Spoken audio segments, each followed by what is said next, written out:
No problem.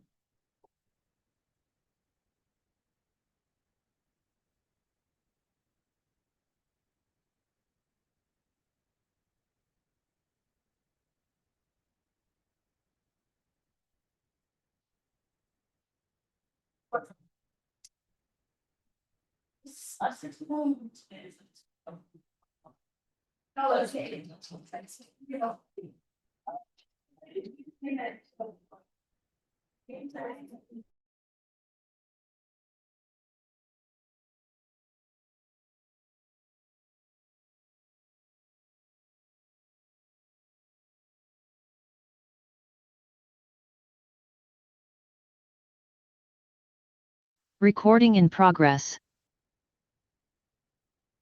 Good morning, honorable members. Good morning to the committee staff, and more importantly, our guests, particularly those who will be making submissions today. A very good morning, Director General Mbele. I've seen that you have joined. Honorable members, you will remember that our journey with the SANPC bill began on the 21st of April 2026 when the department introduced the bill to the committee. And following the briefing, we invited the public to submit written comments on the bill, which the deadline was on the 29th of July 2026.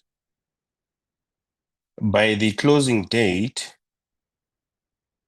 the committee had received 26 submissions.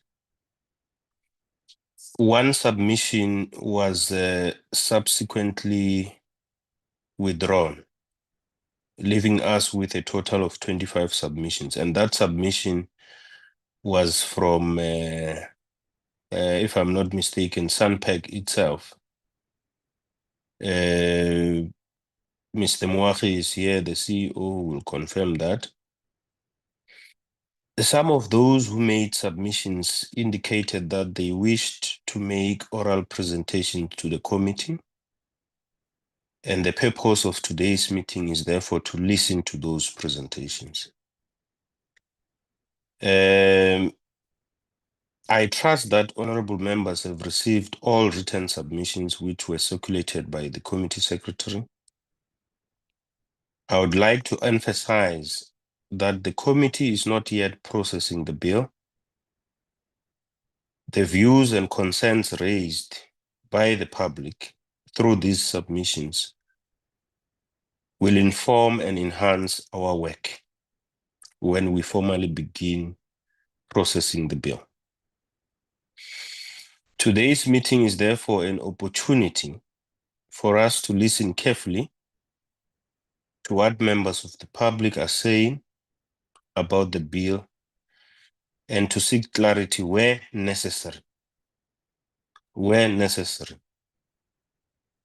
And therefore, I would like to urge honorable members to refrain from expressing their position or taking a particular stance on issues relating to the bill at this stage. Those views and positions should be reserved for when the committee begins its formal deliberations, including the clause-by-clause consideration of the bill. And I must say, honorable members, before I hand over to the presenters, I would like to briefly touch on an issue that members discussed on our group platform. The subject was the tailing dam collapse in the Northwest. And first, we welcome the reports that fortunately there were no fatalities because of the incident. I must say I had a long call with the Inspector of Mines, Mr. Msiza, yesterday, who confirmed that there were no fatalities. Now, it doesn't matter whether BBC, APC, or CNN report differently. The only incident that killed 14, and I want to emphasize 14 Zamazamas, is one. There are no two incidents which killed people separately. It doesn't matter how people report that the collapse of, BBC was reporting that the collapse of a tailing dam killed people is not correct. People who died and are 14 were not as a result of a collapse of a dam. This incident, once again, honorable members, highlight the importance of proper management, monitoring, and oversight of tailing dams in our country. I think Honorable Lorima Zungula will recall that in 2022, we experienced a similar incident in Jagersfontein in the Free State. I mention those because I served with in the 6th Parliament, in the then Mineral and Energy Portfolio Committee. And unfortunately, in Jagersfontein, there were fatalities. But I would want to remind members that following the Jagersfontein incident, the then Portfolio Committee, which I was a member of, as I indicated, conducted what was a very urgent oversight visit to Jagersfontein. And during that oversight visit, we were informed that the management of tailing dams fall under the responsibility of the Department of Water and Sanitation and not the Department of Mineral Resources and Energy, which is now Minerals and Petroleum. And this is also articulated in our 6th Administration Committee Oversight Report on the Jagersfontein incident. I'm mentioning these, honorable members, because some members felt that a reaction from the committee should have been immediate. And I thought, let me explain that we have done it before, and the tailing dams fall under water and sanitation. But I must say, the inspector of mines informed me that, at least unlike Jagersfontein, Honorable Lorima Zungula, Samanco is taking responsibility to clear the disaster there. They are taking responsibility and investigating what may have happened, and we will receive the report. So it's not true that we are not doing anything. We are doing something. It's just that we are not the relevant portfolio committee that can deal with it completely. And if it warrants, if the reports warrant us to go for oversight, we will do that. I just thought, let me clarify those issues so that we don't have misunderstandings. The last point I want to make, Honorable Mani sent a letter, 10-page letter, which I read twice.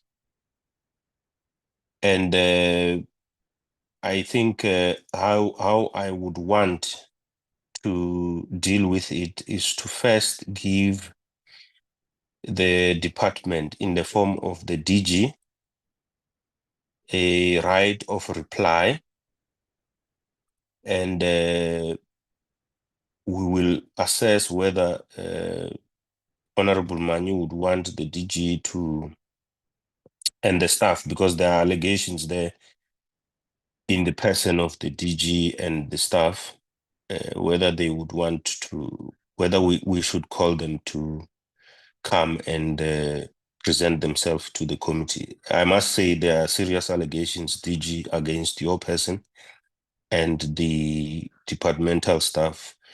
We will write to you and give you a right of reply, and then you will come to the committee to explain in detail what Honorable Mani has asked. There are a lot of questions there.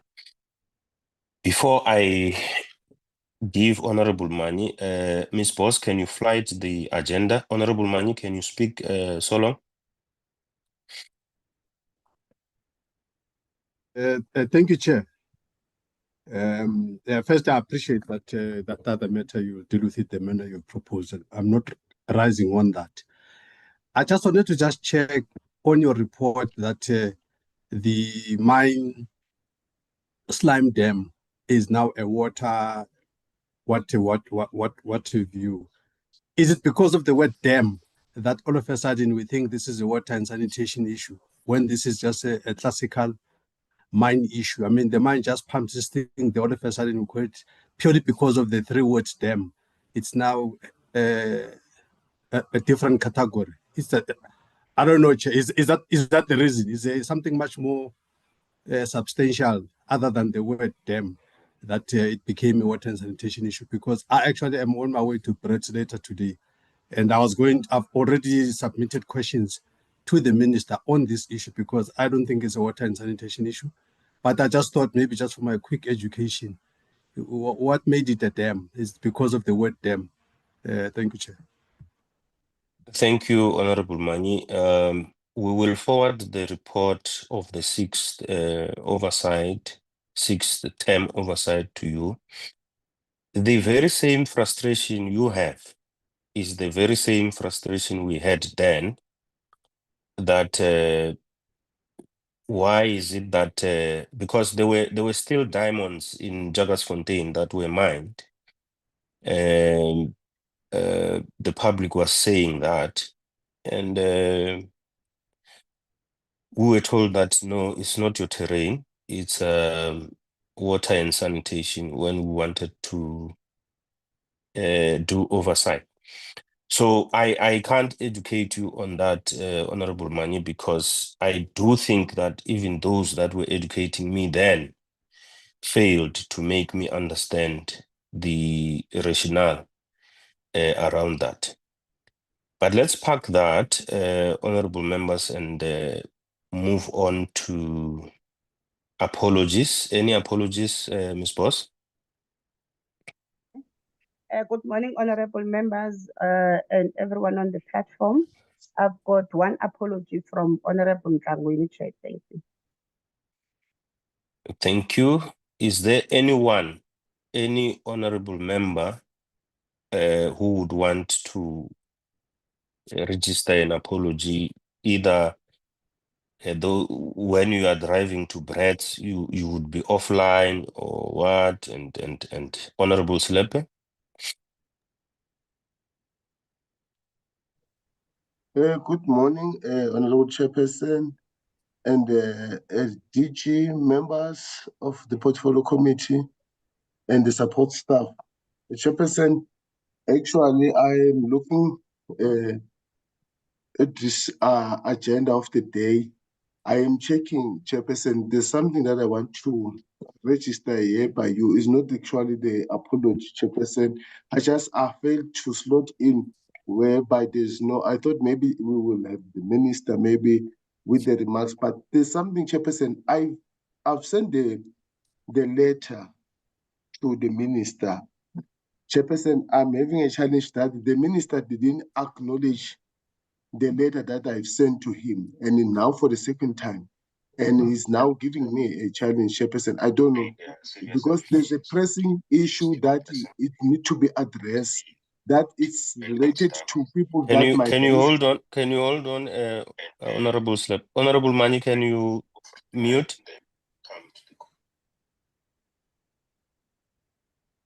Honorable Mani, can you mute? Can you proceed, Honorable Slapper? Thank you, Chairperson. Yeah, Chairperson, I'm saying this because before the end of this week, about 300 employees, they are in the verge of losing their job because of the ignorance that has been done by the Honorable Minister Mantashe. And he's been getting the communication with those people. He's not reverting, he's not availing himself. And now, Chairperson, I don't know what to do because I don't know where to slot in. And the time is against what is happening currently. I don't know, you can advise what to do because I need at least to address this issue so that you can be aware of it. The DG is online. Perhaps he might know about the issue, but it's a really pressing matter because within the end of this week, about 300 people will lose their employment because of Honorable Mantashe ignoring people like for the past 6 months. Okay, Honorable Zungula.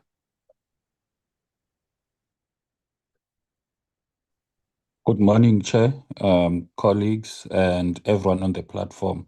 Chair, I think between immediately after the break, I might be offline for an hour or so.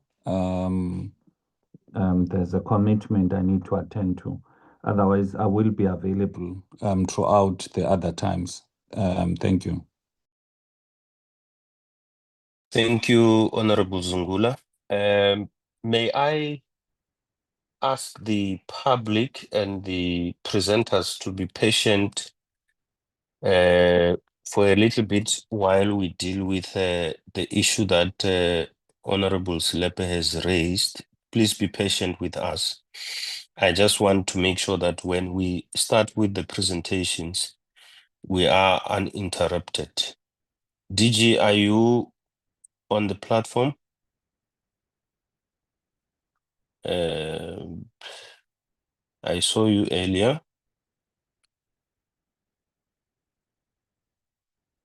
Morning, Chair. Is that DDG Nzimande? Yes, Chair. Morning, Chair, and honorable members. I think DG had a connectivity issue. I am in touch with his office to ensure that he gets assisted by IT to reconnect. Okay, so the issue that, thank you, DDG Nzimande. The issue that Honorable Slepe is raising is the withdrawal of delegated Chairperson, powers. Yes. yeah, no, Chairperson, I think is the new matter, not that one. That one will deal with it. But the one that I'm talking about, Chairperson, can I just briefly indicate what is it about? Okay, I'm not aware of a new matter. Yes. Can you go ahead?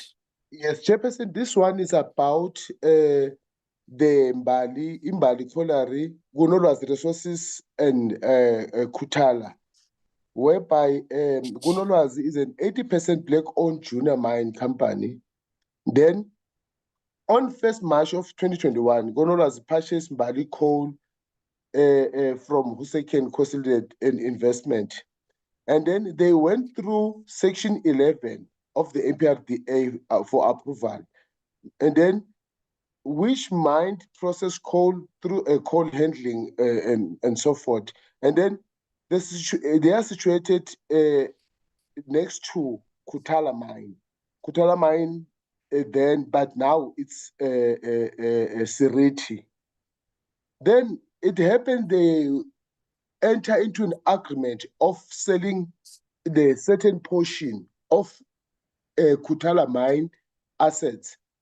They're separating it using the Section 102, both companies. Seriti is taking Section 102 to take out that portion and sell it to Imbali coal with the Section 02 of that they are receiving this particular portion.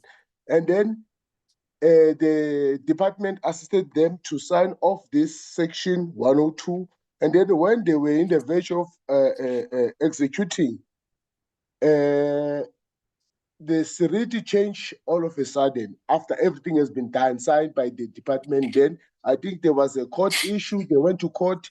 The Mbali Kolari, they won the court 5 times.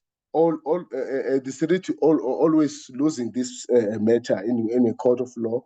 And then lately, Minister Mantashe issued a correspondence of saying that Mbali Coal should suspend everything. They shouldn't work up until this matter is resolved. And that led to people staying for 3 months, not working, not making any profit. And now these people, they've approached me knowing that I'm a member of parliament in the portfolio committee of minerals. This white guy called me that, can you please assist us? I'm told that you are serving in this committee. Minister Mantashe, we sent several communication. He's not availing himself to settle this matter. Chairperson, as we speak, there's people who are about to lose employment. Can the DG chairperson, through you, can you assist that particular incident of, we cannot allow people to lose employment in this kind of a situation, that with the mere ignorance of the Minister of Mineral, with his own personal interest, that may be prevail at some point. But that's one thing that I can say now, because you cannot not avail yourself. You are a public representative, but you don't want to assist everyone equally. Can people get assisted with this matter so that the 300 plus employment that people are about to lose be saved and be protected? That is the chairperson. Thank you. Thank you, Honorable Slepe. For the sake of this meeting, will you be comfortable if we take it that Ms. Nzimande had the issue and will raise it with the DG or the minister for them to give you a response? I feel disempowered because I don't know the matter. I thought it's the matter that you raised before, or the matter that you wrote the letter and I was copied to. This one I am not aware of. And I think for the sake of progress, maybe let's allow the DDG to pass the message. I'll also follow it up after the meeting, but let's not keep our guests with this matter, which you accepted that it did not belong to this meeting, but for you didn't know how to slot it. Will that work for you, Honorable Slepe? Chairperson, thank you very much. I think that will help a lot. Is a progressive advice, Chairperson. Though can also DDG Nzimande advise the office of the DG that when we sent the letters to the office of Minister or whomsoever, it's not a love letter. It's letter of importance. Can we get the acknowledgement of letters that we are sending to them? Thank you, Chair. I do hope that the DDG has noted that and will pass the message. Honorable Zungula, is that a legacy hand?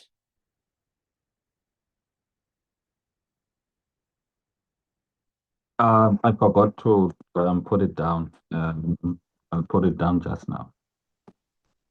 Thank you. I saw Honorable Senne, you are covered by my summary, I guess.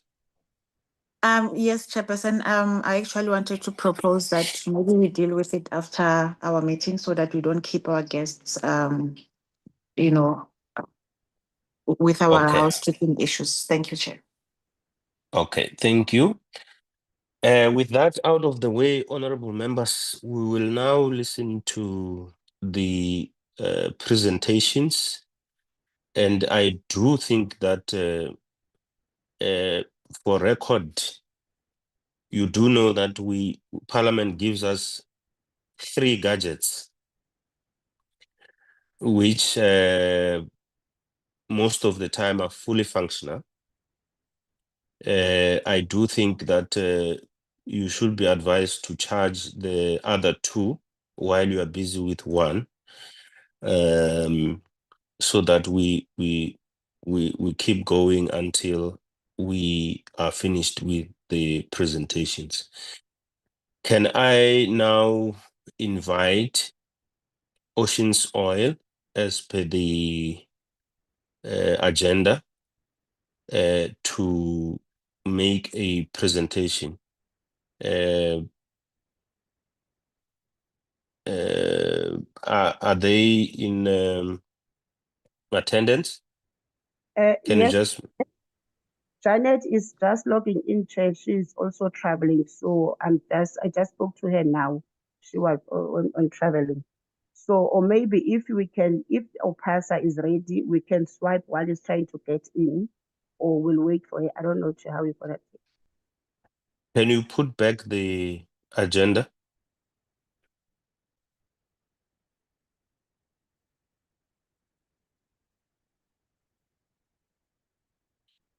Okay, so Opasa is, I can see, is on the platform. Are you in a position to can take us through first while we wait for Oceans Oil to settle? Good morning, Chair. Absolutely. We can proceed. Thank you very much. Can you please proceed? Thank you. Sorry, Chair, before Thank you. who can I the hosting rights, or they've got the hosting rights already? What To is your myself, question? I wanted to share the hosting rights, Chair, so I want to know who's the presenter, or they've got it already. Okay, Opasa, do you have the... yes, I'm going to try and share right now. I believe I do have access to share. Thank you very much, Chair. Give me a minute, Okay. please. Okay.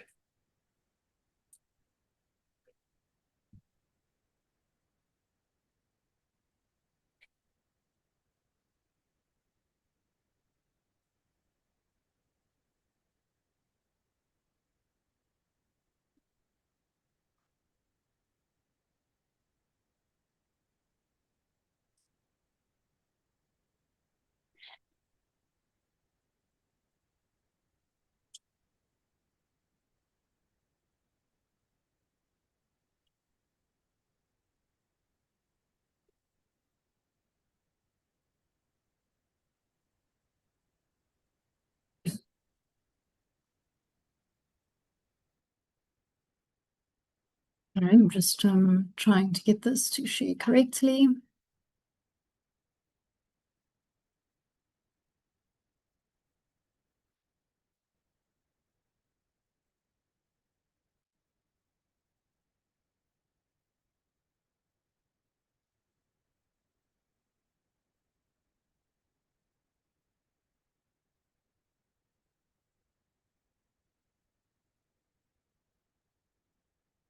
Okay, all right, let's begin. Good morning, everyone. Good morning, committee and chairperson, as well as committee members. Opasa would like to thank the committee members for the opportunity to present. Our written submissions, of course, are underpinned by this slide pack. We're just going to focus on the high-level points in the slide pack, but obviously the detail is contained in our written submissions that we did submit on the 10th of July. So jumping into the presentation, who we are exactly, who is Opasa? Opasa is the Offshore Petroleum Association of South Africa. It consists of members who are in the offshore upstream petroleum industry in South Africa, and it contains members that have applied for or hold permits, exploration or production rights offshore South Africa.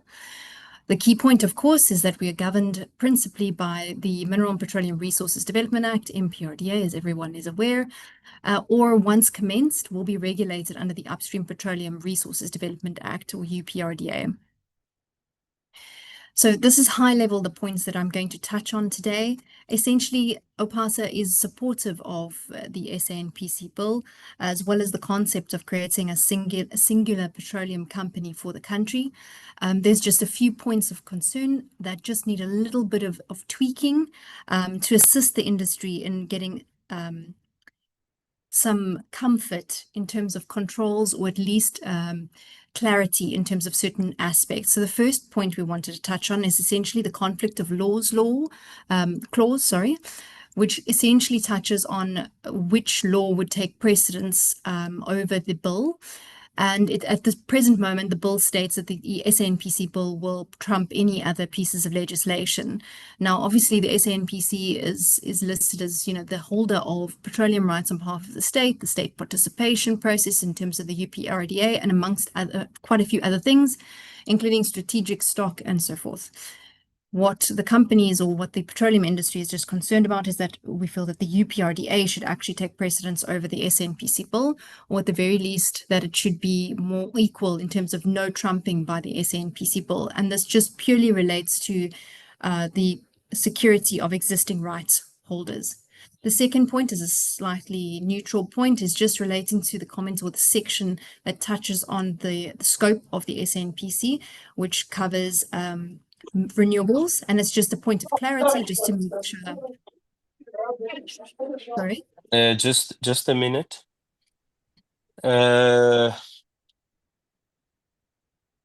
Okay. Can we try and have our gadgets muted so that we do not disrupt the proceedings? If that happens again, and you are found to be disrupting, we will simply just take you out and you will rejoin properly. But the reason would be you are disrupting. Can you please proceed? My apologies for that. Thank you very much, Chair. So then that's just relating to renewables. There's a point about the scope of the SANPC leaning towards ancillary renewables projects, and we just were asking for clarity on that. Then the third point, just on state participation and carry, essentially it's clear that the SANPC holds state participation and carried interest while also acting commercially. So there's this dual role or hybrid role of the SANPC, where we just feel there might be a scope for a little bit of clarity required in terms of how that role will be carried out and how it will be managed. Then on the fourth thing is transfers and liabilities. Of course, we are aware that it's going to become mandatory to transfer rights between the existing entities to SANPC. However, we would want explicit mention within the legislation that this doesn't actually affect obligations, liabilities, etc., in terms of existing rights holders, existing joint operating agreements, and the like. The fifth thing is around conflicts of interest in information sharing or information dealing, specifically because of this hybrid role of SANPC. This is where we feel that potentially there is sections relating to conflict of interest, which is great. However, it just relates to board members and it doesn't relate to secondees, senior management, and things like that. And that's really where we see there could be some scope for a little bit of clarity. And then just there's a section that relates to any additional levies that could be issued by a ministerial decree and together with the SANPC. And this potentially could be applied to industries, etc. And we just wanted some clarity on that as well. So just jumping into a little bit more detail on some of the points to explain. The first one is relating to this conflict with other legislation and this clarity that we really feel is quite important for the industry's comfort. At this point, the clause reads that it's in the event of any conflict between the provisions of this Act and any other legislation, the provisions of this Act will prevail. The SANPC this bill could be interpreted to mean that it will override the UPRDA / the MPRDA as it exists at this point in time. And what we are asking for is essentially that the SANPC Act should still remain subject to the UPRDA, potentially even the Companies Act, and considering also the Public Finance Management Act, just to safeguard current rights of petroleum rights holders, exploration rights, production rights, as the case may be. Then touching on the point 2, this is a slightly lesser in terms of importance. However, it's just in the sense of clarity on the brief or on the scope of the SANPC, where it mentions renewable energy activity ancillary to the main activities of the SANPC. We're really just asking, can we define what this means and whether this mandate would then move into the scope or covering other entities like Eskom, etc., or is that, what is the intention behind that? And potentially there could be scope for some kind of clarity there. Then on clause 9, specifically what we're asking for is just insertion of clarity around the separation relating to state participation, regulation, commercial competition, and we're just asking for additional clarity on certain of these points in order to make these points clearly demarcated within the bill. So it does already deal with, it touches on section 34 of the UPRDA and the carried interest, etc. However, it doesn't really go into as much detail as we would actually prefer. Then in terms of equal treatment, what the companies or what the industry would prefer is to apply the same substantive and procedural standards to SANPC as for private applicants or petroleum rights holders. That means that if there's going to be applications for fresh rights or any kind of commercial agreements or arrangements, that the SANPC is still subject to the same requirements as set out in the UPRDA for those kinds of applications. Then the third thing is that existing terms, there should be no impacts because of the SANPC transfers, etc., that is created in terms of this bill. There should be no retrospective changes to any of the existing rights or the joint operating agreements, fiscal terms, or anything. So as it right now, it should continue. And then just there's one small point in section 90, it mentions that it's almost a catch-all, which says any additional ministerial direction in terms of clause 90 that they can make, and it's quite open-ended. So suggestion is to include some kind of written, it must be mandate consistent and they must be reported. Then in terms of clauses 12 and 30, this is just the transfers, automatic transfers or the mandatory transfers of existing rights in existing entities. The amendments or the changes that we request is really just to maintain that in terms of regulatory approvals, every process should still be subject to what is required in terms of the UPRDA at this point in terms of a transfer of rights, what are the requirements, etc. Then in terms of third-party rights as well, so contractual creditors, whatever obligations to third parties, those should still continue. And then also just continuity, generally, that any pending applications should still remain effective. They shouldn't be affected by the transfers that are going to happen. So essentially what this means is that what transfers should change the holder and not erase the obligation or the existing status quo. And then just one point on conflicts of interest. So as I said, SANPC will have a unique kind of hybrid role as far as we understand it. The SANPC won't be an ordinary commercial company. It can manage the state's participation in petroleum rights, hold exploration and petroleum rights, participate in joint ventures, commercialize state petroleum interests, develop petroleum infrastructure, administer strategic stocks, receive petroleum in kind or in cash, and interact with organs of state. These functions create a heightened risk of actual, potential, or perceived conflict of interest. And this risk, like I mentioned previously, is not necessarily limited to board members as contained in the Act. It's just that conflicts could arise at the level of executives, employees, seconded personnel, board committee members, advisors, consultants, subsidiaries, or representatives appointed to joint ventures or operating committees. So what we're asking here is essentially that the bill could possibly consider containing an integrated conflict management framework that applies to all persons who may influence SANPC's decisions or access confidential information. Because at this point, it's this hybrid role. However, there's no real clarity on how conflicts of interest will be handled or any kind of obligations in terms of the bill as it currently stands. And that is our submissions in a nutshell. The detail and the clause by clause suggested wording for consideration is contained in our written submission. We remain available as far as possible to the committee to answer any questions or deal with any queries going forward on any of the points that we've raised. And we thank you once again for allowing us to present in this way. Thank you very much.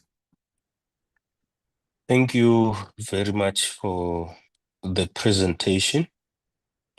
The honorable members, there is the presentation. Any questions?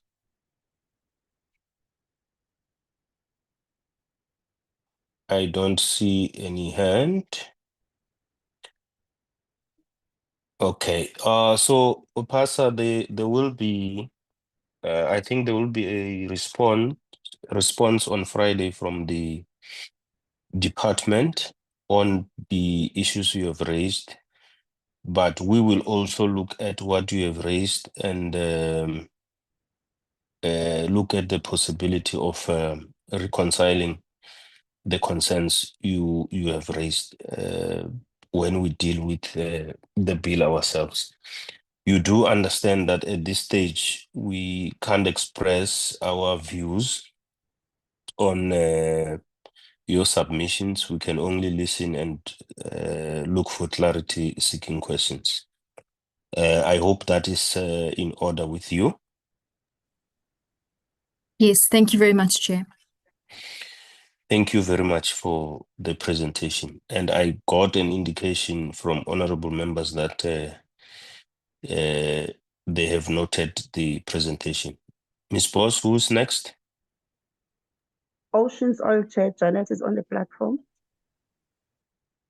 Welcome, Janet. We did get an apology that you were still driving, hoping that you are now settled.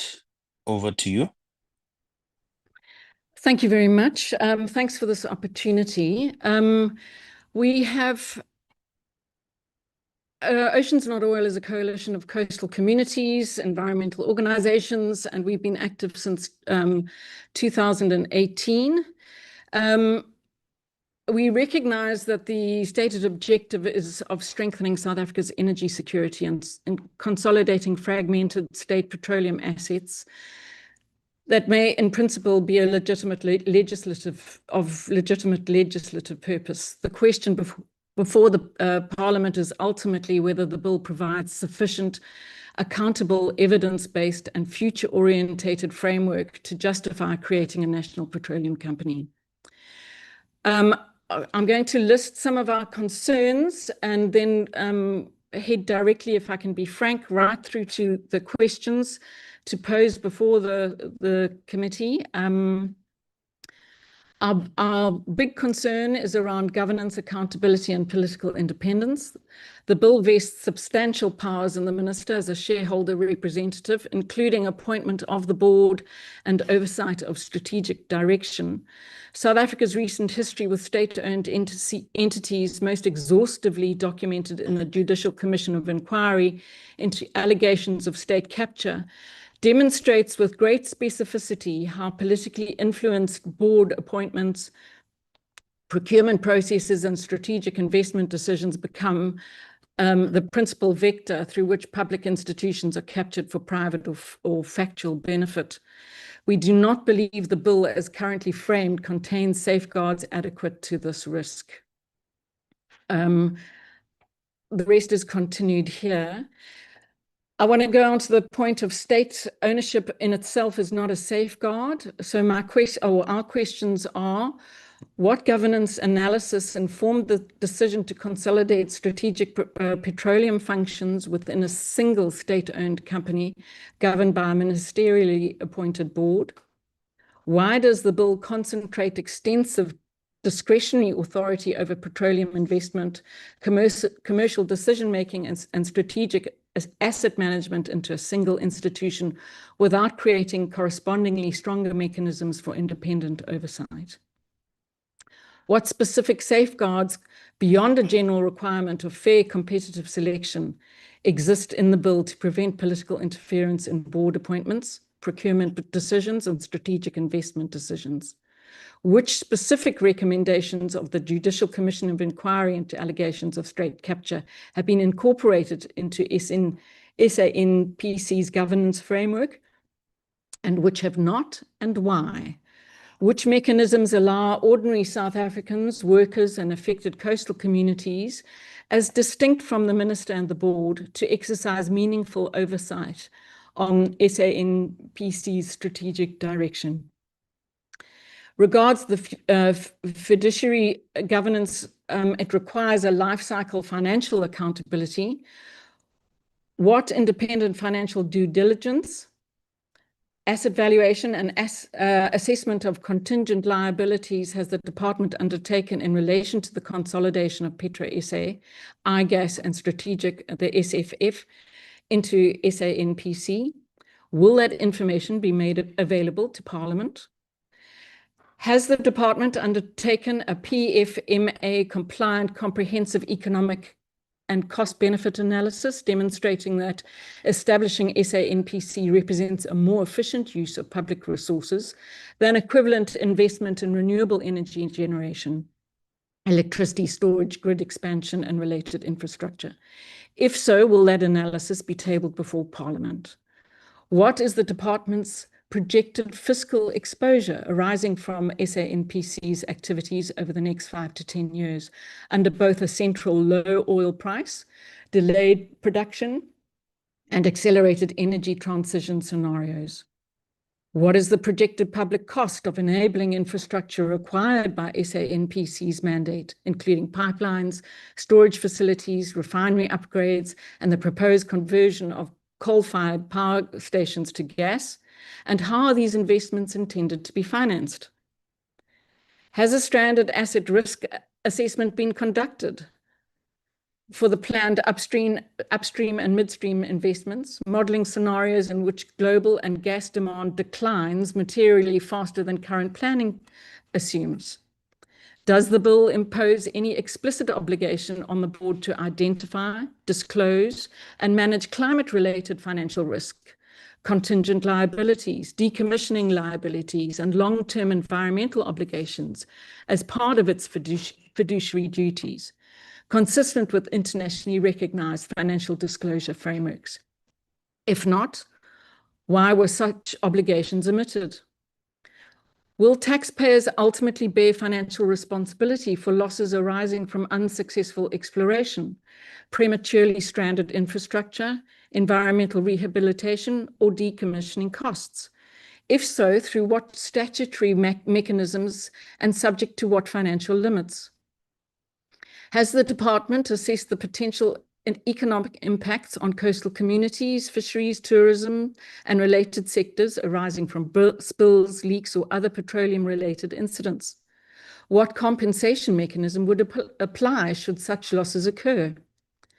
Will Parliament receive annual reports of SANPC's financial performance that go beyond standard SOE reporting requirements, including detailed disclosure of exploration write-offs, impairments, contingent liabilities, decommissioning provisions, environmental rehabilitation funds, and financial assumptions underpinning major capital investments?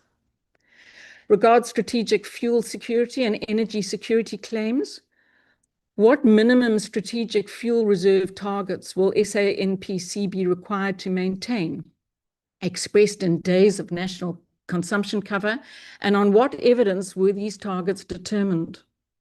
How will Parliament independently verify that strategic fuel reserves remain physically available, operationally accessible, and capable of being deployed during disruption, emergency, rather than existing as accounting assets?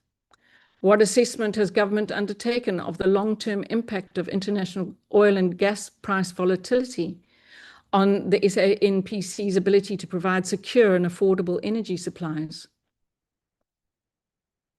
What contingency planning has been undertaken for prolonged supply disruptions arising from armed conflict, sanctions, shipping interruptions, cyber attacks, or failures of critical energy infrastructure? To what extent does SANPC's long-term business model depend upon imported petroleum products, imported LNG, or foreign upstream production? And how does this affect South Africa's strategic energy independence? Given South Africa's increasing reliance on gas from northern Mozambique, what assessment has government undertaken of the security risks associated with continued political instability, infrastructure disruption, and cross-border supply interruptions? Have scenario analyses been undertaken to assess the consequences of significant delays to domestic gas production, including Brilpata and Luiperd, and what alternate energy pathways have been identified should these developments not proceed on schedule? Has government modelled equivalent investments in electricity transmission, renewable energy generation, storage and demand-side management would provide greater improvements in South Africa's energy security than equivalent investments in petroleum infrastructure? Target performance, accountability and measurable performance indicator questions are: what objective, measurable and independently variable indicators will Parliament use to determine over 5, 10, 20-year reporting periods whether the SANPC has materially improved South Africa's energy security, as distinct from merely expanding its asset-based revenues and commercial footprint? What statutory key performance indicators will the SANPC be required to meet? And will these be incorporated into the bill or accompanying regulations rather than being determined solely through internal corporate planning? Which independent institution will be responsible for auditing SANPC's performance against these indicators? And how will Parliament ensure that oversight is not dependent solely on reports produced by the department or SANPC's board? What measurable public interest outcomes, including reductions in energy costs, improvement in security of supply, job creation, emissions performance, fiscal returns, and local economic development, will Parliament require SANPC to demonstrate over 5 and 10-year reporting periods before strategy can be regarded as successful? Commercial and technical performance indicators. What independently verified evidence demonstrates that recoverable petroleum reserves are sufficient to support the infrastructure and investment assumptions contained in long-term planning? Has an independent assessment been undertaken to verify projected domestic demand for natural gas, including expected demand from Eskom, industry, and other major consumers? What minimum throughput levels are required for proposed gas infrastructure to remain commercially viable? And what evidence demonstrates that these levels can be realistically achieved? Will the financial, geological, and market assumptions underpinning SANPC's business model be subjected to regular independent audit and public reporting? Market and commercial risks. Parliament should require clarification regarding whether Brilpata and Luiperd discoveries are likely to reach commercial production within projected time frames. This is especially important with regard to climate change. The implications of continuing instability affecting gas production and transport infrastructure in northern Mozambique. The extent to which South Africa's gas master plan depends on future supplies that remain uncertain. Confirmation of committed public and private sector takeoff agreements. We've covered the rest. What evidence demonstrates that operational, governance, and financial challenges previously identified at Petro SA have been satisfactorily addressed and will not simply be transferred to the SANPC? What governance reforms have been implemented to ensure stable executive leadership and institutional continuity? That leadership turnaround has been excessive. What evidence demonstrates that SANPC has secured sufficient market confidence to attract investment and commercially viable takeoff agreements? What proportion of the company's assets are at risk of becoming stranded under South Africa's Climate Change Act and international decarbonisation commitments?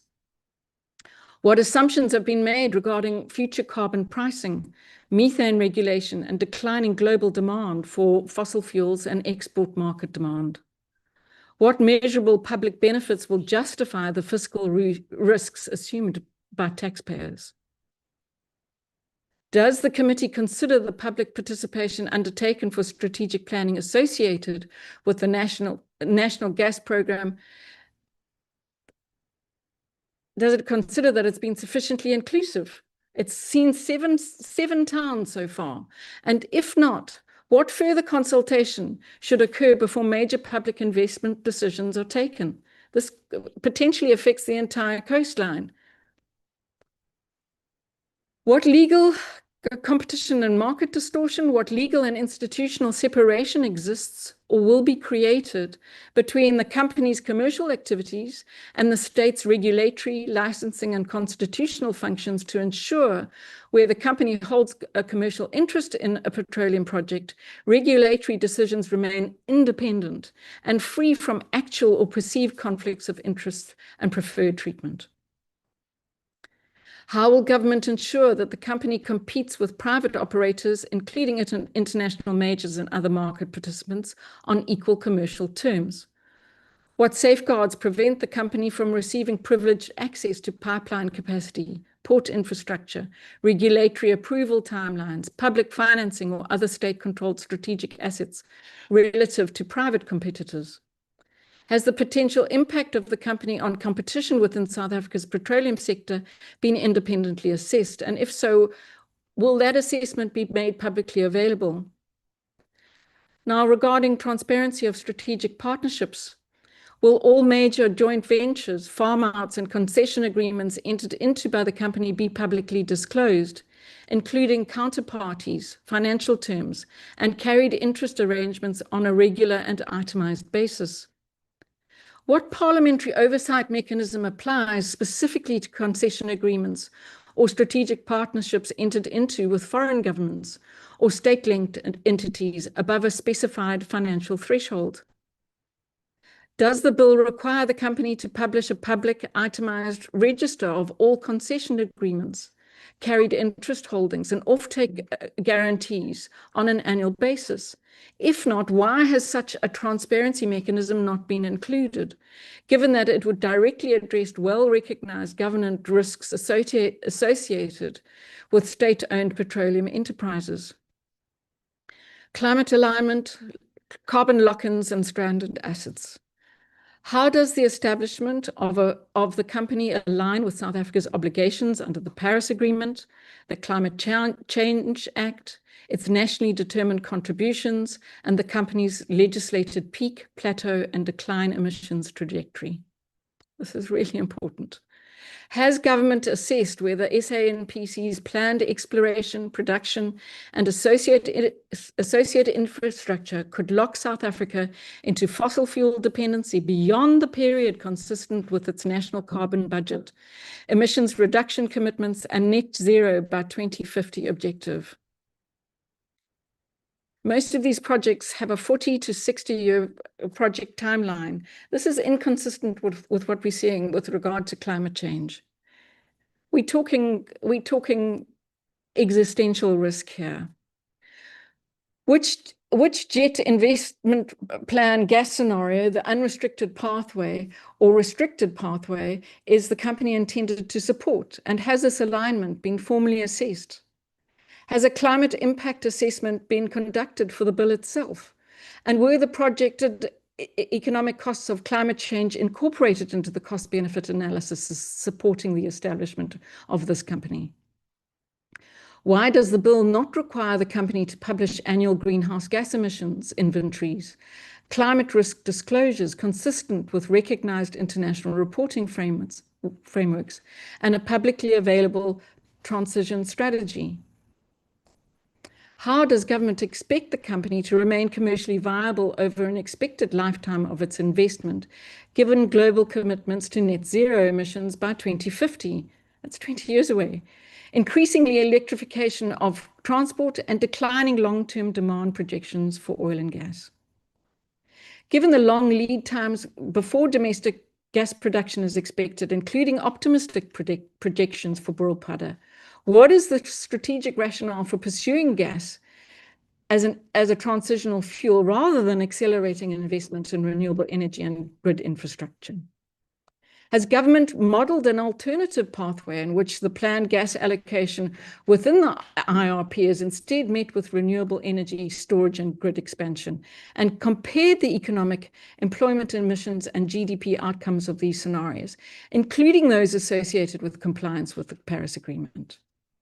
Has government undertaken a comprehensive lifestyle greenhouse gas assessment of the proposed gas developments, including methane leakage across the value chain, to demonstrate that they deliver a genuine emissions reduction relative to existing coal-fired generation? There's current science on this, and there's deep concern about starting a gas economy considering the leakage. And were the methodologies such a greenhouse gas return on investment considered alongside conventional energy return on investment? Has government assessed the physical climate risks of the company's planned infrastructure, including sea level rise, coastal erosion, flooding, drought, and extreme weather? And how have these risks been incorporated into project planning, financial modeling, climate risk disclosure, and long-term asset management? Will government commit to periodically updating methane leakage assumptions, life cycle emissions assessments, stranded asset analyses, and climate risk assessments as scientific evidence and climate policy evolve throughout the company's operational lifetime? Constitutional obligations and environmental justice and participatory governance. How does the creation of the company and the expansion of petroleum participation it enables satisfy the state's Section 24 constitutional duty, especially in the light of recent constitutional court case decisions, to protect the environment for present and future generations, given the absence of equivalent statutory obligations on emissions reduction and climate risk management? Has the department assessed climate change resulting from continued fossil fuel development disproportionately affects women, particularly poor, rural, and working class women, including through increased unpaid care burdens arising from water scarcity, food insecurity, and pollution-related illness? Why does the bill not require gender-balanced representation on the company's board and executive structures? And what mechanism, if any, ensures meaningful participation by women in directly affected communities in the company's projected approval processes? How will Indigenous knowledge, local ecological knowledge, and environmental stewardship practices of coastal, rural, and customary rights communities be formally included into the company's strategic planning and project approval process, rather than treated solely as inputs for consultation? What measures will ensure that communities directly affected by petroleum development are engaged sufficiently early to enable meaningful participation in strategic decision-making? And under what circumstances does government consider principles of free, prior, and informed consent or equivalent standards of informed community consent to be applicable? How has the department addressed the limitations previously identified in the SEA process, particularly regarding the scope of public participation and assessment of cumulative environmental impacts? How will the company ensure that exploration, pipeline development, and associated infrastructure avoid or minimize impacts on nationally imported biodiversity corridors, ecological connectivity, and other areas of high conservation value? Pipelines at the moment transect many of these protected areas. On what basis does government consider that transferring ownership of extractive activity from private corporations to a state-owned corporation fundamentally transforms the underlying model of resource extraction, rather than primarily changing ownership and control? What evidence demonstrates that expanded state-led petroleum extraction will continue to equitable and sustainable development, while advancing constitutional commitments to environmental protection, social justice, and intergenerational equity? The legislative responses to the Wild Coast judgment. How has the bill been amended to reflect the constitutional principles established in this recent Constitutional Court judgment? And where are those changes reflected in the text?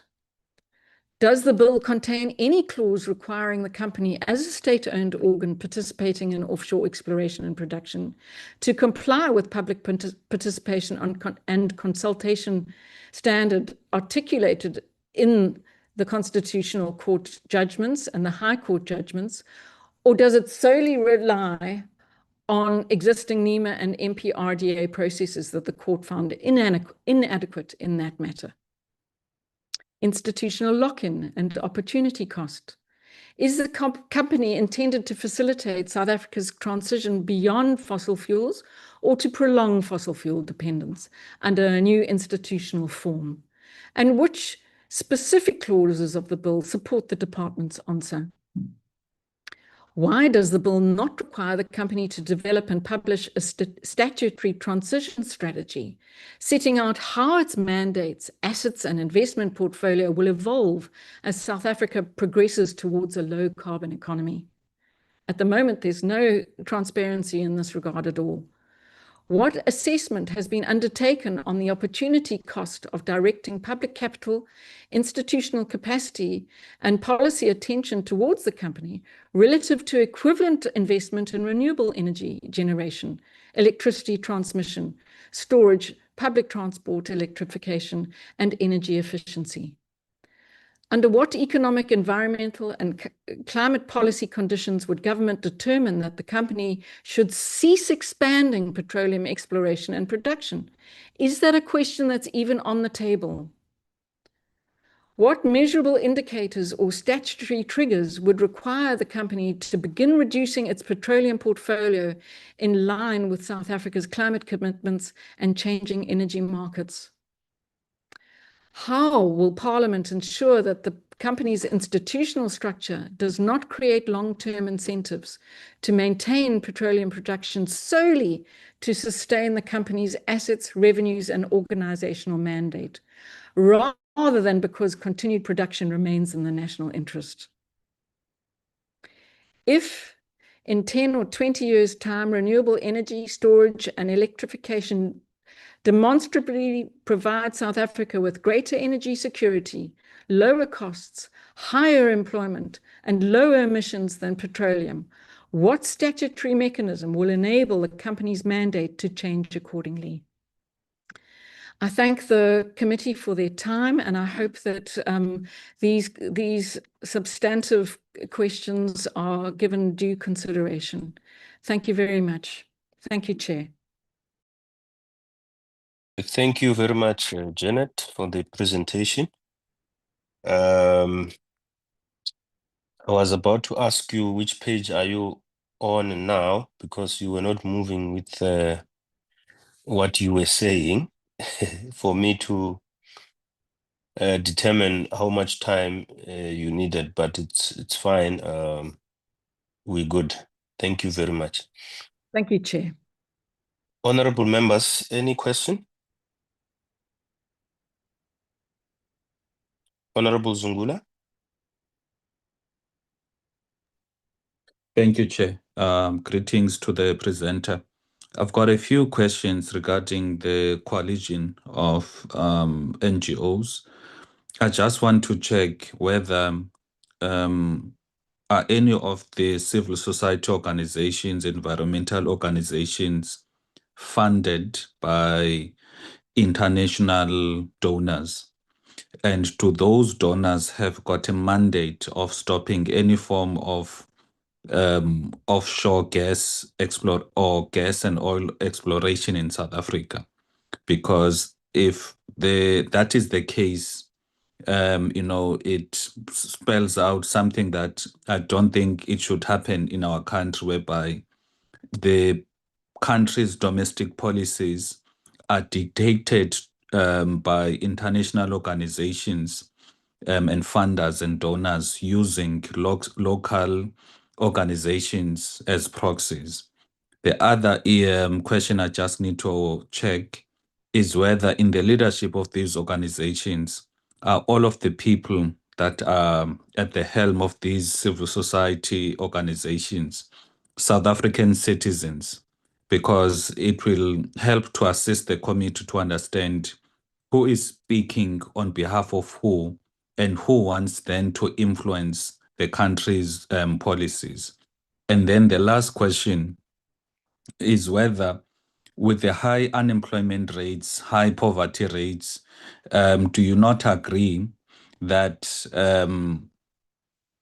that the country needs to prioritize jobs, investment, and the security of supply for South Africa, given the country's socio-economic challenges that we see, especially in light of other countries who are deliberate and intentional about extracting the wealth that they have for the benefit of their citizens. Thank you. Thank Chair, you. may I answer? Oh, sorry. Just a moment. Thank you, Honorable Zungula. Any other questions, honorable members?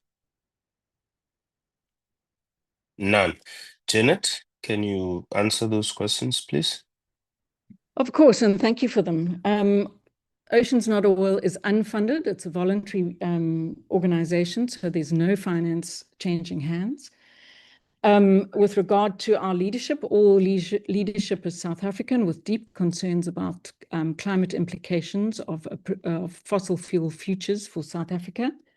With regard to the poverty rates, I'd like to cite two sets of statistics that I have available to me at the moment. And that is that Operation Pakisa, the offshore oil and gas program, has only to date, instead of the millions of jobs that it projected, the jobs at this stage are limited between, there's two sets of statistics. It's 5,700 jobs being created and 10,000 jobs being created. That is far short of the millions that are projected for renewable energy and fossil fuel-free jobs that the renewable energy sector potentially could create, given some political will and backing. So I hope that answers your questions, leadership. Thank you very much. Thank you, Janet. Honorable Zungula, are you covered? Thank you, Chair. Janet has said that with they do not have any form of funding, which is for Oceans Not Oil. However, she, on the presentation, on the second paragraph, if I can read, it says Oceans Not Oil is a coalition of coastal communities, small-scale fish organizations, environmental justice organizations, and civil partners. So my question is then relating to the issue pertaining to the environmental justice organizations and civil society partners that form part of the coalition. Because whilst the coalition itself might not be funded, but it would be interesting to understand the partners or organizations that form the coalition. Is there any form of foreign funding that they receive? Do they have foreign leadership or leadership in those organizations that are not South African citizens? Thank you. Janet? With due respect, all of our organizations have multiple funders. Some may be from international, but let's have a look at what the petroleum industry. The petroleum industry is essentially a Western construct that will be imported to appropriate our oceans and to appropriate our coastal landscape. And a lot of this investment will actually leave our shores. So I think to focus, I think this argument goes both ways in terms of international investment. I think the concerns with transnational oil company investments within this company and within the sector are of greater concern than a couple of NGOs that are concerned about the ocean. So if we could maybe not distract from the project at hand, which is looking at a national petroleum company at this time during climate change. Thank you. Janet, just one question. It's not related to your presentation. It's related to the name of the organization you represent. Oceans, not oil. Do you think that in pursuit of economic development, South Africa should consider oil as one of the elements of our economic pursuit?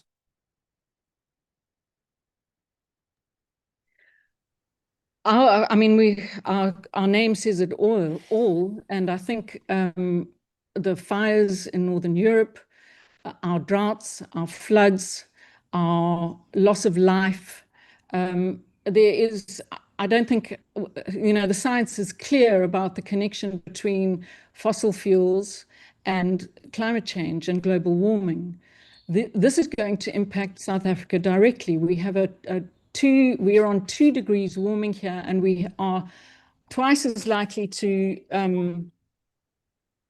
we are at 2 times the global average in terms of climate warming. This potentially has massive impacts in the next, by the end of 2050, we could be beginning to face issues like the collapse of the maize industry and the meat industry in South Africa. That will have a massive effect on poverty. It will have a massive effect on public interest. These are projections forward that I believe that the parliamentary committee needs to be focused on. This kind of overview is what we're relying on from this parliamentary committee, to be looking forward and to be understanding that you're playing with a very, very dangerous set of fuels here. Very dangerous for all our lives. So we're asking you to take it seriously with regard to the effects on our oceans. Our oceans are acidifying, they're deoxygenating, they are slowing down. This all affects our climates and the climate system in South Africa going forward. It will also affect our food sovereignty, because we're already seeing strandings of fish, we're already seeing biodiversity loss. These are directly related to a warming world. So should we be exploring for producing and consuming more oil? Absolutely not.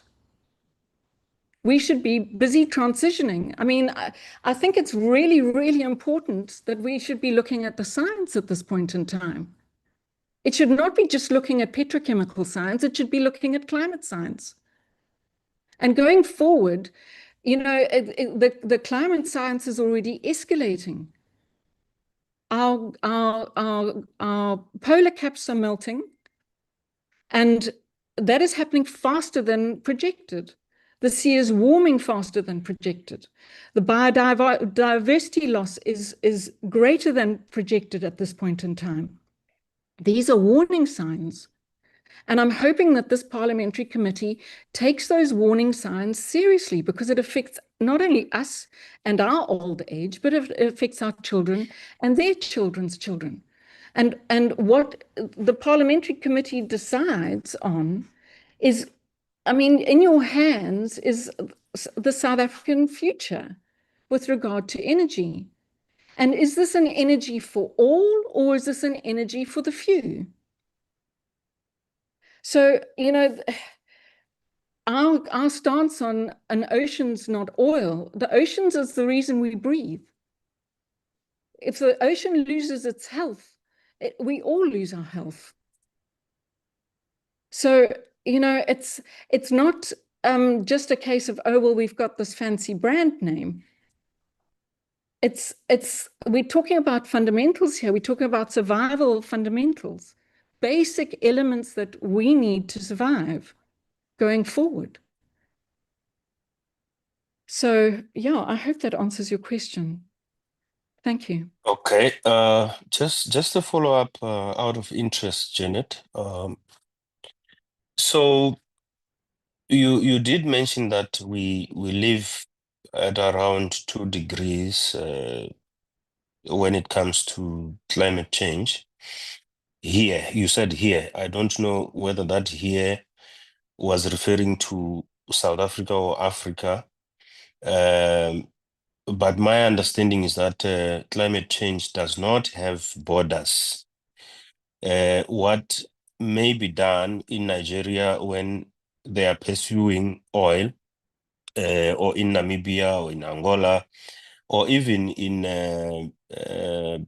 Iran, may have effects on the weather patterns in South Africa. Do you exist only here, or even elsewhere where, and how do you balance that 2 degrees, as you mentioned? I don't want to say it's little effect, but there are other economies that are doing much damage in Europe and the West. What have you done there? What are you doing? You know, in the 6th Parliament, we went to the UK and we visited a university in Scotland. We were benchmarking on the URP, upstream petroleum resource development bill then. And this scholar we met and other industry captains argued that if South Africa discontinue pursuing oil and gas, they may find themselves regretting, as they are regretting now. So I just want to understand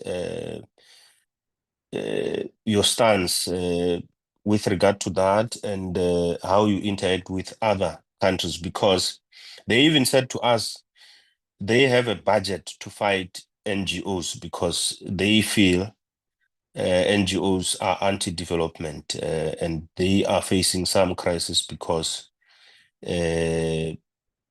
NGOs often take them to court, and they advised us as Parliament to probably pursue the same stance of having budgets to fight you because you are highly funded. And I guess what Honorable Zungula, because he was there in UK, in Scotland, the donor part is problematic to us because it doesn't seem to be channeled to European countries and other Western countries, but in Africa in the main. Do you have something to say on that? So with regard to, I'm not quite sure what you're aiming at. I'm thinking that you're talking about an energy sovereignty issue here. With regard to energy sovereignty, I mean, we in South Africa are blessed, and I am South African. Let me make that very clear. I'm 7th generation South African, and I'm based in South Africa. Oceans Not Oil is a South African coalition. It was based in Durban because our small-scale fishers and our subsistence fishers were at that point really, really concerned about development on the coast.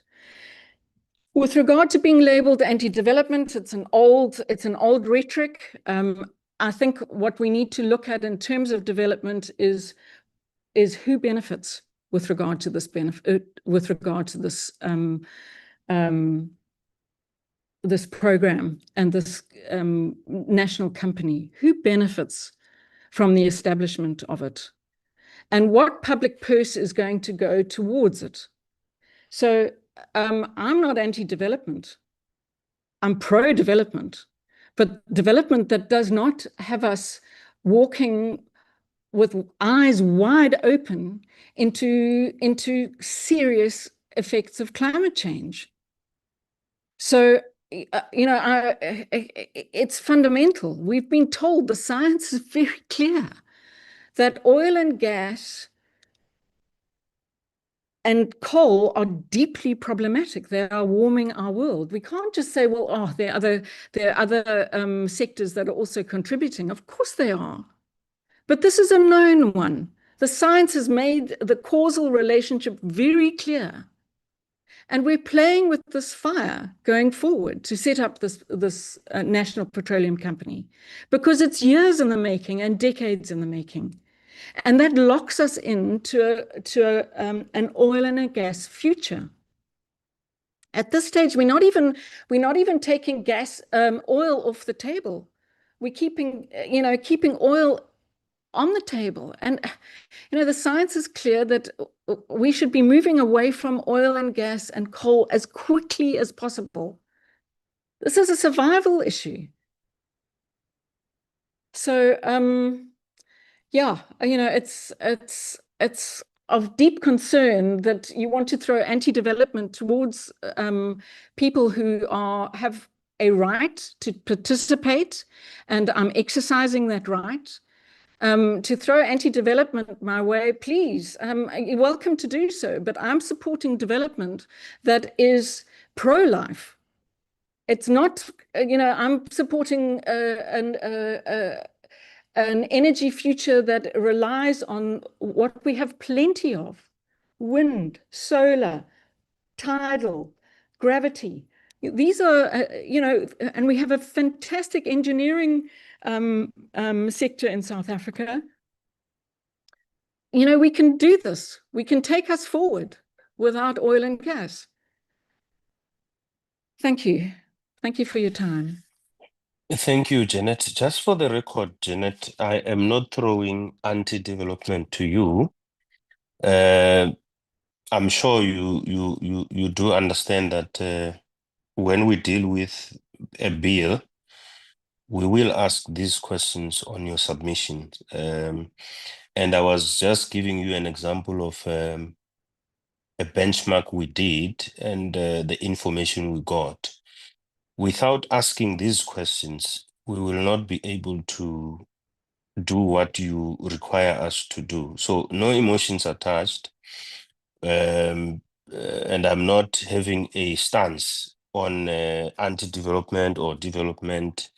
It's merely a question that will assist the committee to arrive at an amicable decision. I hope you do understand that. Thank you. Thank you very much, Janet.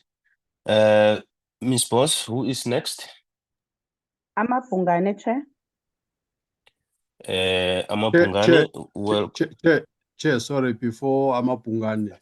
Sorry about that. I did not see your hand. Yeah, no, I only raised it now while listening to Janet here. Can I continue, Chair? I'm actually yes. I'm extremely worried with the submission she just made. The background is terrible. Let me just switch this off. Yeah, I'm extremely worried, Chair, with the submission she just made. We had a presentation in one of our sessions. I don't remember where it was, somewhere in the Western Cape, Chair. You'll remember this. And one of the law firms gave us statistics of how many companies, because of these kinds of challenges by the environmentalists, that have had to leave South Africa and are setting up shop elsewhere in Namibia and all of that. She gave us I think it was Weber Wenzel, that legal firm, that gave us clear stats about this. That sitting where I'm sitting, it was Weber Wenzel and Standard Bank. Yeah, they gave us stats, and they actually blamed the Constitution, Section 24, if I remember well, that section is the one that gives the environmentalists a right to do these kinds of objections. And they were saying in Namibia, they've actually removed this particular clause in the Constitution, or rather they've got it differently worded such that it is a government that takes care of these kinds of things, because the net effect of this thing, whether we like it or not, the net effect is that it makes South Africa an unattractive place for development, as it were. Now, if we have a God-endowed coal wealth in this country that has got some 200 years or reserve situation that we have, if we have communities in the Mpumalanga in particular, Witbank area, Middleburg, and all of that, that are dependent on coal to survive. And then you have a particular approach that is hostile to our God's given minerals in this country. And we just get told life. And all of these concepts that are brought in are concepts whose owners are importing coal in quadruples. Honorable Mani, just a Yeah. minute. My apology. Okay. Would you take offense if I ask you not to take a position now? And when we deal with the issue as a committee, you can advance those arguments. I'm just worried that the way in which we are supposed to approach this stage, we can't express how we feel or our views. Would you take offense if I stop you? No, not. I won't take offense, Chair, but I haven't expressed my view. I was just stating the situation as is. I was hoping, but I will take your guidance, Chair. If it's not going to upset your thinking, I would have asked Janet to maybe deal with these matters. But if you think that this is better done elsewhere, I will take your guidance, Chair. Thank you. No, she can still come. I was just,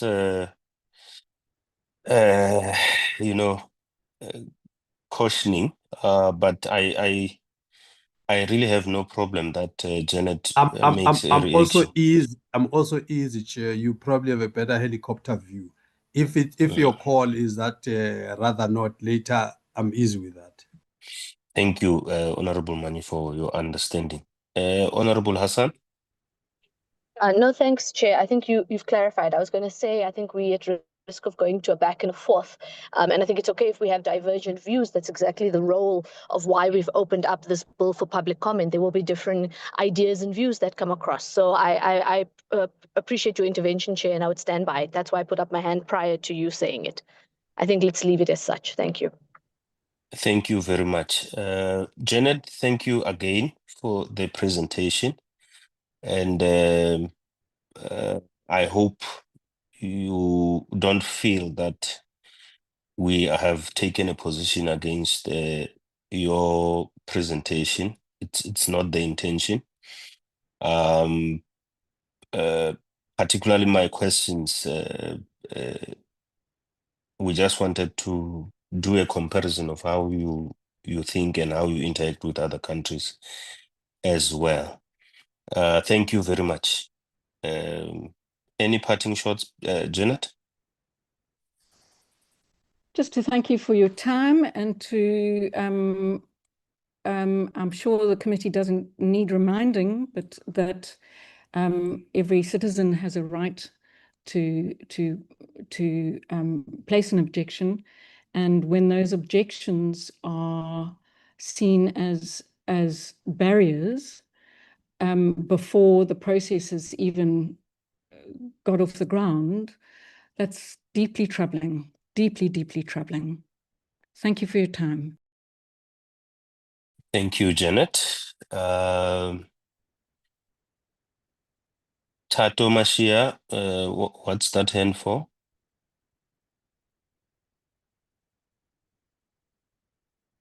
Tato?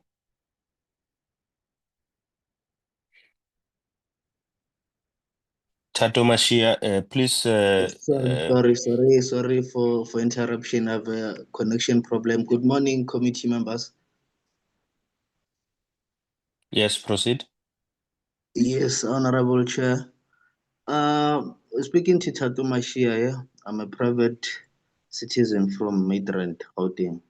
Thank you for allowing me the opportunity to briefly introduce my written submission, which I have titled Mine to Nation Proposal.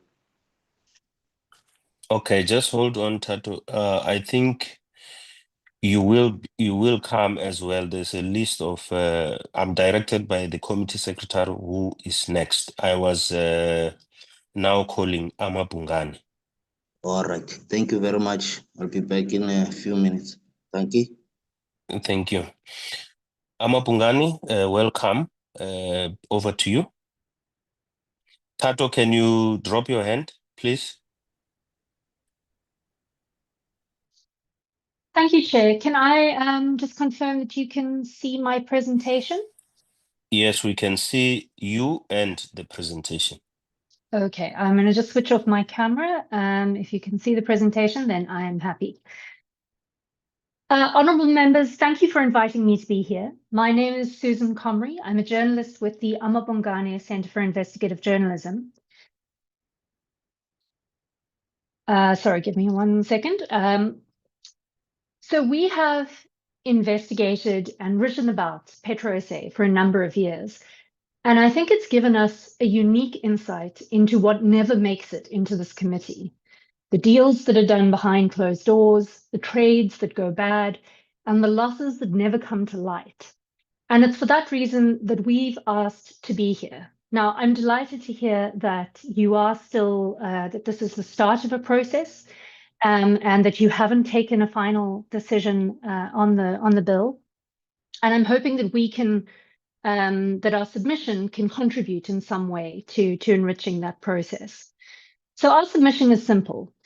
We believe that critical financial information about PetroSA's financial state and its losses have been withheld from this committee. We believe that this is information that you are legally entitled to, and we believe, more importantly, that it's information that you need to consider before you vote on whether to pass the SANPC bill. Now, some of the basics that I think hopefully we can all agree on. The Central Energy Fund, as everyone knows, is governed by the Public Finance Management Act. It's a Schedule II major public entity. And because PetroSA is a subsidiary of the Central Energy Fund, it is also a major public entity. Now, in terms of Section 65 of the PFMA, all major public entities are required to table their annual reports, their financial statements, and their audit by no later than the 30th of September every year. Now, this isn't controversial. This is how all state-owned entities work. Except in PetroSA's case, because PetroSA hasn't published or tabled their financial statements for the past 6 years. The last time that we saw a full set of financial statements from PetroSA was for the financial year ending March 2020, during the beginning of COVID. Now, we know that PetroSA has continued to produce audited financials. This, for instance, is a copy of their 2024 audited financials. It's not in the public domain as far as we can tell. It was provided to us by a confidential source. But by law, this document should be delivered to the committee every single year. Instead, what the committee receives are screen grabs from the financial statements. And if I just go back quickly, if I can, you'll see that the audited financials, for instance, for the 2024 financial year, they're 108 pages long. What gets given to the committee is just 3 pages. Now, the reason that this matters and why it matters in the context of the SANPC bill is because you are being asked to approve a merger without a full and frank disclosure of PetroSA's financial affairs.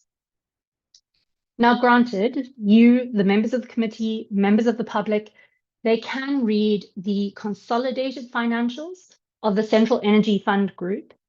But as this committee well knows, there are 10 entities that sit inside the group, and only 4 of those entities are subject to this merger.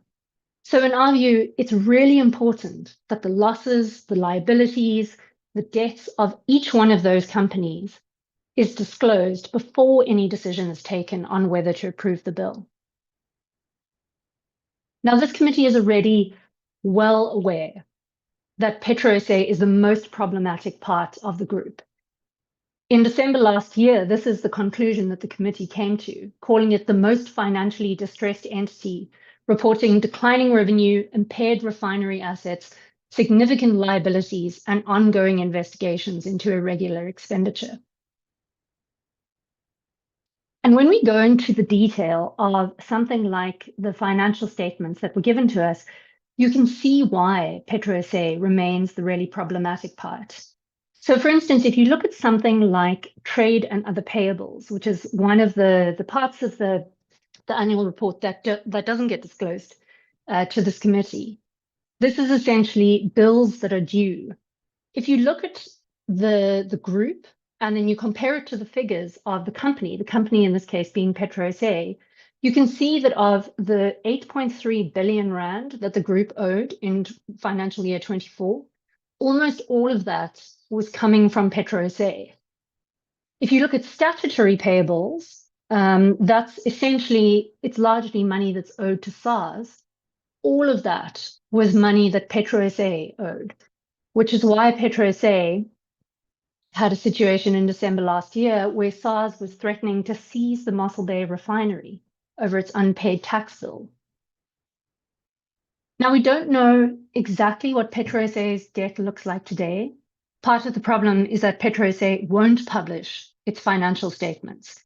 But if history is anything to go by, then the 10 billion rand that sits inside the Central Energy Fund in terms of trade and other payables, chances are that most of that falls at PetroSA's door. Now, this wouldn't matter as much, and it wouldn't necessarily matter in terms of the SANPAC bill, except that the SANPAC bill says in section 25 and 26 that the new entity, unlike PetroSA, will be eligible for government bailouts, or for government funding at least. And so the questions we think that this committee should be asking is, what toxic debts is SANPAC, the newly merged entity, being asked to swallow? And it's here where I think we might have some insight that can be useful to the committee. So we know, for instance, that PetroSA sold an astonishing amount of diesel to Eskom during the height of load shedding. These are figures that Eskom provided to us. Around 869 million litres of fuel was sold in financial year 24 alone. That generated around 20 billion rand in revenue for PetroSA. But PetroSA had to go and get that fuel, that 869 million litres, from other companies. And the problem is that PetroSA simply refuses to disclose which companies received the contracts for that 20 billion rands worth of diesel. Now, we have submitted PIRs to PetroSA. Obviously, you know, the first point of call is there should have been a tender. There wasn't. The second port of call is that the procurement by other means should have been disclosed to National Treasury. It wasn't, again. So we submitted a PIR to PetroSA, which is now the subject of an information regulator complaint. And what PetroSA said to the information regulator was that even disclosing the names of the companies that received those contracts would be a breach of the confidentiality clause. These are contracts that were issued by a major public entity that's governed by the PFMA. And apparently, we're not even allowed to know the names of the companies that received that money.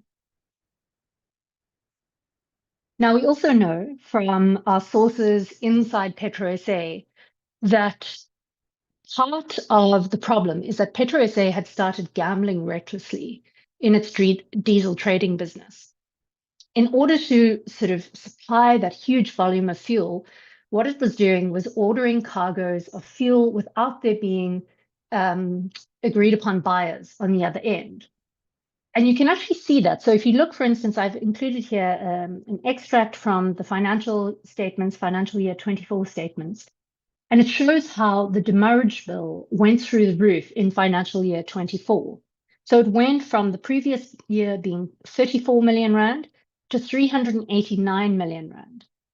Now, demurrage, as most of you will probably know, is when a vessel incurs costs where it has to wait to discharge, where it's waiting offshore to discharge. And what this meant is that in financial year 24, PetroSA had tankers waiting offshore for days or sometimes months at a time, racking up fees at $35,000, which was around 650,000 rand a day, all of which was for PetroSA's account and ultimately contributed to PetroSA's losses. Now, this problem of trading wildly in diesel also made PetroSA a desperate seller. And we can see that because occasionally memos, documents leak to us. So this is an example of one that we've reported on. This was a deal that PetroSA entered into to sell a 50 million litre cargo of diesel to a company called Narco Energy. Now, the cargo was worth around 933 million rand, but PetroSA agreed to sell it to Narco at a discount of 96 million rand. PetroSA, as a result of that, ended up making a 19 million rand loss, while Narco walked away with a valuable cargo of fuel. This is the one that I can show you because we've written about this one, but there are other memos that we have, other documents. I mean, for instance, there's a memo that we have where PetroSA agreed to buy diesel at a higher price just so that it could roll over its unpaid trading debts to one of its suppliers. That same supplier, our information is that they currently are owed around 800 million rand by PetroSA, which then contributes to that line item that we saw of around 4 billion rand in trade payables. Now, the Narco deal is also an interesting one because PetroSA, in this instance, agreed to act as the importer of record. What that meant is that PetroSA then became liable for the duty at source fees that were owed to SARS, that Narco should have paid to SARS.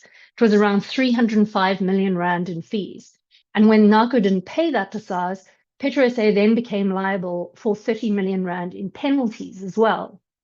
So if you remember the line item that we saw of around 3 billion rand in statutory payables, well, I mean, according to our information, a single deal with Narco added 336 million rand to that bill. And we still don't know if those fees were ever paid by Narco. We also saw a deal with PetroSA. We've seen them signing deals where we have unusually high demurrage fees that PetroSA would agree to. Now, around $35,000 was kind of the norm at the time, $35,000 a day in demurrage fees.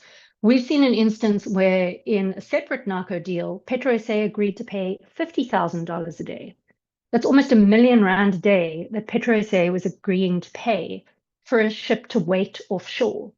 And in this instance, the ship, the Daytona, sat offshore for 108 days, which ended up meaning that PetroSA owed Narco another 99 million rand for demurrage. And just to say, this is completely unnecessary. PetroSA doesn't get anything for that 99 million rand.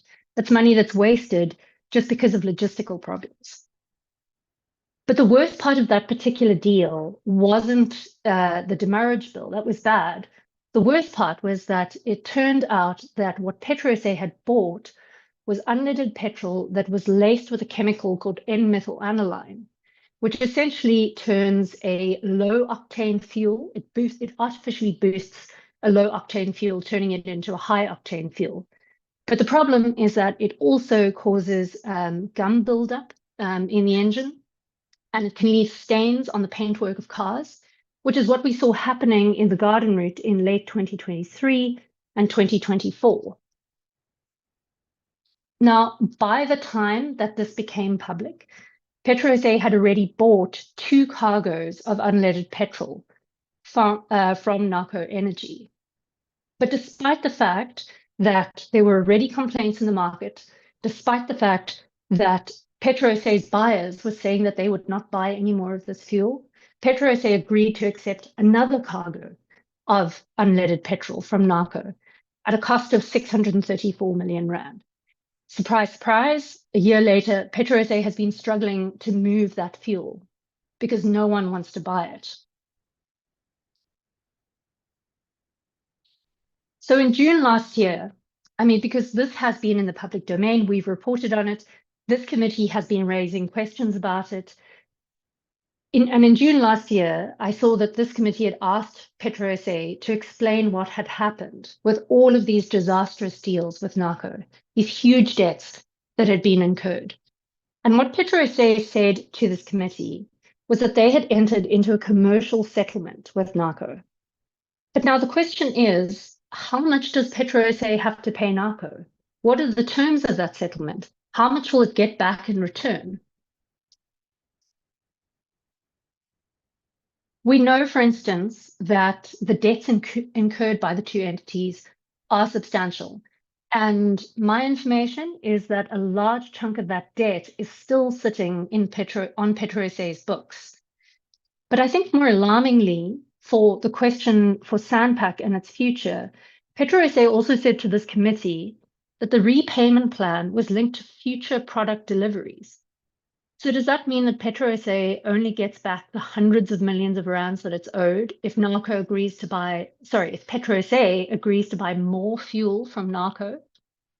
It's worth remembering that PetroSA's debts in the first place stem from a 2-year contract that it signed, where it agreed to buy roughly 11 billion rands worth of fuel from NARCO, specifically this unleaded petrol that contained N-methylaniline. Now, we don't know what PetroSA has committed to. That the terms of that sort of settlement agreement seem to be as secret as its lists of suppliers. But I think this committee should be asking, if PetroSA has said that the settlement is tied to future product deliveries, does that mean that PetroSA is on the hook for buying more cargoes of this problematic unleaded petrol? Or has PetroSA agreed to buy diesel from NARCO Energy? And if so, at what price? As I said, these are all urgent questions because as I read the SANPAC bill, and I stand to be corrected if I'm wrong, all of the liabilities and obligations of PetroSA become the liabilities and obligations of SANPAC on the day that the bill is signed. And so just to return to our submission, we believe that as an urgent next step, as part of your consideration of the bill, this committee should demand the following documents. So we've said, first of all financial reports, financial statements, and audit reports for the 3 entities or 4 entities that will form part of the merged SANPAC. As far as we know, these documents exist, and there's definitely no question that in terms of the PFMA, this committee is entitled to demand those documents be presented in Parliament. We've also said that we think that this committee needs to ask for a list of all of the assets that are going to be transferred into SANPAC. And I've added this because having, watched a number of the presentations in this committee, I'm still not clear which of the assets are going to be transferred into the merged entity. So for instance, something like the SANPAC refinery, which used to be the Sapret refinery, it's just been renamed. That, according to Seth's latest presentation, isn't going to SANPAC. Despite it being called the SANPAC refinery, it's instead apparently going to Seth Trading. Now that's important because it's a valuable asset. It has valuable storage, fuel storage space. More importantly, an asset like the Island View terminal allocation, there's a huge question mark. That would be a game changer for a company like SANPAC, but there's no clarity for me about where that is going to end up. And I think that's something that the committee, as part of its process, needs to ask for. I've also said that I think that the committee needs to demand a list of all of the debts owed by the 3 entities, and to demand as well that there is a full and frank disclosure of how those debts were incurred. What we've seen from the NARCO example is that too often you had PetroSA trading recklessly, entering into deals that were loss-making for PetroSA, but were very beneficial for someone else. And what we'd like to see is that being put on the table. You know, we have instances where PetroSA was potentially, because of the huge debts that it's incurred and that it's been rolling over in a bid to try and stave off liquidation, that it's agreed to deals that weren't in its best interests, and certainly aren't in SANPC's best interest to simply absorb. And then finally, and this is a really important one, we think that the committee should ask for any internal audit reports or external investigations that have financial implications for PetroSA and that therefore have financial implications for the future SANPC. You know, we know from our own investigations, from our sources, that PetroSA produces very good, very detailed internal audit reports that never see the light of day. And every time Parliament asks, you know, PetroSA sort of says, well, we're still, you know, we have internal processes and we're still, you know, busy with that investigation. But we're now at a point where it becomes incredibly critical that that information finally be put on the table. You know, if this bill is passed and SANPC comes into being, PetroSA will cease to exist. But it's critically important, in my view, that we don't let them go to the grave without finally opening up their books and disclosing all of their debts and all of the kind of complicated and disastrous deals that they've entered into. SANPC needs to start on a new slate. And unfortunately, if it's allowed to simply go ahead and take over PetroSA's disastrous kind of history, it could be starting on day one with some very nasty surprises. So that is the sum total of our presentation. We are here not to present on climate or anything like that. We are simply arguing for transparency. We hope that the committee will ask us for any help that it needs. Our door is always open as Amabungane. We would always welcome members of the committee reaching out to discuss anything that's troubling them. Thank you. Thank you very much, Ms. Comrie, for the presentation. Very enlightening. Honorable members, there is the presentation. Any take? Honorable Mani? No, Chair, I just want to congratulate Amabungane for this incisive piece of work that they have done. It's really impressive. I'm actually wondering as to why is the same level of rigor not applied by Amabungane to IDEC as an example, because I think also IDEC needs this kind of incisive investigation. But I don't have questions to what they've asked. I really think that their approach is really going to assist the committee to get to the bottom of this, because indeed we don't want a situation where SANPC has become a panacea for things. It's like it's a new world, we forget the past and all the things get swept under the carpet and we move along and all of that. So I really think, and I also welcome the fact that they've publicly opened themselves up to individual members of committees to approach them. Yeah, so I want to put on record that look out for me. I will be there to get a bit more detail here and there. This matter is of high interest to me. Thank you very much. Thank you, Chair. I really want to congratulate them for this deep, incisive work. Thank you, Honorable Mani. Honorable Hassan? Thanks, Chairperson. Let me also appreciate the presentation by Amabungane. Quite a lot of information is coming out there.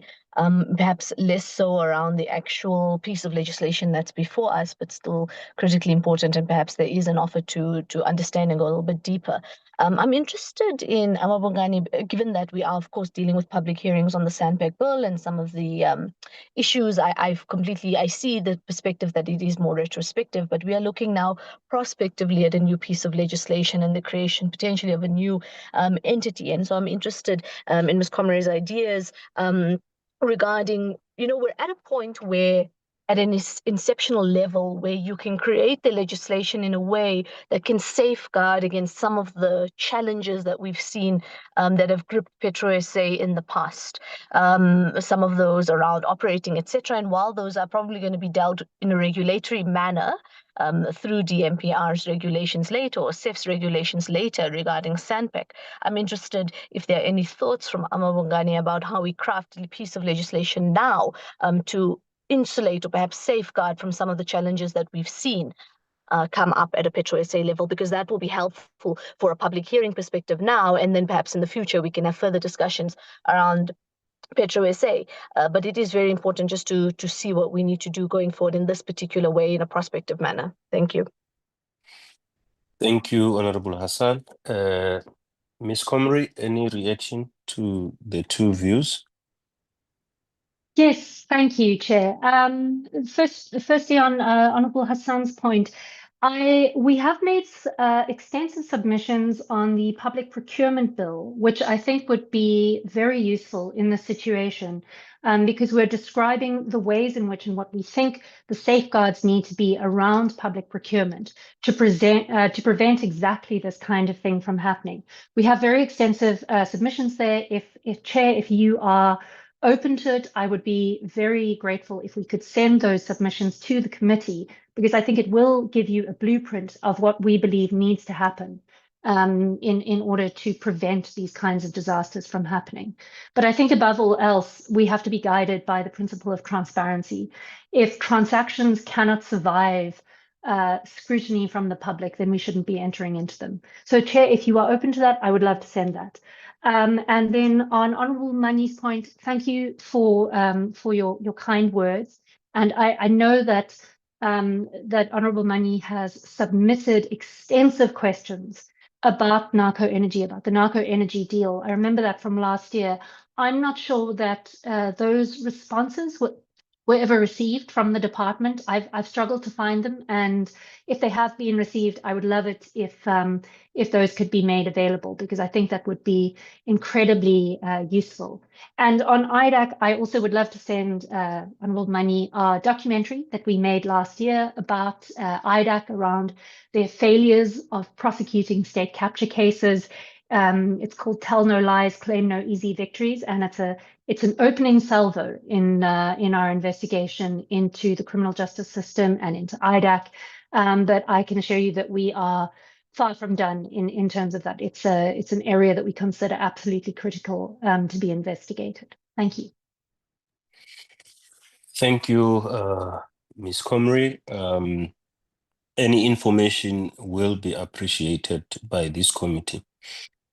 Actually, Honorable Mani submitted 125 questions on this issue, record-breaking submissions. And I do think he can confirm whether the responses were given, but I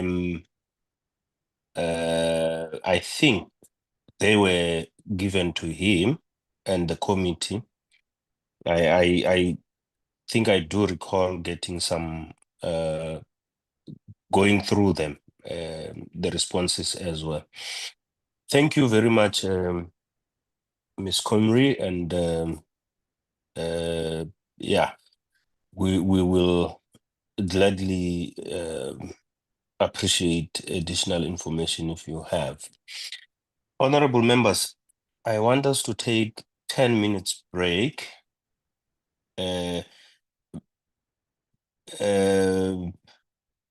Just to stretch, but I want to deal with something before we do. Is Mr. Tato still on the platform?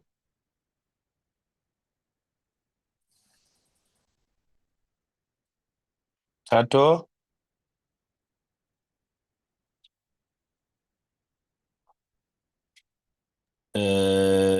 The It looks reason like, why, yeah, sorry, Chair, he looks like he's still here. I can see the name Tato Mashia. yes, Tato Mashia, are you here?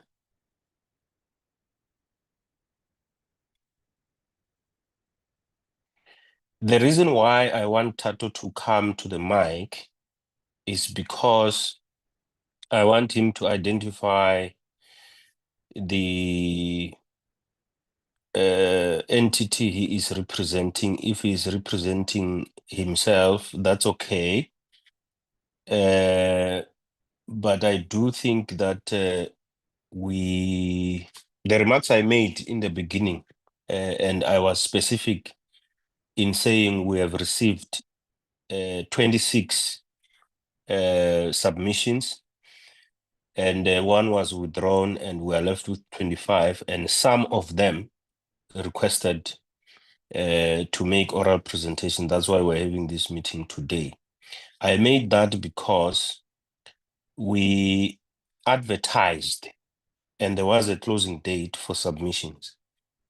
I want Ms. Boss to find out whether Tato, through an entity or through himself, made submissions. And I want Ms. Zidanjan, sorry if I'm pronouncing it wrong, our legal, when we come back, to advise us on whether we can allow a person who has missed the deadline of submissions to make a presentation here. We want to run a very tight legal process so that we are transparent to the public. We don't want to make mistakes along the way. Ms. Ganjan, are you hearing me?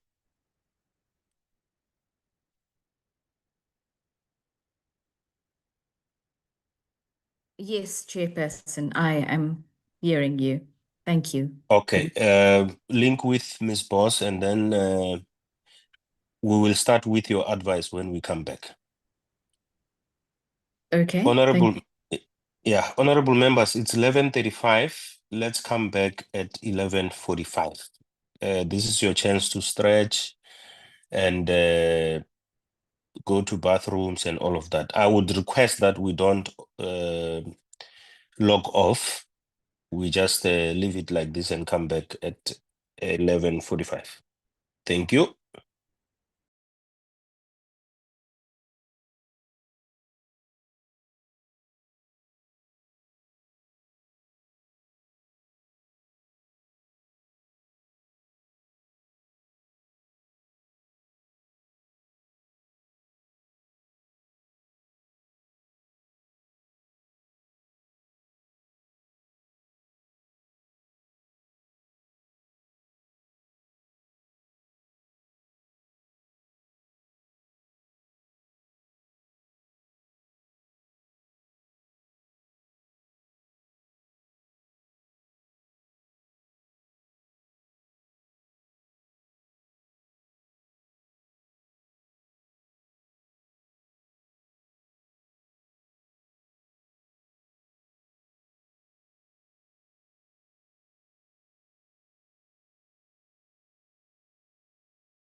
made a submission or not?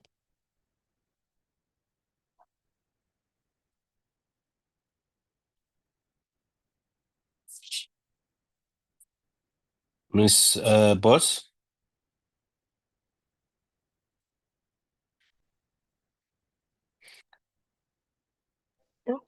Apologies, Chair. Sorry, can you please come again? I was just in the phone with the legal advisor.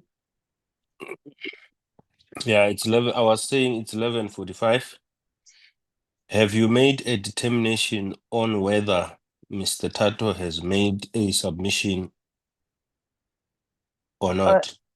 Yes, Chair, he did make a submission, but that was not related to what we're dealing with. It's his concern on the illicit mining thing, and he never indicated that he wants to come and present to the committee.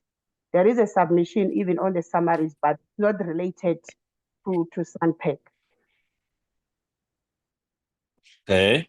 Ms. Ganjan, what is your advice?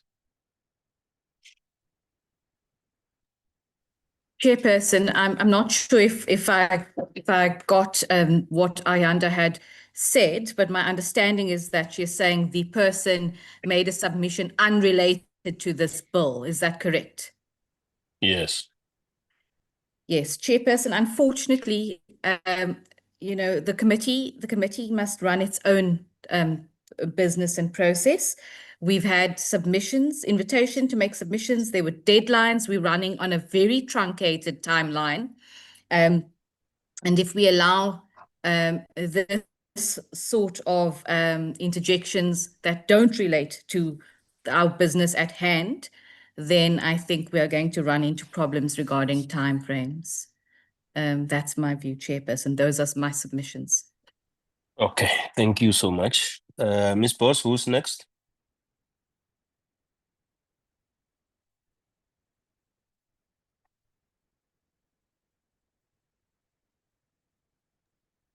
Ms. Boss?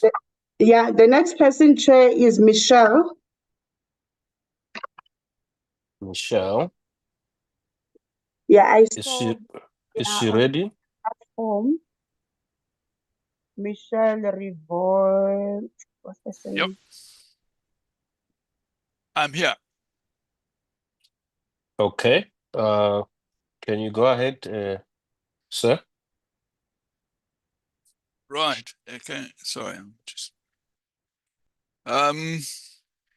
Okay, if I could be allowed to share my screen. Do you need sharing rights? Ms. Boss, can you give him sharing rights? It's given, Chair. Okay, you can proceed.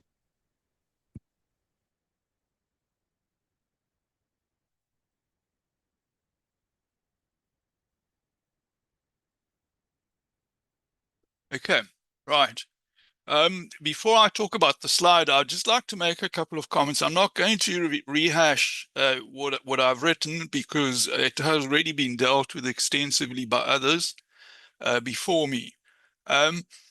My concerns are on a number of issues that haven't been raised yet. One is where the state is has a commercial interest and effectively judges whether objections to an application for prospecting rights or production rights is suited or not, then the state becomes a judge and the jury, which for those who are legally qualified is certainly contrary to one of the basic tenets of a natural justice. That is one of the concerns, the impartiality of the state in judging whether environmental concerns are suited or not when it has a financial interest or potential financial interest in prospecting rights. Having said that, there are just a couple of comments that sort of left me quite baffled. One is the comment that Section 24 of the Constitution is anti-development.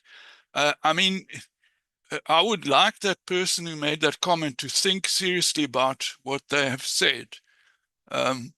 Whether they believe that a citizen's right to breathe clean air is actually contrary to developmental goals, because that would be a serious statement in my view.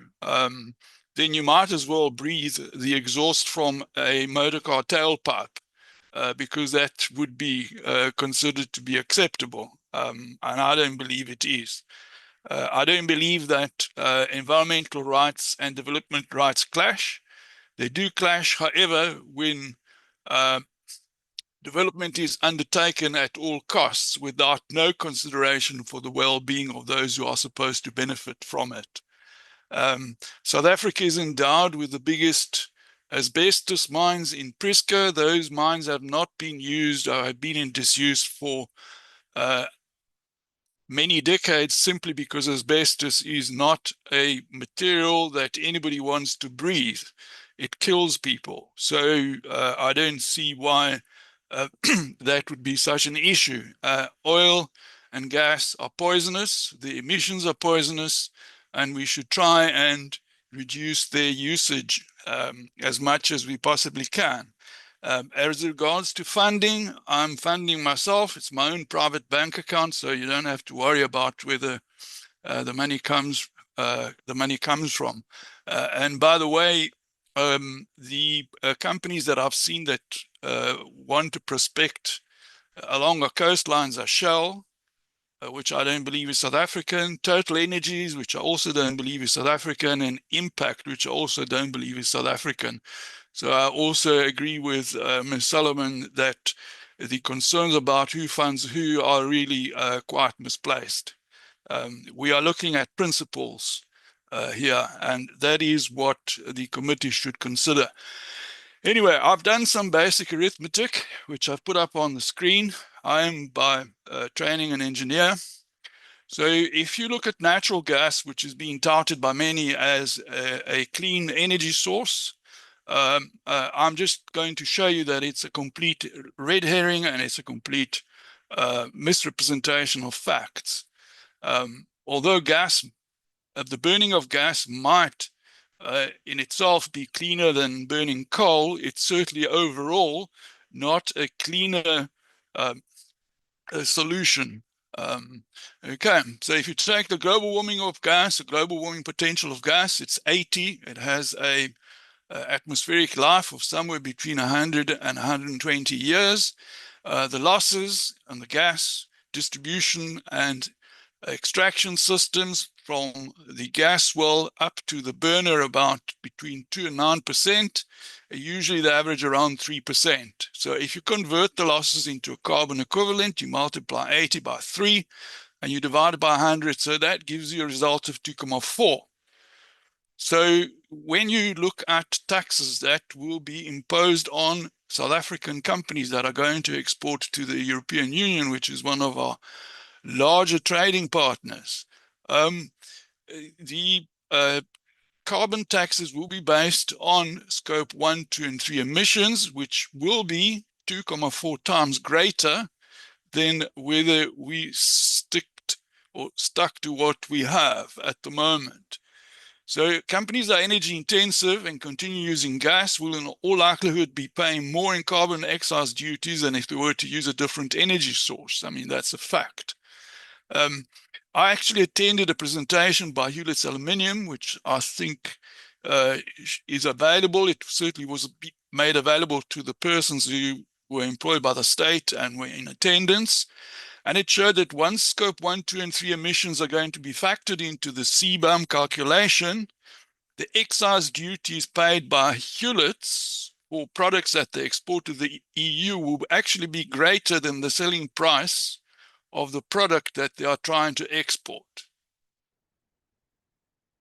Okay, so now and that is with the status quo. So if you multiply that by 2.4, when you convert the current energy system to gas, it will actually be worse. And Hewlett is just one of the many companies that exports to the EU.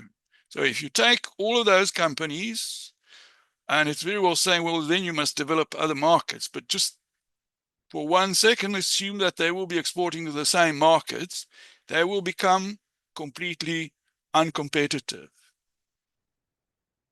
So by pursuing a fossil fuel intensive economy, which we're doing now, are you going to, or which this bill intends promoting, are there going to be more jobs going to be put at risk in those industries that will no longer be able to export because they will be paying too many taxes, versus the potential job creation in the oil and gas industry? Now, all the presentations that I attended on exploration rights by a variety of different companies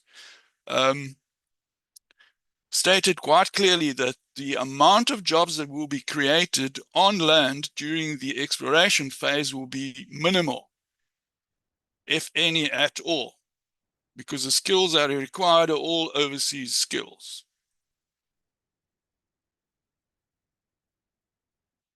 Okay, so I'd just like to leave you with this thought. Consider what there is to gain versus what there is to lose. And lastly, if you believe that the oil and gas industry is a clean industry, go and have a look at what's happened to the Niger Delta.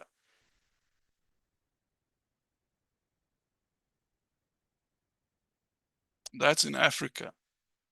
And the oil and gas industry in Africa doesn't not have a good record. Cabo Delgado, they caused a civil war. In Nigeria, they've destroyed an estuary. So I'm not sure how you're going to make sure that it's going to be any better when the history shows everybody that it is otherwise. Okay, I'm finished. And as I said, I would be brief because the areas that I wanted to cover already been covered by others. Thank you. Thank you very much, Mr. Rivarola. If I'm Michael, please. Michael. Okay, thank you. Honorable members, there is the presentation. Any take? Any questions?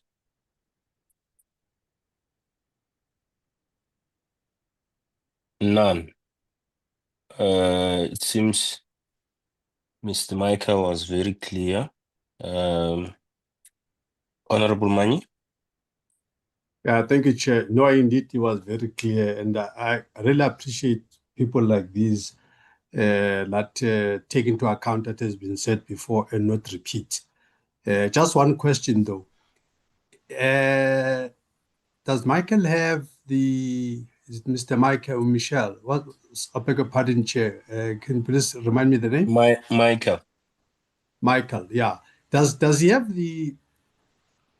a proposed solution to all? He's raised all kinds of concerns, which I note the concerns. So, if we're to ask him where to from here, what must happen? Must we just shut the thing down? What is he actually saying at the end of the day? Thank you. Okay, thank you, Mr. Michael. Any reaction to that? The word transition means that you're going from a peak to a reduction. You don't want to actually increase. And I mean, if you look at the world at the moment, the world is coping with 20% less oil in circulation. And, you know, the only people who are making money at the moment are the oil speculators. But it doesn't seem to have affected anybody or any economy. And everybody seems to carry on quite well. I'm a supporter and proposer of certainly renewable energy. And there are a lot of red herrings that are being put in front of persons about renewable energy intermittency and lack of base load and so on and so forth. And I mean, you know, when you look at a country like France that produces 70% of its energy with nuclear energy, they have no water at the moment, so they're actually being sustained by renewables because they don't require water. They only require sun and wind, all of which are free. So I'm just saying, my comment is South Africa has far greater pressing needs than actually sinking billions of rands into what could become stranded assets. We need, there are people who don't have roofs over their heads. Surely that's a more important need, providing a decent living standard in a house to somebody, than actually developing an industry which in 25 or 30 years is likely to be persona non grata, like asbestos in Prisca, which is there but remains underground, despite the fact that it's the best thermal insulating material that is available. We don't use it anymore because we've made a choice. We'd rather save the lives than actually have a product that takes lives away. Thank you. But Chair, sorry, Michael is not answering my question with respect. He continues to raise a question, and I don't want to infer the answer, because if I infer the answer, then it's going to be, no, that's not what I said. He must just say. Michael, Mr. Michael? Well, for me, the answer is straightforward. There should be no further exploration along the South African coastline. I think South Africa has many more alternatives for creating employment within the coastal areas other than actually developing oil and gas. Okay. I'm not saying that you should shut down what you have, keep what you have, but don't increase it and phase it out. Okay. Honorable Mani, are you answered?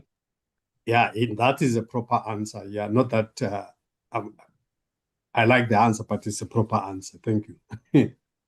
Okay, thank you. Thank you, Mr. Michael, for the precise presentation. We will now move to the next presentation. Much appreciated for you to have made the submission. Thank you very much. Ms. Boss, who is next? Chair, it's FIASA. Business Unity is no longer presenting. They align with FIASA. Thank you. FIASA, over to you.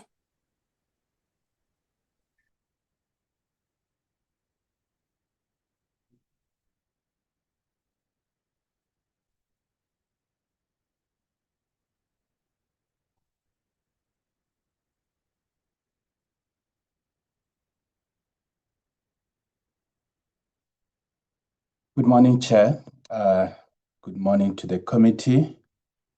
Thank you for the opportunity granted to the Fuels Industry Association to make a presentation on our comments. Just to state that we have made a submission. So this is just like a summary of the key issues that we would like the committee to consider.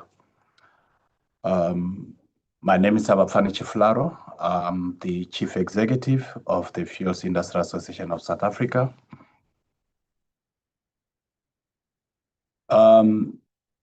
Just at the onset, I just want to state that FIASA, or the Fuels Industry Association of South Africa, supports the establishing of the SANPC and the consolidation of Petroleum, iGas, and the Strategic Fuel Fund as proposed. And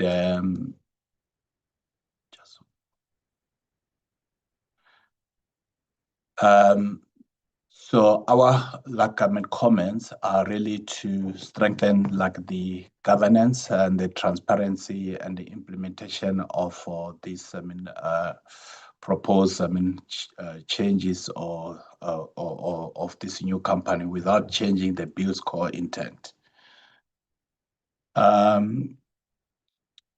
Who we represent, we are like a downstream focused industry body established in 1994. We represent the collective interest of the fuels industry, cross production, distribution, and marketing. And why we support the bill, we believe that the bill, it gives South Africa the opportunity to strengthen the security of energy supply. And of course, one of its primary objectives is to establish the South African National Petroleum Company with the consolidation of Petroleum, iGas, and SFF, We believe that Recording it will stopped. help with the coordination and infrastructure development, and will create a single accountable Mr. Chifularo, Mr. Hi. Chifularo, just a minute. Ms. Boss, can we get back the recording?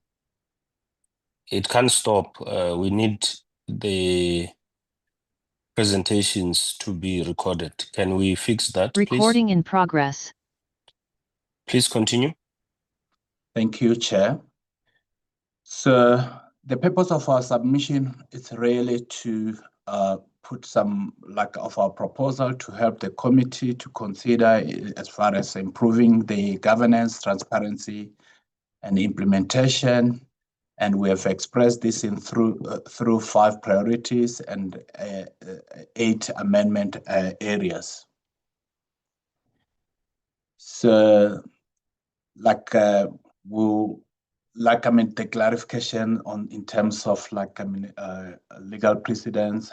Clause 3 deals with that. I'll come into that. In the next slide. That the clause 3, it states that it prevails only in a direct and irreconcilable conflict. I'll deal with that in the next slide. And then this is the point that deals with to separate institutional roles. I think some of the speakers have talked about this issue. I think OPASA, but they were looking more on the upstream perspective. But we believe that they should be distinguishing of policy, independent regulation, and SANPC commerce role. Those needs to be separated as much as SANPC is owned by the shareholders, the government. And then we also focus on the issue of aggregation, stocks, and access. So this needs to be ring-fenced, and also make sure that there is no mixing between the role of aggregation when it comes to strategic stocks and also the commercial role. And then the issue of levies that could be imposed in terms of this bill.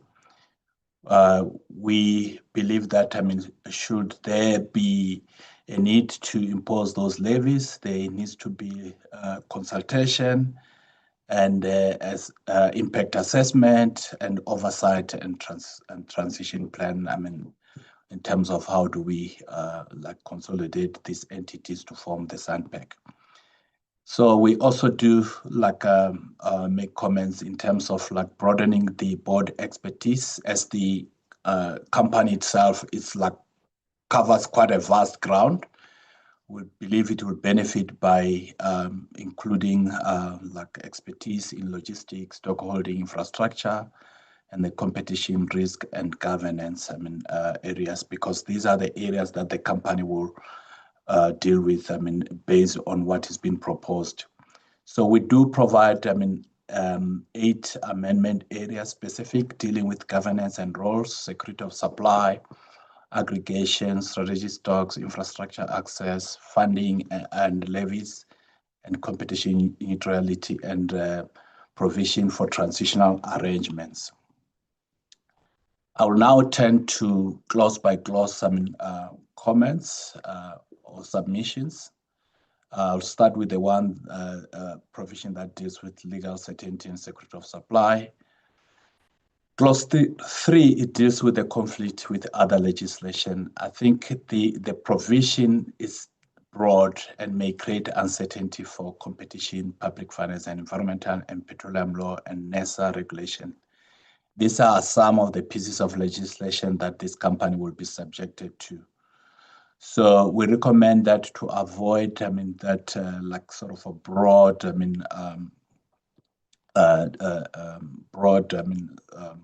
articulation of issues, limit the precedent to a direct and irreconcilable conflict. Reason being that a lot of legislation already provide, sort of clarity in terms of a company participating in the oil and gas space. So we do provide, suggested wording, which it's also in our main submission, in terms of treating this like a issue which we think is broadly defined. It needs to be kind of narrowed down as proposed in our wording. And the clause number 7, which deals with security of supply, particularly framework. Our concern here is that security of supply is a key objective, but the implementation mechanisms are not defined. Reason why we're mentioning this, because this is an act to establish the company. It's not typically like an act that is to regulate the industry, which then tends to be followed by regulation. So hence we are proposing that there has to be clarity in the bill itself, so that once it finalized, these clarifications is already taken care of. So one of the recommendations that the minister to publish a national security of supply framework, so that we know exactly what we mean when we talk about security of supply, because everybody has got their own interpretation. What does it mean and how that can be fulfilled? And then we also provide some suggested wording, which the committee can look and refer to when they process them in the bill. Then I'll just move to the areas dealing with governance and competition neutrality. Clause 7 and 9, where we focus on the issue relating to separation of functions, because this company is tasked with doing a lot of things, starting from upstream all the way to downstream, and to some extent, tasked with the responsibility for strategic stock holding. So there has to be separation of this function. So particularly when it comes to the tasks that relate to government role or government policy. The government policy, this stands, we like to believe it remains the function of the Department of Mineral and Petroleum Resources. So it must be clear that that's not the role of this company. And the regulatory oversight, it must be clear where it falls, because this company is also a participant in the market. So its commercial activities cannot be confused with the role that needs to be fulfilled by a regulator or by a policymaker. So we do propose some wording in terms of how can we remove that area which is not clear in the bill as it stands today. Then in terms of competition neutrality on clause number 9, SANPC itself, as is defined in the bill, will compete with private companies. But the bill does not expressly protect competitive neutrality, which we believe that the company is not going to be exempted from compliance with the provision of competition law, but that needs to be also be very clear. We recommend that the lawmakers consider inserting wording that express competitive neutrality obligation in contested markets. These are kind of issues that we consider to be given, but we just wanted to make sure that it's clearly outlined in the bill before it's finalized. Then I turn to the area of product aggregation and strategic stocks. This is dealt with in the bill in clause 9. The bill does not specify when aggregation applies, whether participation is voluntary, or the governance arrangements with regards to aggregation.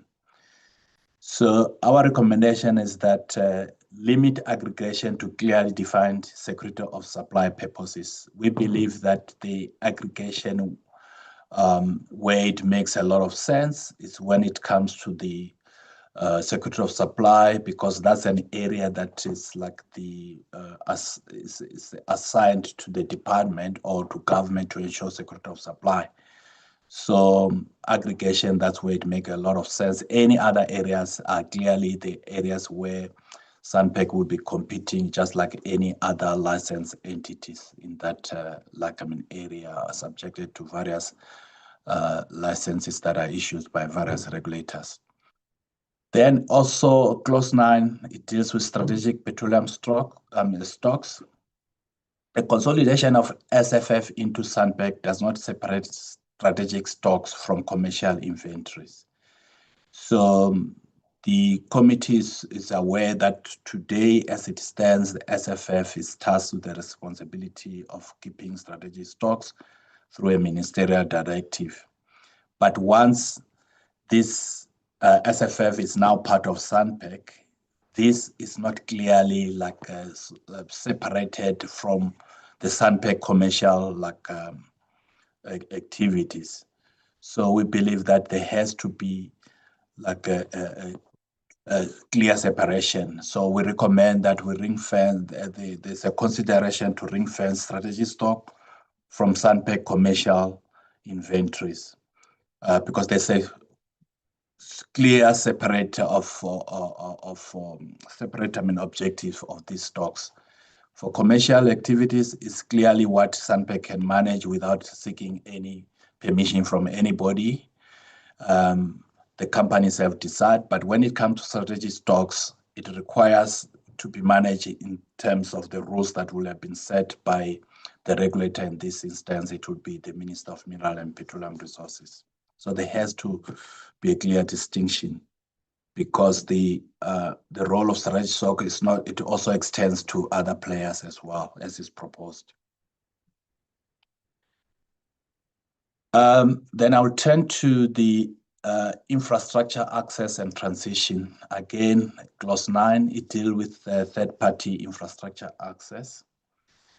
So it's stated that SANPC may own and operate strategic infrastructure, but the bill does not establish third-party access principles.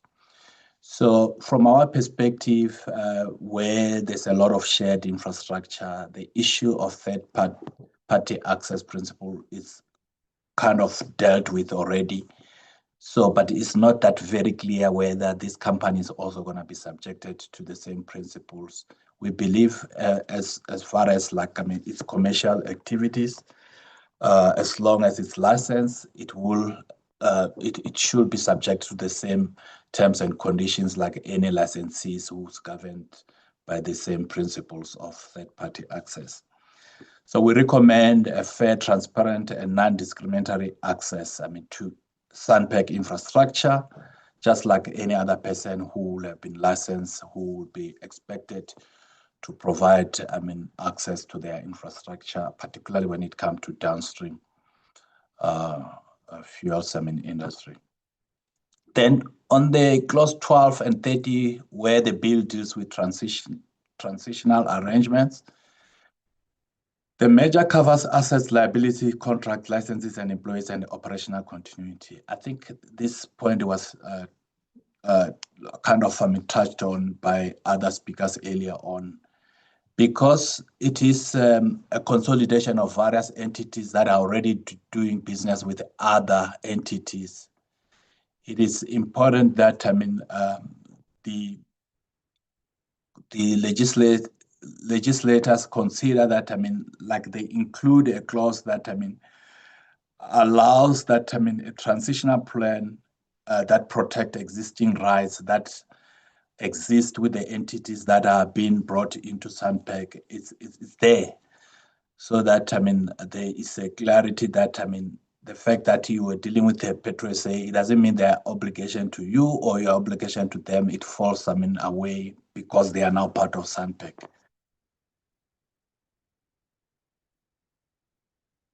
I'll just deal quickly with the issue of board composition, because this company has got a broad mandate. It deals with pretty much everything that relates to oil and gas. So the bill itself does not require the specialized expertise demanded across the petroleum value chain. For the company to really benefit and succeed, we recommend that the board expertise across the petroleum value chain should be one of the the requirement that this company should have.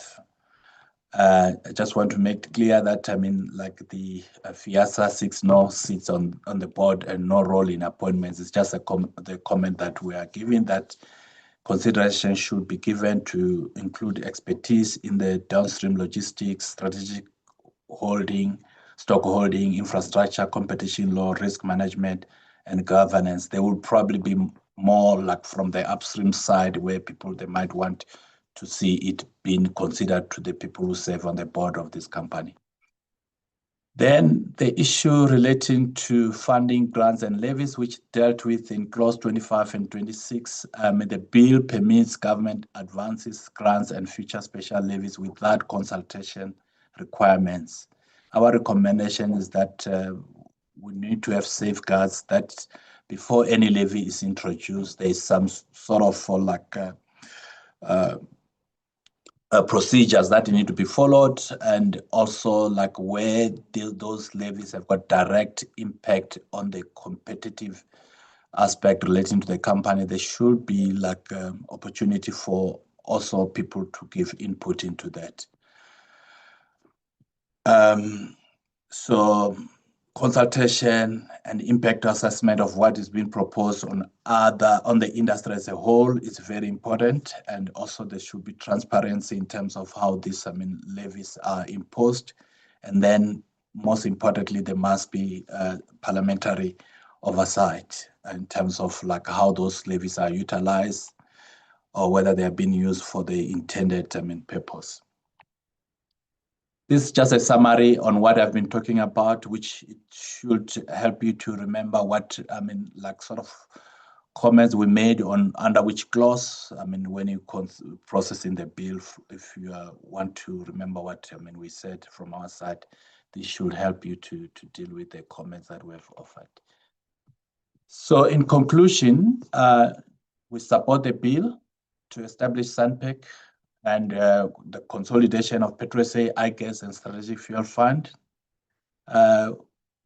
We think, that it's important that, we keep policy, regulation, and commercial activities distinct with competition-neutral implementation. Then we should promote transparency and accountability, apply openness to aggregation, stocks infrastructure access with consultation and oversight. Security supply and investor confidence, publish a national supply framework and a transition plan that protects existing rights. So our ask to the committee is just to adopt the amendments proposed in this submission, obviously after you have interrogated them, and if you need any further clarity, we are available to do so. So thank you very much, Chair and the committee. Thank you very much, Mr. Chifularo, for the presentation. I think it points us to the right direction in terms of not complicating matters. We are pointed to where we must interrogate, and with ease. Much appreciated. Honorable members, there is the presentation. Any take?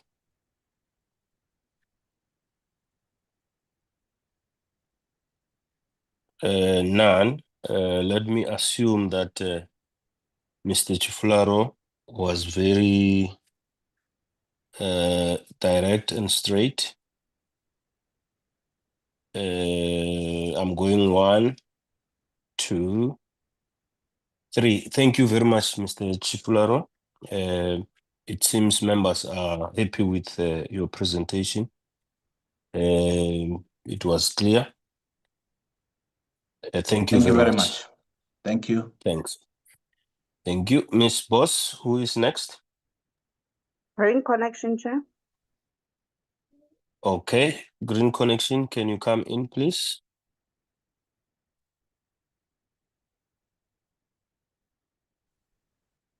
Thank you, Chair. Can I share a screen, please? Yes, you may. Ms. Boss, can you please assist? I've shared the hosting rights, Chair. to him and Chris.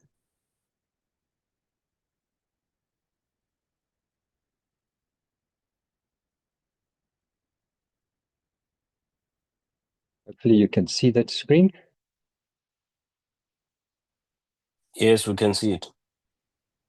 Thank you very much. And thank you to the Honourable Chair and Honourable members of the committee for this opportunity to present on behalf of the Green Connection their comments on the South African National Petroleum Company Bill. Just very shortly or very briefly, the Green Connection is an environmental and social justice non-governmental organization that supports small-scale fishers and fishing-dependent communities, many of which still bear the effects of apartheid-era discrimination and dispossession relating to their access to fishing, fishing rights, and the like. Broadly speaking, these communities face a disproportionate risk of bearing the impacts of expanded petroleum activity, which of course is part of what this bill seeks to do, is expand that activity, including the risk of catastrophic offshore oil spill risks to marine ecosystems, which in turn has impacts on marine biology, fish, and the livelihoods of coastal fishers. The Green Connection is also concerned, just at a general level, of corruption risk, given that South Africa's history of state capture. There's a concern that concentrating fossil fuel assets and revenue in one company, as is intended through this SANPC bill, heightens the risk of corruption and looting. So just to provide very briefly some context, perhaps before that, perhaps let me just get out front of one of the questions that we may anticipate. The Green Connection is funded, and it's funded by both local and international organizations. Those funders are disclosed on its website, and anyone who wants to see them is welcome to go and have a look at the Green Connection's website. The Green Connection is also not dictated to by any funders, and its position is and has been and will continue to be that it would reject funding from anyone who seeks to dictate what it is to do. Its primary focus is on, as I said, supporting small-scale fishers who depend on the oceans for their livelihoods, culture, etc. In addition, the Green Connection leadership are South African citizens who are concerned about communities facing various risks, including climate change. And the Green Connection is also not anti-development, but is in favor of ecologically sustainable development for the benefit of all. So to move on to our submissions on behalf of the Green Connection on the SANPC bill, to provide the context, what essentially the bill seeks to create is a single vertically integrated South African national petroleum company. And that's quite significant. It's also intended to be an energy champion that spans the entire oil and gas value chain. As you know, from obviously reading the bill and from previous presentation, it seeks to consolidate the assets of iGas, PetroSA, and the Strategic Fuel Fund. So in upstream, you've obviously got exploration and production. The SANPC's interest there includes a 20% carried interest, which we'll come back to shortly. It deals with midstream, which includes storage, transmission, liquefied natural gas, regasification infrastructure, etc. And then also envisages downstream oil and gas involvement, including refining, trading, aggregation, as well as distribution. Just as an aside, we also note that within its mandate, there's an object of undertaking renewable energy projects, but there's no corresponding functions or powers relating to that anywhere in the bill, and it is quite incongruous to have a renewable energy component, certainly as an independent component in a South African National Petroleum Company bill. But anyway, so the four principal concerns that we seek to highlight today, and we certainly won't be attempting to make all the points that are made in our written submissions. But the four principal concerns, first of all, relate to the establishment of a statutory fossil fuel champion, a vertically integrated national oil company, and within the context of the climate emergency or climate crisis. We're concerned about the orphaning of environmental liabilities, which we'll come back to, of course, later. We have concern that petroleum revenue bypasses the National Revenue Fund, and what we're speaking about there is that 20% carried interest. And the Green Connection is also concerned about the systematic removal of governance guardrails in this latest iteration of the bill. Relating to the first concern, it's important to note that the bill contains no mention whatsoever of climate change or even the Climate Change Act, including obligations that are currently in force, such as the greenhouse gas emissions trajectory, where the nationally determined contribution, or NDC, currently acts as that NDC pending the establishment of it separately, as well as things like sectoral emission targets, carbon budgets. It also doesn't make any mention of a just transition to a net zero economy. Importantly, the bill has not been harmonized with the Climate Change Act, as Section 7, subsection 1 requires. That is a specific obligation that Parliament has imposed on all organs of state to review and, if necessary, harmonize their laws, acts, programs, etc., with the Climate Change Act. And that clearly hasn't been done based on the way this bill looks. One of the risks with this expanded approach, the intention behind the company to expand fossil fuel production essentially through a vertically integrated national oil company, is that it's inconsistent with the state's Section 24 obligations and may also be irreconcilable with South Africa's second nationally determined contribution, which by 2035 has a target range and is on a path to try and achieve net zero by 2050. And that, again, is because the bill seeks to expand the activities and scope of this company through the value chain without any constraints whatsoever. And one must also keep in mind that this bill doesn't sit alone. It also sits with other new legislation, such as the Upstream Petroleum Resources Development Act, which seeks to accelerate expanded fossil fuel development, and the gas bill, which also has a similar intention. One of the concerns with establishing such a fossil fuel champion in a climate crisis is that it will also seek to entrench liquefied natural gas. Section 9L specifically writes the pursuit of liquefied natural gas, regasification and transmission directly into the statutory mandate of the bill.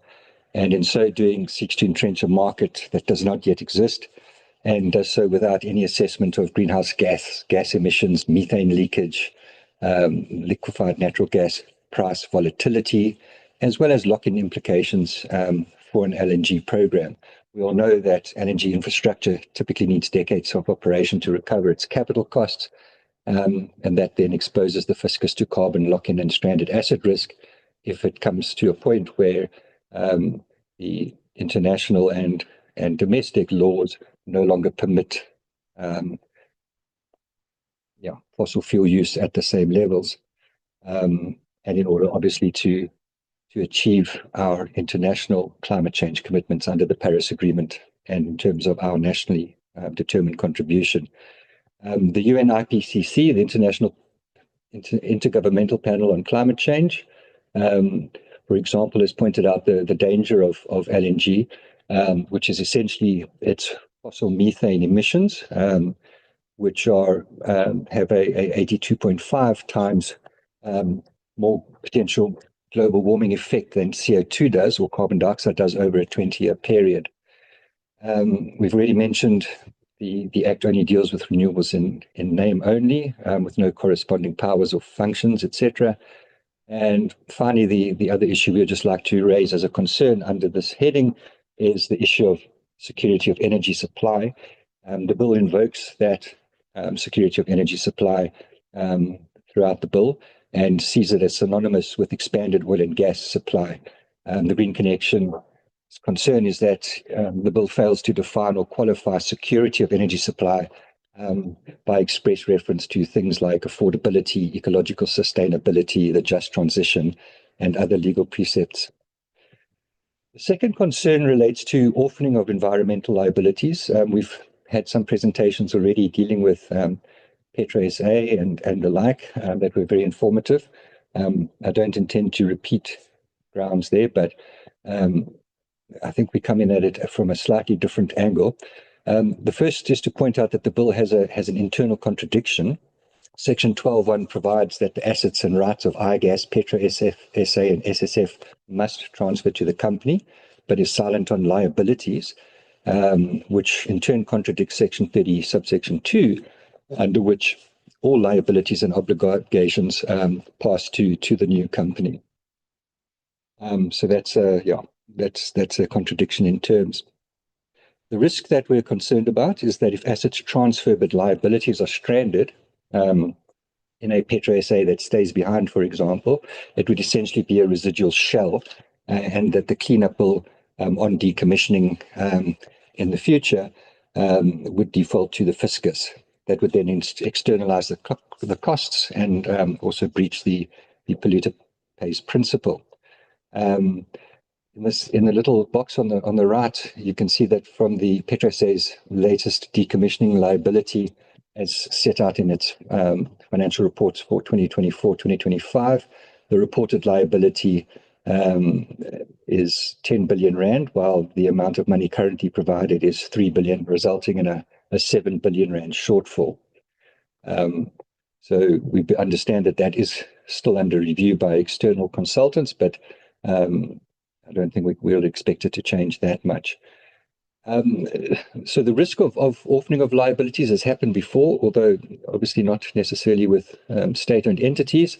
For example, in 2018, Mintails had a 486 million rand environmental liability, but only had 25.6 million provided for it. And this very committee concluded in its report on that the state would inherit those liabilities if the company went into liquidation.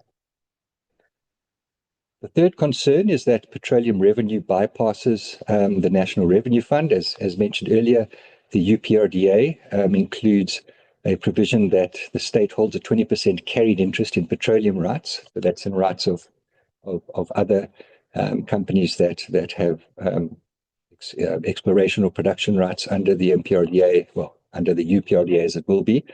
And that carried interest is South Africa's direct stake in future oil and gas production and is separate from royalties or tax. The problem with the bill that the Green Connection would like to highlight is that under the bill, reading Section 25.1 of the bill with Section 34 of the Upstream Petroleum Resources Development Act, that money accrues directly to the company to fund its own operations, which, as we've mentioned, include the entire value chain, both domestically and internationally, and obviously includes further fossil fuel expansion instead of going into the National Revenue Fund, which is typically what is anticipated under Section 213, subsection 1 of the Constitution. The Green Connection believes that's structurally risky because it incentivizes the company to maximize extraction and removes a significant revenue stream from ordinary fiscal oversight, a risk borne out by, amongst other things, a 71-country study of national oil companies. So to give you an idea, just in the boxes on the right, the SANPC bill has the carried interest revenues flowing directly to the National Petroleum Company for its own budget and not into the National Revenue Fund. By contrast, just to demonstrate that there are other ways of doing it, Norway's model with its national oil company, Petoro, indicates, well, for them, the state's direct financial interest flows to the government, their government pension fund global, which is 100% of the net cash flow. And then Petoro itself is funded separately by the state. The systematic removal of governance guardrails is the fourth concern. So basically what we did was compare the 2023 draft bill with the current bill, and we picked up a number of removals of guardrails that we would just like to highlight, and which are, of course, detailed or provided for in more detail in the written commentary. So the one is that subsidiary companies would no longer require ministerial approval with Treasury concurrence, and there's no undue risk test. So that's when they say if subsidiary companies are to be established.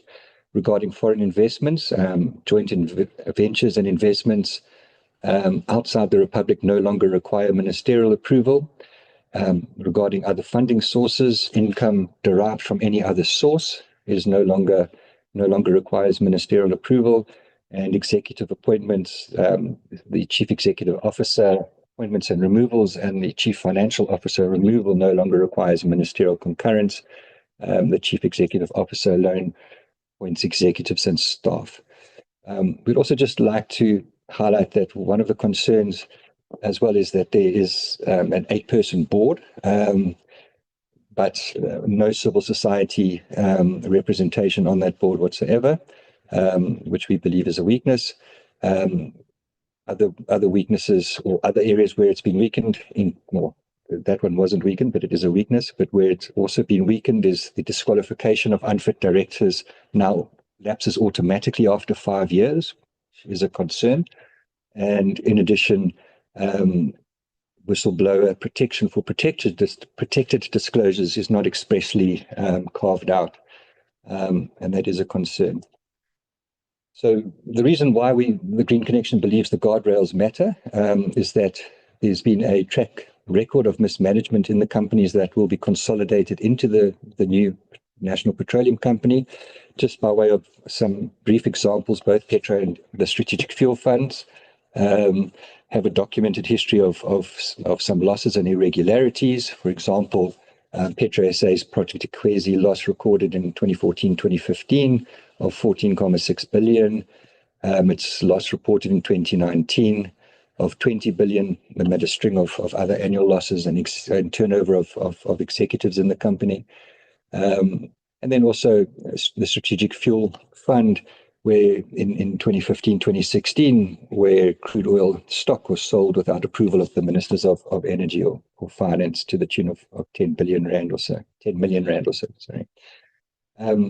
In addition, since then, Mossel Bay's gas to liquids refinery has been on care and maintenance. And that obviously we mentioned earlier has a significant 10 billion rand, well, not just the refinery, but the offshore component of that has a 10 billion rand decommissioning liability at some point. Petro SA is also in an unresolved SARS payment dispute and an internal audit of a flagged narco oil transaction, which was raised earlier by Amabungani. And we also noted that the Auditor General issued an unqualified opinion with material uncertainty over Petro SA's going concern status. So looking at it from above, the concern is that transferring this legacy assets and staff into a less supervised entity that commands national assets, gets the state's carried interest, and potentially exposes and has potential material financial or fiscal exposure, risks the very conditions that state capture exploited. To end this submission, it's just 2 queries that we've raised, and it's just a query on whether due process has been followed regarding the Section 75 and Section 76 tagging. We note that the bill is tagged as an ordinary bill, not affecting the provinces, and that the Green Connection asks the committee to test this against the relevant cases, Tangawani in particular, where a bill must be tagged Section 76 if its provisions in substantial measure fall within the Schedule 4 functional area, and those include environment, pollution control, and trade, etc., which we believe would trigger those. But yeah, we just highlight that for the committee to consider. We also don't see evidence of a NEDLAC referral. So we note that the NEDLAC Act requires significant changes to social and economic policy to go to NEDLAC before introduction. And again, the consolidation of 3 state-owned entities that entrenches an LNG mandate, diverts carried interest revenue, and transfers substantial staff would seem to fall within that. But we again raise that as a query for the committee to consider. Just very briefly, as a final slide, a number of recommendations are made in the written submissions. In brief, some of these include relating to climate and liability, that the bill be harmonized with the Climate Change Act as required by the law as it stands, and also harmonized with our nationally determined contribution, which is currently our national emissions trajectory, and any applicable carbon budgets that may come about. That's Section 9L relating to the LNG mandate be deleted, or that it be subject to an independent needs and climate assessment, that the contradiction in terms of whether or not liabilities transfer to the new petroleum company, we suggest that be resolved, and that liabilities should follow the assets that fund them rather than orphaning them in an entity that can no longer afford to pay for those decommissioning costs. And we also recommend mandatory ring-fenced, independently audited decommissioning provision for the South African National Petroleum Company. Very briefly on revenue and governance, we recommend that the carried interest be paid to the National Revenue Fund or into a ring-fenced statutory fund that can be used for the benefit of South Africans, rather than to fund the petroleum company's own operations. That some of the 2023 bill's guardrails be reinstated, such as ministerial and treasury approval for subsidiaries, foreign deals, CEO and CFO appointments and the like. That a corporate plan be tabled and major transactions in Parliament with full public fiscal risk disclosure. And we also recommend that a civil society or community board seat be added to the South African National Petroleum Company if the bill is to go ahead, and that disqualification provisions be strengthened while whistleblower protection be provided. So in conclusion, the Green Connection's position is that the bill should be withdrawn in its current form for the reasons that we've set out. And the Green Connection believes that it's ill-advised and unnecessary to introduce a vertically integrated national petroleum company with a primary mandate to expand fossil fuel production and development across the value chain at a time of the climate crisis. We believe that the department should instead be focusing on reducing rather than increasing South Africa's dependency on fossil fuels, on enabling an affordable, decentralized, diversely owned renewable energy system, and on meeting South Africa's climate change commitments, including net zero emissions by 2050. Of course, if the Parliament proceeds nonetheless with the bill, the Green Connection recommends the various amendments that it's made in its written comments. Thank you, Honourable Chair. Thank you very much, Mr. Paul. I hope I'm pronouncing your surname correctly. Yes, you are. Thank you. Honorable members, there is the presentation. Any questions? Honorable Mani. Chair, I just have one question, maybe for you or Ms. Boss. Is there anybody in the list of public that we have in front of us today that supports this bill? Ever since we started this morning, it's been going one way and all of that. And not that I have a problem with that, but I just want to check that do we actually have any, and you might not be able to make the call, but maybe somebody listening here that is in the plenary here on the platform, if someone can say, but we support the bill. Just at the height of all of what has happened, I just want to check if there's any balancing picture from the public, because honestly, from now, since the beginning, this morning, I haven't heard anything that says anything that would take this bill forward. Thank you, Chair. Okay, thank you. So, Honorable Man, we started with Offshore Petroleum Association of South Africa. They support the bill. We followed by Oceans Not Oil. They do not support the bill. We went to Amabungane. They support the bill but need transparency on the issues that they have raised. We went to Mr. Michael Rivarola, does not support the bill. We went to FIASA, they support. We are now with Green Connection, they don't support.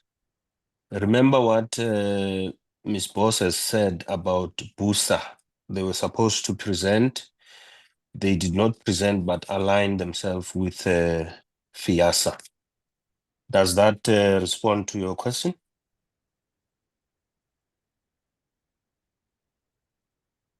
Thank you very much. Any other question, honorable members? None. Covered, Chair. Thank you. Thank you very much. Honorable members, allow me to thank Green Connection, Mr. Paul, for your presentation, which we will obviously have our views later on. But let's appreciate that you have taken your time to make these contributions to the bill. Thank you very much. Thank you, Honorable Chair. Thank you. Ms. Boss, who is next? Isabel Michaels, Chair. Isabel Michaels. Yes, hello, I'm here. Thank you. Welcome. Should I continue to talk? Yes, continue to talk, and let Thank me, you. just before that, can I ask Mr. Paul to remove the presentation so that you can put yours?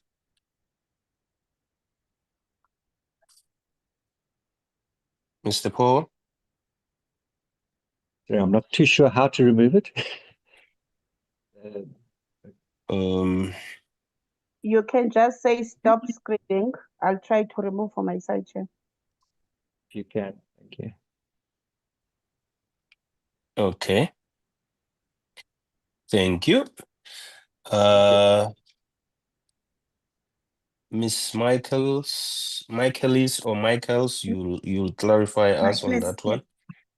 Yes, Please proceed. thank you very much, dear Honorable Mr. Machlaule and honorable members of the committee and dear madams and sirs. I really want to thank you for the opportunity to speak here today. And I also would like to say that I'm appearing here not as a climate or energy activist, but as a pediatrician who really wants to advocate for children's physical, mental, and environmental health now and in the future. There's now decades of research confirming that the consequences of burning fossil fuels affect children, unborn fetuses, and pregnant women particularly. And we know that they are especially susceptible to air pollution-related disease. And we are linking air pollution exposure to adverse birth outcomes, respiratory disease, and potentially also neurodevelopmental effects. Just a minute. Yes. Miss Michaelis. Miss Boss, which of the presentations that Miss Michaelis is speaking to amongst the ones that you sent us? I'm raising this because I want members to go to their gadgets and probably follow the presentation.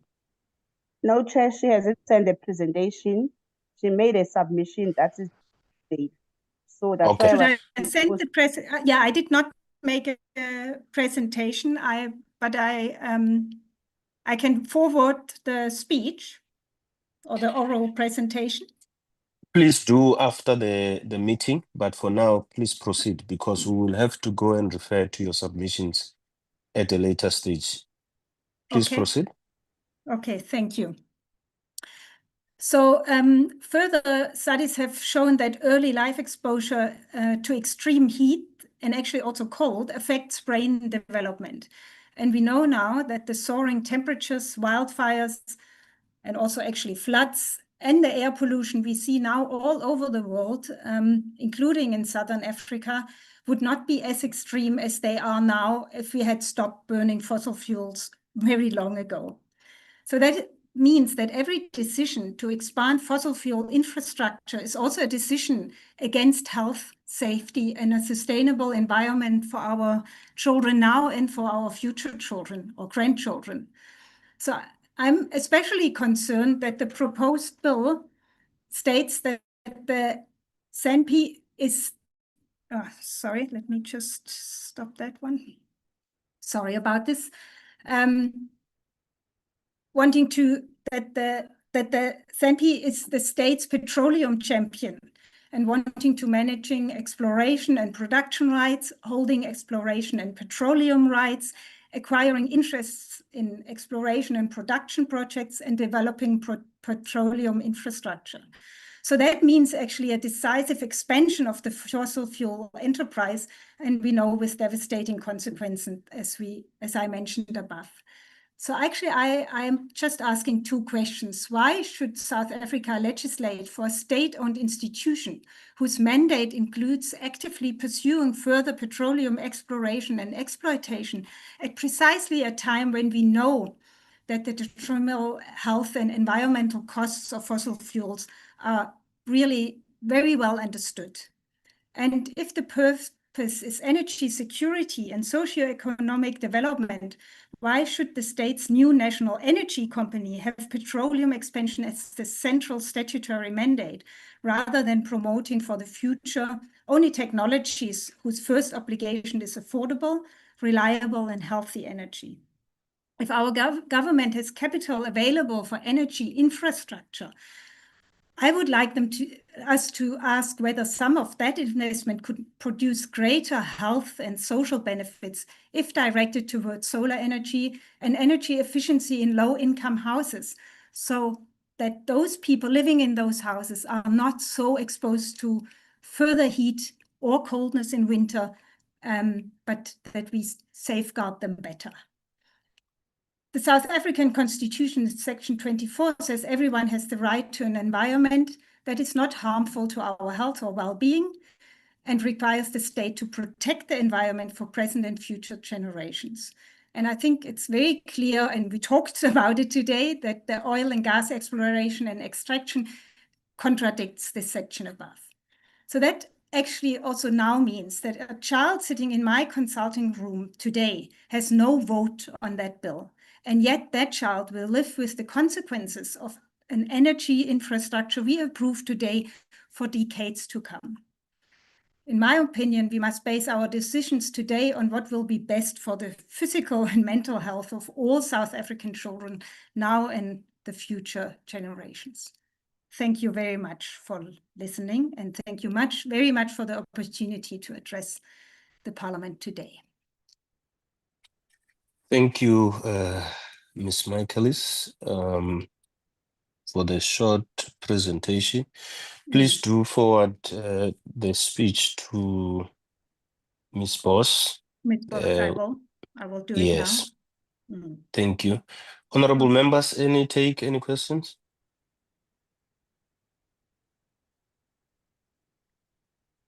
None. I'm happy when you are. Thank you very much, Ms. Michaelis. We will deliberate on the bill, and your submission will be considered as well. Thank you very much for availing yourself. Thank you very much, Honorable Chair. Thank you. Ms. Boss, who's next? SAPRA, Chair. SAPRA. Yes, Chair. I think. Okay. Yeah. All right, they can proceed. Who is okay? Ramlahlwane. Good afternoon, Chair and honorable members. My name is Lebu Ramlahlwane. I'm the National Vice Chair for SAPRA, the South African Petroleum Retailers Association.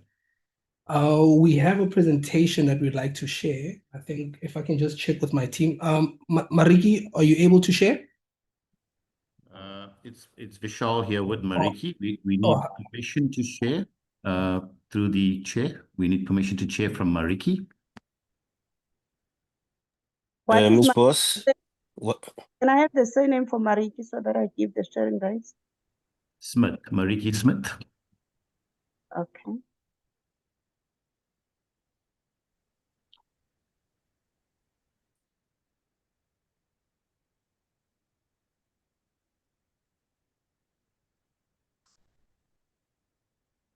There you go. Thank you, Chair. May I proceed? Yes, please proceed. Thank you. According to as based on our submissions to SANPC, to the Portfolio Committee on Mineral and Petroleum Resources, regarding the SANPC bill. Chairperson and honorable members, thank you for the opportunity to address the committee on behalf of the South African Petroleum Retailers Association, SAPRA. SAPRA represents petroleum retailers operating across South Africa, including businesses that play a critical role in fuel distribution, local economic development, employment creation, and supply resilience. Collectively, SAPRA represents over 750 retailers across the country. An important recognition is that SAPRA forms part of an umbrella body called the RMI, that is the Retail Motor Industry Organization, collectively representing the interests of over 9,000 automotive aftermarket businesses nationally. The retail aftermarket contributes over 200 billion rand, that is per annum, that is 2.76% to the GDP, and employs over 310,000 employees, with approximately 90,000 within the petroleum sector 5 specifically. At the outset, SAPRA wishes to state clearly that we support government's objective of strengthening South Africa's energy security and improving the management of strategic petroleum resources through the proposed establishment of the South African National Petroleum Company. We truly value the power of collaboration and commend government for driving inclusive strategies that involve critical industry stakeholders. Our submission is therefore not opposition of the bill. Rather, we seek to ensure that the final legislation creates a framework that promotes energy security while preserving competition, investment confidence, transparency, and a sustainable downstream petroleum sector. Our first submission was regarding the clarity of policy rationale. SAPRA believes it is important that the bill clearly articulates the specific problem or policy challenge that the creation of SANPC is intended to address. While the bill describes the structure and powers of the proposed entity, there remains uncertainty regarding what strategic or market failure necessitates the intervention, what alternative approaches were considered, why the SANPC model was selected, and how success will be measured going forward. Our second submission, governance and stakeholder participation. SANPC will exercise significant influence across the petroleum value chain. For this reason, SAPRA recommends the establishment of a formal stakeholder consultation mechanism, such as an industry advisory council, consisting of representatives from retailers, wholesalers, organized industry associations, logistics operators, and other affected stakeholders. Our goal is not additional bureaucracy. Our goal is to ensure that decisions with major industry implications benefit from practical industry insight before implementation. Our third message, competition and market neutrality. One of SAPRA's primary concerns is the breadth of SANPC's proposed mandate. The bill potentially enables SANPC to participate in storage, distribution, trading, marketing, and other downstream commercial activities, while simultaneously controlling strategic infrastructure and strategic fuel stocks. SAPRA believes this creates potential risks relating to market distortion, conflicts of interest, perceptions of preferential treatment, and reduce private sector investment. Accordingly, SAPRA recommends clear ring fencing of strategic and commercial functions, transparent reporting, ongoing competition oversight, and legislative safeguards ensuring SANPC competes on equal terms with private operators. Our fourth message, protection of existing retail infrastructure. South Africa already benefits from a mixture of fuel retail networks developed through decades of private investment. Retailers have invested billions of rand in infrastructure, compliance, environmental obligations, employment, and community development. SAPRA therefore requests clarity regarding whether SANPC intends to participate directly in fuel retailing, how future infrastructure investments may affect existing operators, and whether SANPC would receive advantages unavailable to other participants. Our fifth submission, existing infrastructure must be leveraged. SAPRA believes existing private sector infrastructure should remain an integral component of South Africa's fuel supply system. Where strategic gaps exist, SANPC can undoubtedly play an important role. However, infrastructure development should ideally address identified supply vulnerabilities, complement existing infrastructure, avoid unnecessary duplication, and encourage participation with private participants wherever practical.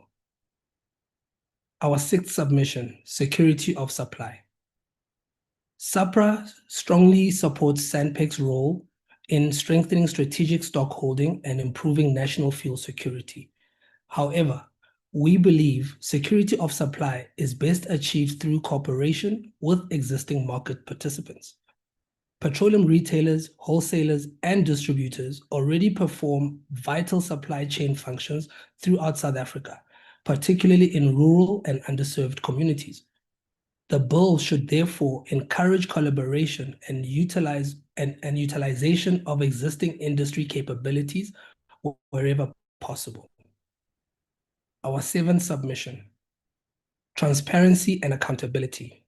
Given SANPC's significant powers and responsibilities, SAPRA believes transparency provisions should be strengthened. The bill should require public reporting on commercial activities, disclosure of strategic investments, transparency regarding storage and trading activities, and regular stakeholder engagement on strategic plans. Our closing statement. Chairperson and honorable members, SAPRA supports the policy objective of strengthening South Africa's energy security through the establishment of SANPC.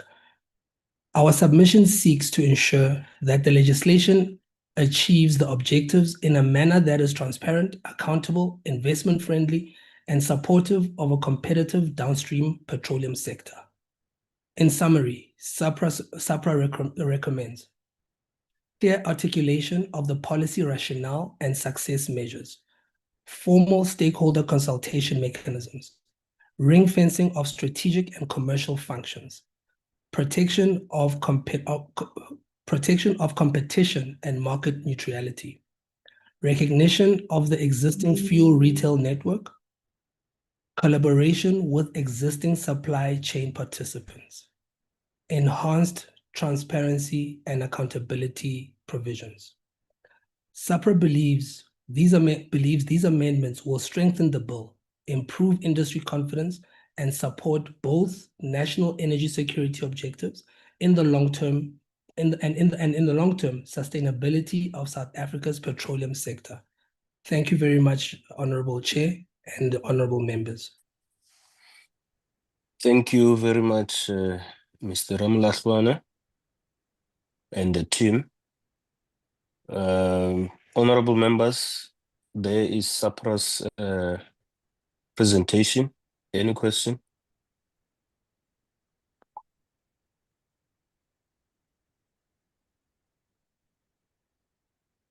No question. Allow me to thank the team from SAPRA for making the presentation.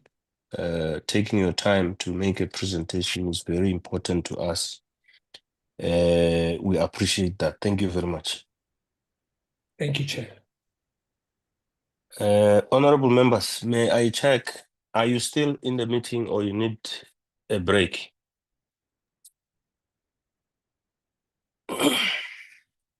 We are still in the meeting, Chair. Maybe comfort break will do so that we can prepare something quickly. Thank you. Okay, we'll take a comfort break at after the next presentation. Yeah. Who is next, Ms. Boss? It's Sasol, Chair. We are present, Chair. Okay, Sasol, can you, Ms. Boss, how many are outstanding after Sasol? Chair, it's 4. Just let me double check. It's Kosatu Numsa. Yeah, it's 3, Chair, after Sasol. Okay, honorable members, Senior. do you still want to take a comfort break or we should just go on until we finish, considering that there will be 3 left? Chair, let's finish. I withdraw. Thank you. Okay. Thank you. Can you proceed, Sasol? Thank you, Chair, and thank you, honourable members. I take it the presentation is visible and that I am audible. Okay. Yes, you. both are you're audible. We can see you and the presentation. Excellent, Proceed, Chair. please. Thank you. Thank you very much. So thank you again, honourable members. I will be brief, considering that we come at the tail end of what I'm sure is a long and important process. So firstly, some quick introductory remarks. We support the government objective of strengthening energy security, advancing transformation, advancing industrial development, and obviously doing so by optimizing how the Republic benefits from its petroleum resources. And based on those objectives, we support as SASOL the establishment of the SANPC as a national oil and gas company. However, we do believe that the bill in its present form has ambiguities and certain levels of regulatory uncertainty which it introduces, which could distort competition in the markets that the future SANPC will enter into. And our worry is that these risks may deter private sector investment into a sector which is, as per the NPC bill objective, both a public and private domain. And we do have some proposed amendments that we believe would solve for some of these issues. Okay, so on that basis, let's go through our concerns. The first one is the concentration of state power and drafting ambiguity. So there is a risk of a structural conflict of interest. The bill does establish the SANPC as a wholly state-owned, vertically integrated commercial entity, but it turns the government into, and SANPC specifically into, shareholder, policymaker, and through the clause 3 override. So the idea that this legislation sits at the apex above all other legislation, it becomes a de facto regulator. So this creates a range of conflicts of interest within the SANPC itself. One of the problems this creates is that because there are inadequate safeguards, there is limited room, or there is room for preferential or non-cost reflective regulatory treatment. So SANPC becomes a super competitor. It is able to face different pricing to the rest of the market. And because it is able to gain market share that way, you therefore have less investment in, for example, local refining. That's a very real risk. The clause 3 issue, I'm sure others have flagged this as well, is also of particular concern, because if this is superior in force to a range of other regulatory instruments, including the Petroleum Products Act, the acts empowering NERSA, etc., effectively, it creates a level of regulatory uncertainty, because this then creates a world in which the SANPC is not regulated on the same basis as everyone else. And it's a particular example of the inadequate safeguard issue we just raised. Then there's the question of the scope of what SANPC will do. At the moment, the mandate extends quite a bit beyond liquid fuels and gas into renewable energy and green hydrogen. Now, this isn't a problem in and of itself.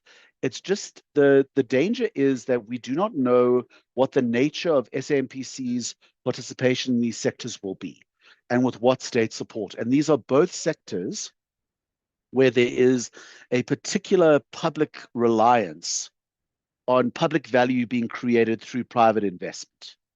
So if those things are not defined, there is a risk of underinvestment in those sectors, and the approximately 2 trillion rand, for example, that needs to be invested by the private sector in renewable energy transmission, et cetera, between now and 2035, could be undermined if there is a risk that people will not be able to see a return on new electricity assets because there's a new super competitor with preferential access to certain levels of resourcing, etc.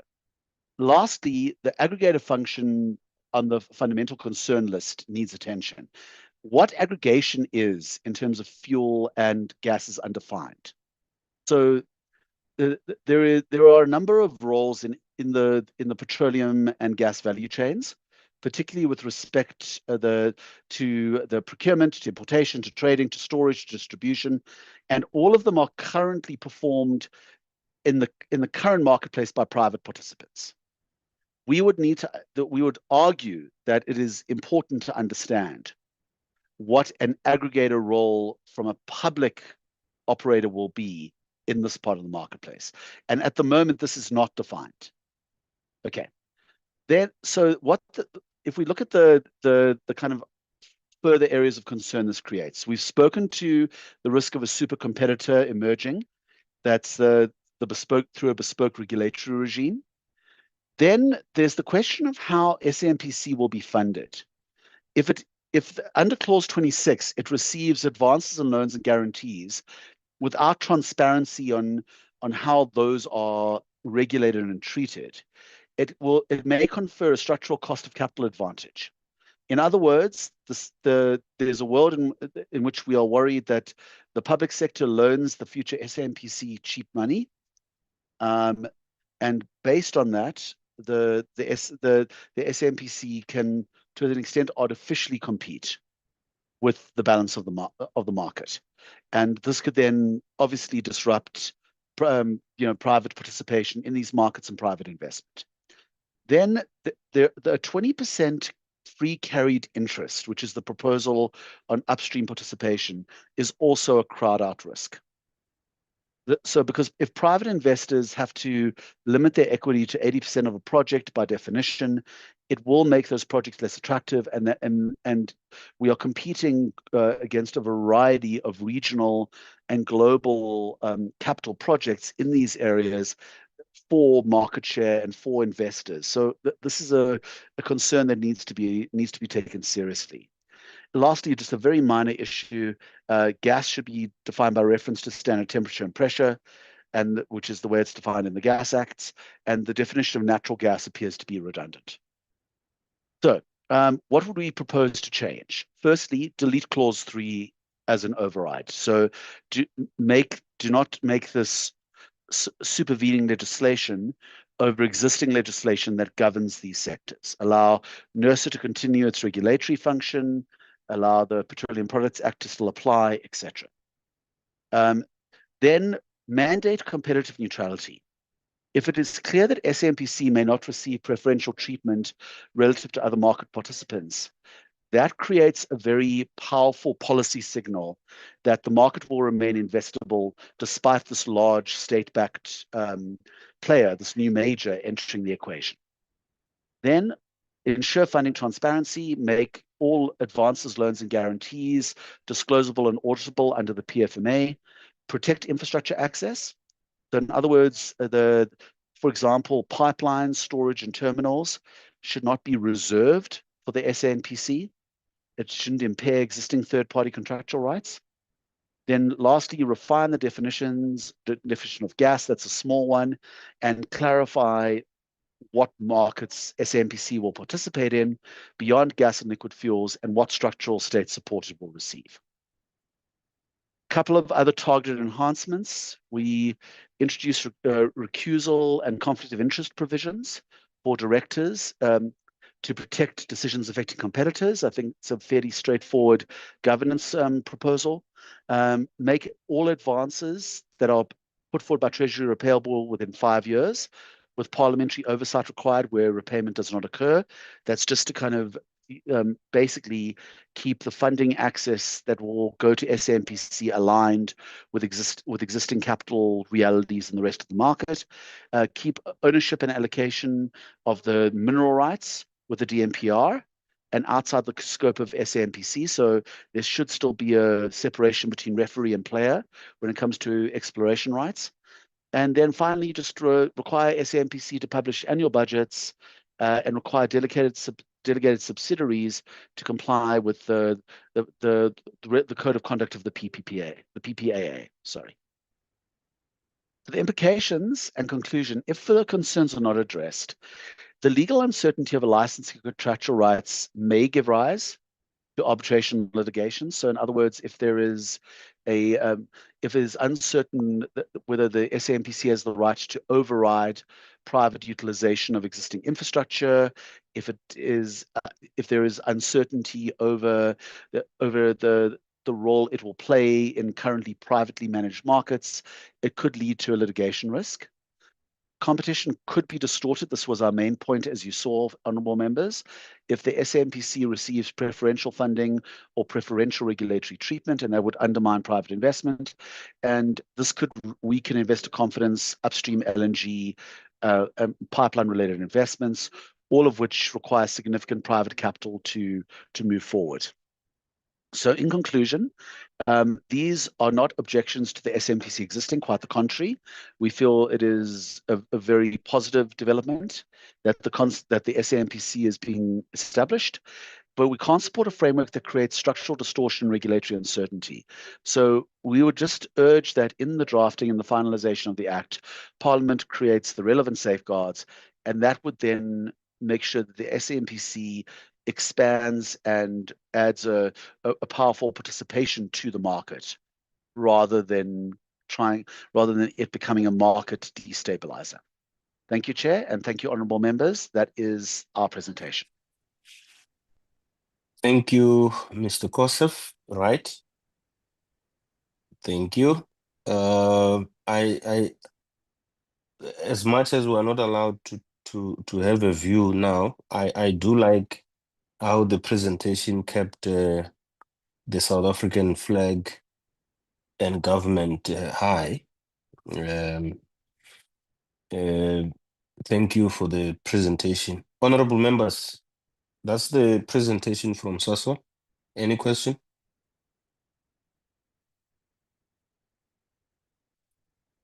I don't see any question.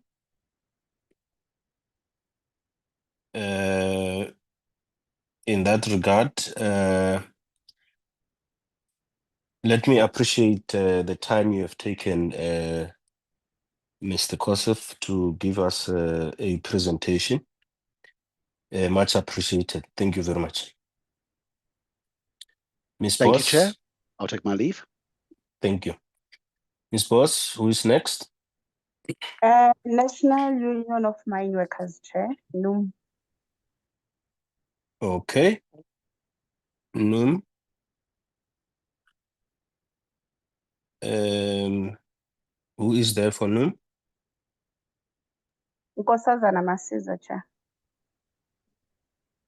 Okay. Delegas, can you proceed? Comrade Chair, I am here. My name is Nkosazana Masiza.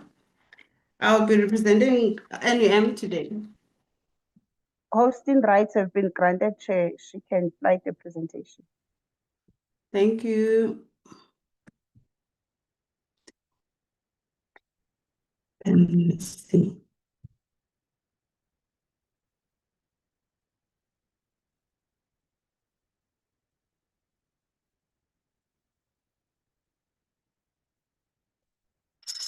I am with you, Comrade Chair. I'm just trying to flight my presentation.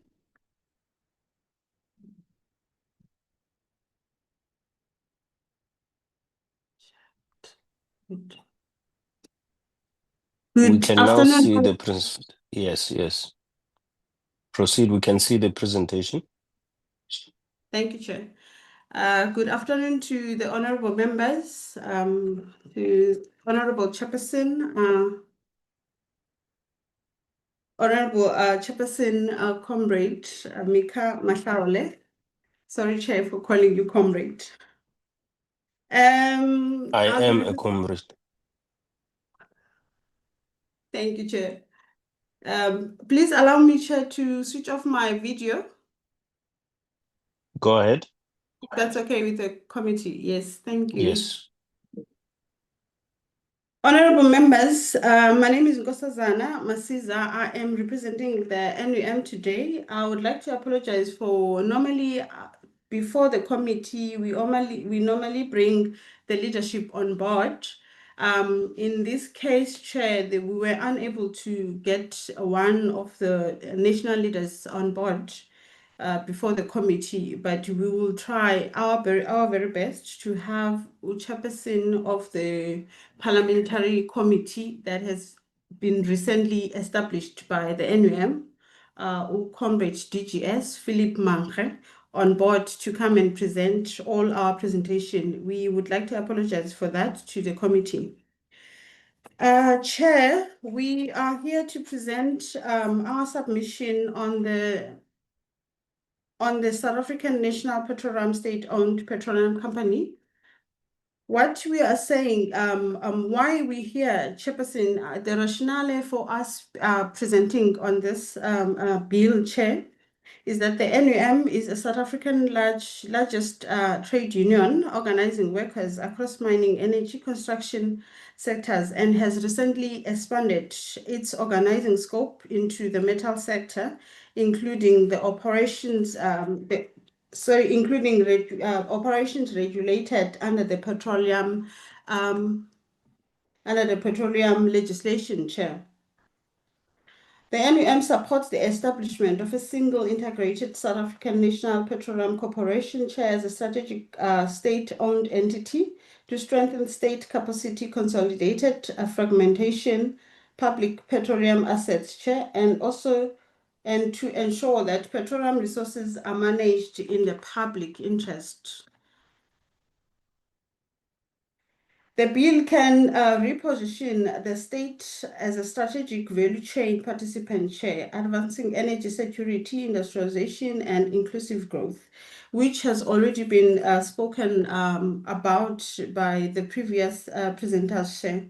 We support the positioning of SANPC as a strategic participant across the petroleum value chain, Chair, rather than merely as a custodian of state-owned petroleum assets, Chair. Moving to the next slide. What we are truly saying here, Chair, is that the petroleum resources must serve as a the national development, Chair. Here, Chair, we are saying that this is not the question of only the question of. This is not the question of who owns the petroleum, but who captures the value created, Chair, who develops the industrial capacity around them, and who gets the job, and whether those resources contribute to South Africa's long-term economic sovereignty, Chair. In terms of the national, we are advocating for the national energy security, Chair, the economic sovereignty, and also the industrialization and beneficiation. In terms of industrialization, Chair, we are saying that we should take lessons. We should learn from Petrobras, Chair, in Brazil, where in its floating offshore oil and gas production facility contracts, Chair, they were able to capture 89.43% of the value, Chair, for its local content, boosting their local suppliers, Chair. Moving on to the next slide. We support the consolidation, Chair, as we've mentioned. We are saying, Chair, in this slide that the national energy sovereignty, Chair, is an essential component of economic sovereignty. A country cannot fully exercise its economic sovereignty if it remains excessively independent on external actors for strategic energy resources, critical infrastructure, Chair, technology, and fuel suppliers. NUM therefore supports SANPC with the capacity to strengthen domestic production and refining capabilities, develop strategic infrastructure, build local industrial capacity, and ensure that South Africa's petroleum resources serve as a national development objective.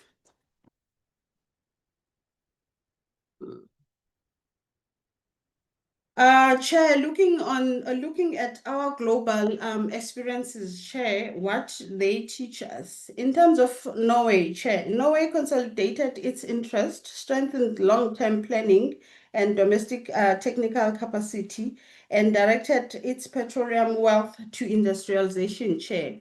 We are advocating for SANPC to participate in industrial development, Chair. We're also looking at Brazil experiences and Nigeria experiences, Chair.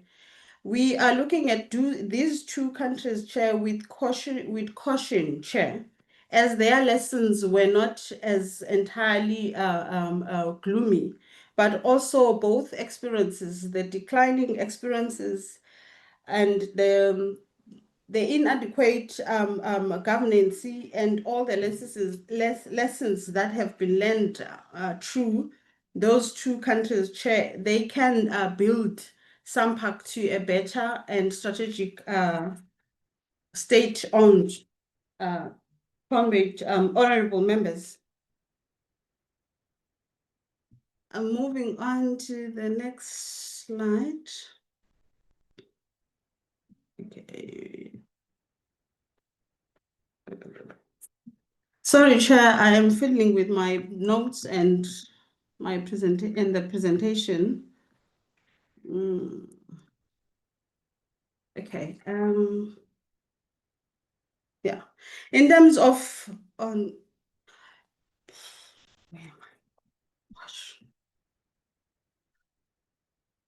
okay, this is the global experience that I've spoken about, Chair, and moving on to the next one. Number 5. Chair, here we are saying that no worker should carry the cost of consolidation. Section 30, Chair of the bill speaks about the transfer of staff without the break in service. This section, Chair, is welcomed by the NUM, but insufficient against future restructuring risk. Looking at the Nigerian experience, Chair, all we are advocating for and we are asking the committee to consider is no retrenchment as a direct consequence of the measure, aligned to LRA Section 189 protections, Chair. We are also asking for the terms and conditions of employment to stay no less favorable after the transfer. We are advocating for a collective bargaining recognition agreements and organizational rights to continue in force, Chair. We are also worried, Chair, in terms of the pension, retirement, and tax entitlements, that they should be fully protected under the same employer principle, Chair. We are also calling for the committee to look out in terms of the leave services year medical aid and accrual benefits to be preserved in full, Chair. We are also advocating for a worker integration and employment security plan co-developed with organized labor before implementation.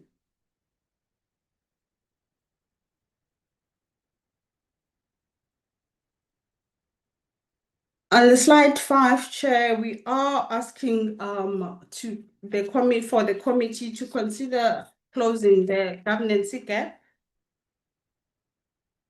In terms of when we looked at the composition, Chair, of the representative to the board, we saw that labor is not yet recognized as a stakeholder.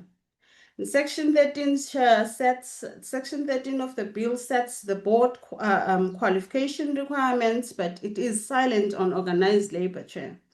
NUM proposed stakeholder inclusive governance consistent with King 5 of 2026 and Norway Equina model, Chair. At least one worker director, we are advocating for at least one worker director, Chair, nominated by a recognized organized labor to sit on SANPC board. We are also calling for board committee representation on HR remuneration, ethics, and health and safety committees, Chair. We are also calling for institutionalized social dialogue, a formal consultation on restructuring and transformation and skills, honorable members. We are also advocating for a mandatory annual reporting to Parliament on labor relations, equity, skills, occupational health and safety, and employee well-being. In terms of slide number 6, Chair. Honorable members, we are saying that SANPC, we view SANPC as an anchor for industrial development. Aligned to the National Energy Act of 2008, the sector must stimulate broader industrial growth, not operate as an isolated extractive industry. Aligned with the DTIC 2026 industrial strategy, we are calling for local procurement and local manufacturing, skills and artisan development, supplier development and technology transfer, localization of petroleum equipment, downstream beneficiation and South African engineering capacity, and building of South African engineering capacity. And on the next slide, Chair, we are saying, Chair, no worker should bear the cost of the energy transition, Chair. NUM supports Section 9 on skills development, Section 9 of the bill, Chair, on skills development, and calls for a comprehensive just transition framework aligned to ILO guidelines of 2015 and the Presidential Climate Commission Framework, Chair, of 2020. We are calling for SANPC to consider reskilling and upskilling on structured program for the existing workforce, also guaranteed pathways on career transition routes into renewable and green energy. Also, Chair, we are saying employment guarantees should include dedicated youth development programs. We also call for SANPC to consider TVET and universities partnership for formal collaboration on technical training. Our proposal, Chair, is a statutory joint transition committee with organized labor, government, and management overseeing implementation.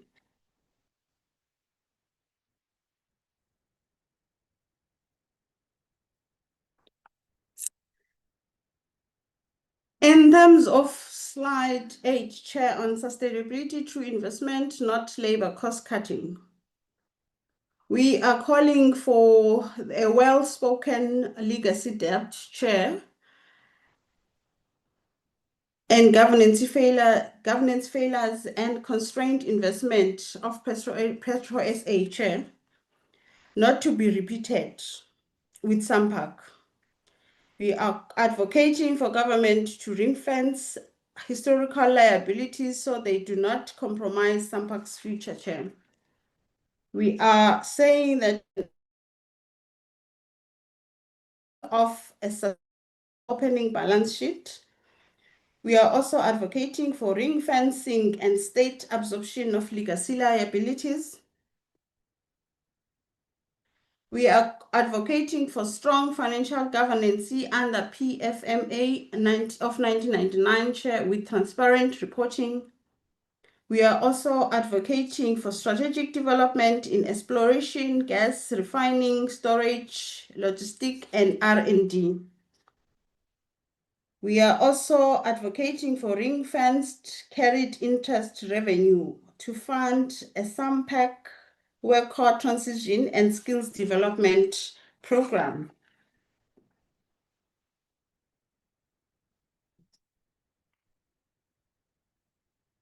All what we are saying, Chair, we support SANPC undertaking strategic investment that strengthens South Africa's energy security and economic sovereignty. Such investment shares should not be assessed solely on short-term financial returns, but also on their contribution to domestic industrial capacity, localization, employment creation, skills development, technology transfer, and long-term public value. South Africa develops the capacity to control, produce, process, distribute, and derive maximum economic value from its strategic petroleum resource share.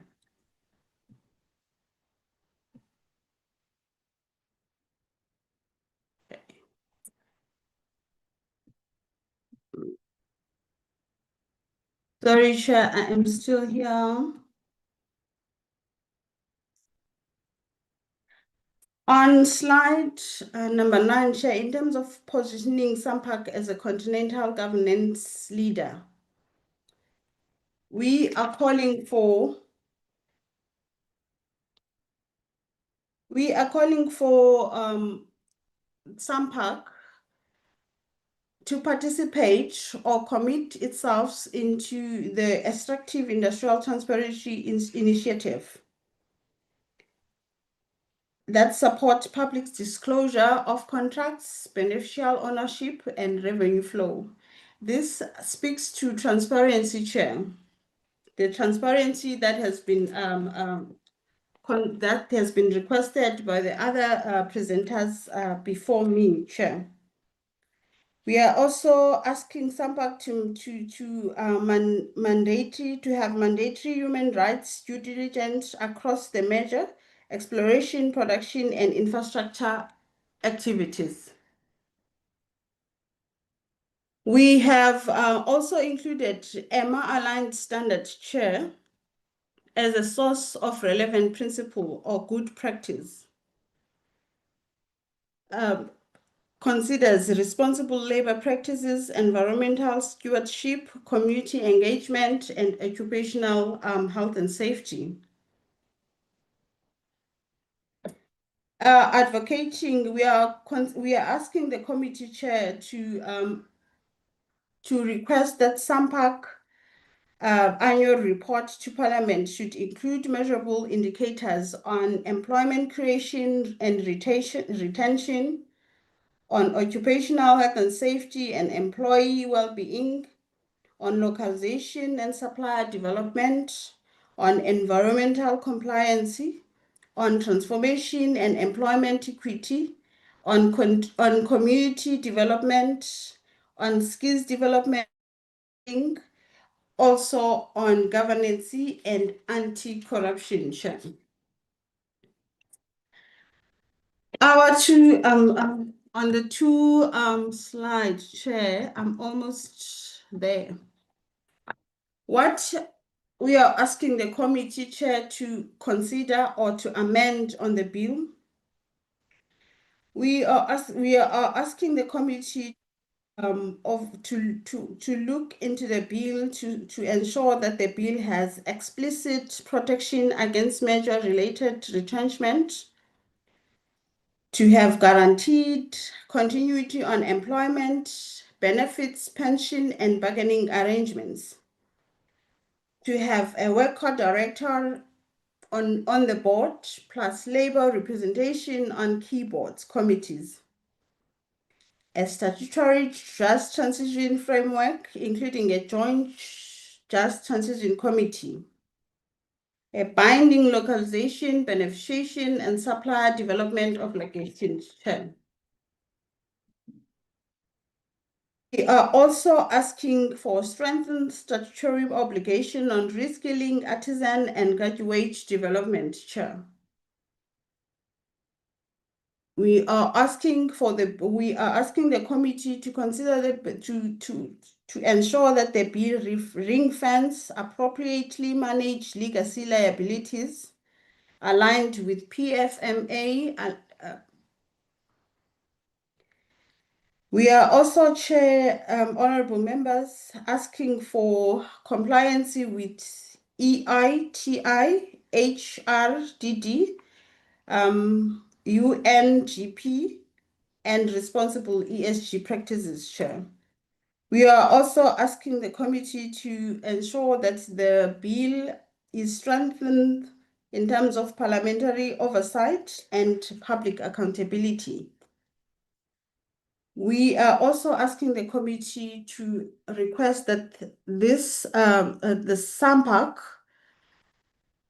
comprehensively submit its annual report on development outcomes. In conclusion, Chair, workers should be at the center of the developmental SANPC, Chair. SANPC can become a modern developmental SOE that drives industrialization, decent work, localization, beneficiation, and economic transformation.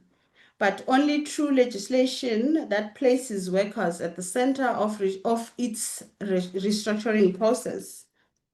We are committed, Chair, to constructively with Parliament, government, and all stakeholders towards a sustainable public institution serving the national interest, advancing social justice, equality, and shared prosperity. Thank you, Honorable Chairperson, to the honorable members. We appreciate the opportunity. Thank you. Thank you very much for the presentation. Honorable members, there is the presentation from NUM. Any question?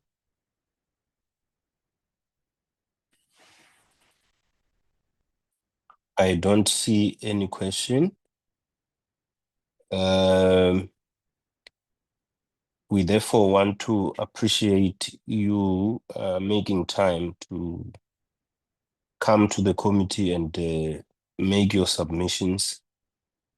Thank you very much. Thank you, Honorable Chairperson. Thank you, honorable members. Much appreciated. Thanks.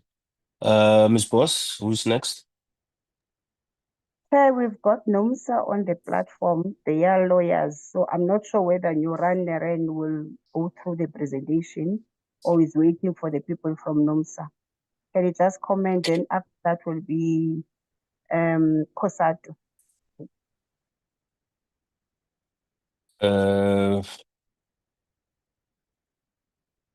Nuran Naren, I don't know whether I should say Miss or Mr. Can you give us a direction? Honorable Chairperson. Yes, Can you go hear ahead. me? Yes. Thank you, Honorable Chairperson. It is Serena Chetty from Serena Chetty Attorneys, representatives of NUMSA. We do have our advocate, Mr. Strobel, who will be presenting on behalf of NUMSA. I understand that he is at present logging on. If we could please indulge us and give us a few minutes. Okay. Okay, he's online. Thank you. Good afternoon, Chair, honourable members. Sorry to keep everybody waiting. Please proceed and welcome to the Portfolio Committee meeting. Thank you, Chair. Just by way of introduction, my name is Werner Strobel. I'm an advocate at the Johannesburg Bar and I represent NUMSA. Okay.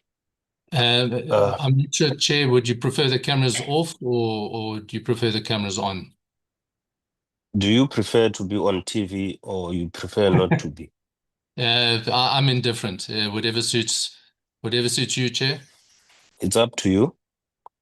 Okay, perhaps I'll leave my camera. I'll leave my camera on, and then if anyone requests, I can turn my camera off. If I may proceed. Please do. Thank you. So thank you, Chair. Thank you to the honourable members. As I mentioned, I represent NUMSA, and the purpose of NUMSA's representation or presentation today is to request you, the committee, to add a clause to the bill currently being discussed, currently being considered. And that addition is to provide a protection to employment in the form of a moratorium on retrenchments for a period of 5 years.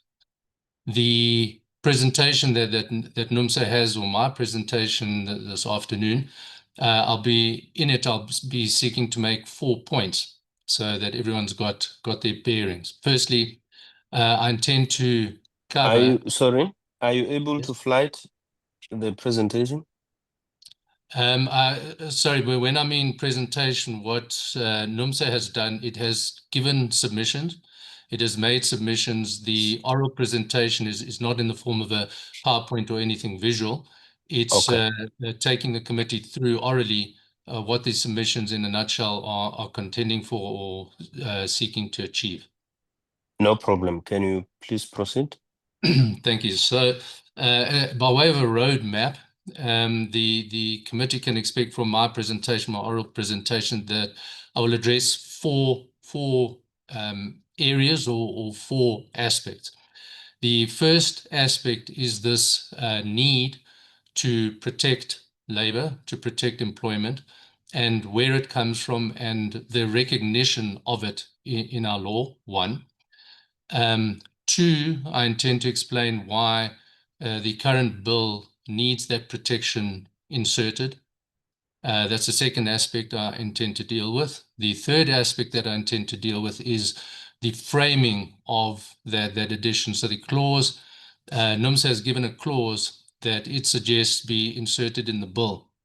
I'm going to give the committee the underpinning of that clause and why it is, or why the mechanics provide for what they provide for. In other words, why the moratorium, why the 5-year period in this particular instance. And I'll show the committee that it has a strong foundation. So the moratorium is built on solid footing. The fourth aspect that I intend to deal with is really short.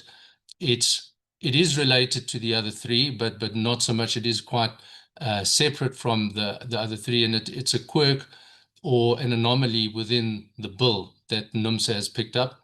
NUMSA suggests it's a quick fix, but if it's left there, it shouldn't be left there. If it is left there, NUMSA contends it's going to lead to quite a lot of difficulties and problems that NUMSA is sure the bill isn't intended to, it's not the intention for the bill to create those problems.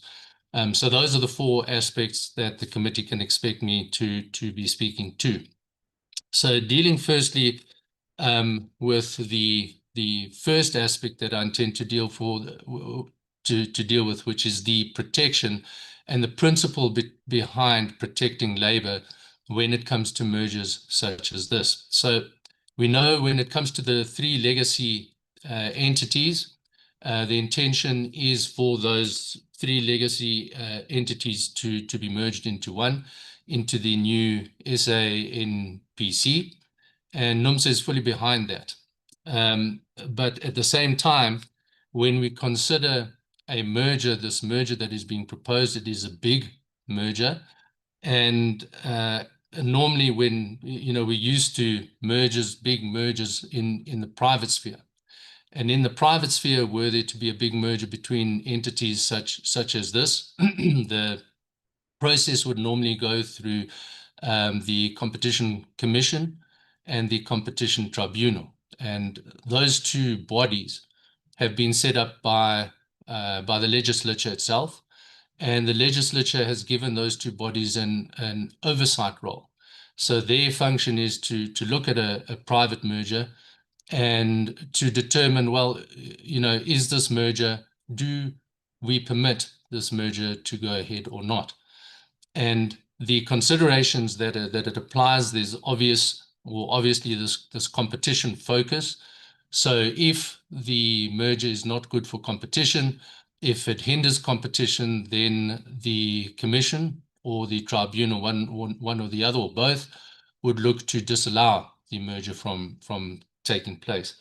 But I want to draw everybody's attention to the fact that that is not the commission's and the tribunal's sole consideration. So the legislature has already written into the Competition Act this requirement that when there is a merger, that we also consider public policy or the public interest. And one of those, and a big element of the public interest, is the impact a merger will have on employment. And the guiding principle is that if the merger is bad, is prejudicial to employment, that either the merger be prohibited, or that the merger, if it's going to be permitted, if it's going to get a green light to go ahead, that some kind of protection needs to be built in to protect labor and to ensure that labor isn't prejudiced and that labor and employment isn't harmed. Now, the tribunal and the commission will do that in a certain way, and that is usually to impose a condition on the merger. So it will say, yes, I grant or I allow the merger to carry on for whatever the reason is of the merging parties. However, I'm going to build in a protection for employment. And the norm that we find coming out from the Competition Tribunal is this moratorium on retrenchment. So just to explain how that works, we all know in terms of the Labour Relations Act, particularly Section 197, it provides that when there is a merger, that the new employer, the entity taking over the target entity, takes over those employees when taking over the business, and it happens by operation of law. And what that Section 197 provides for is this continuity of employment. So let's say there is a merger and one entity takes over the business of another entity. On, say, day one, the employees are with entity one. On the next day, as soon as the business is transferred, day two, all of those employees are then in the employ of the second employer, the new employer, and there's a continuity of employment. So in terms of Section 197, the Labour Relations Act says that counts as continuous employment. It's not you're employed by one employer and then the next day or that employment ceases, and then from the next day, from day two onwards, you're in the employ of the next employer. It doesn't work like that. Your employment is considered and presumed to be continuous. And that is good. It has the effect of protecting employment, but it isn't enough. And the reason it isn't enough is because, and this is what the tribunal, a competition tribunal, for example, will look out for, is it's no good if the employees transfer from day one to day 2, yes, brilliant, your employment is continuous at no stage were you dismissed, only to find on day 3 you are retrenched for operational requirements. And in order to prevent that, in order to protect labor from that happening, what the tribunal will then say in the case of a merger is to say, yes, I'll grant you the merger, the permission to merger. I'll give the green light for the merger to take place. However, I impose a condition. And that is that the merging parties cannot then, for a period of X amount of years, in this case, NUMSA is contending for 5 years, what the parties cannot do is then retrench the employees for a period of 5 years, those transferred employees. And what that then ensures is that the merging parties can have their interests served, whatever the basis is, whatever the reason is for the merger, that can be realized and that can be benefited from. But at the same time, there's this balancing act to make sure that at the same time that the merging parties can pursue their interests and to realize those interests, so too is employment protected. Now, that's the principle. So that was the first aspect I wanted to address the committee on. Then moving on to my second point, well, why is that protection required to be written into this bill? And the reason for that is because this merger is not a private one, it is a proposed statutory merger. So if this bill is enacted, then the merger will take place. It will happen as a result of the passing of the bill and the enactment of the bill. What that does is it brings about the merger without the normal oversight that would apply in the private sphere. And it happens without the representatives of employment and trade unions and employees themselves from having any say in respect of the merger. So the normal mechanisms that would be available to labor to say, but include us, include our considerations, is absent in this scenario where a bill is passed. So when it comes to providing those protections that we're accustomed to seeing in South African law, that Parliament has enacted when it comes to for example, competition matters, that protection is absent insofar as the bill is passed. So the only persons, the only entity that can provide that protection is this committee. And the only way it can do that is by writing that protection into this particular bill. And when I talk of protection, what protection am I talking about? Already the bill provides in clause 30 for this continuity of employment. So we spoke a little bit earlier in terms of section 197 of the Labour Relations Act. It provides for employment when moving from one employer to the new employer, for that to be considered as continuous. The bill already does that. The proposed bill already does that, and that's good. But as we discussed a little bit earlier, that continuity of employment is not good enough. It's not protection enough. Why? Because from day 1, working at one employer, to day 2, working at the next employer, and that being considered continuous is good, sure, but there's nothing preventing on day 3 from those very employees from being retrenched as a result of the merger. And the only persons or the only entity or the only eyes and ears that can and is in a position to insert that protection and make sure that labor and employment is protected is you, the committee. And the form of the protection that NUMSA contends for, it has set out in its submissions.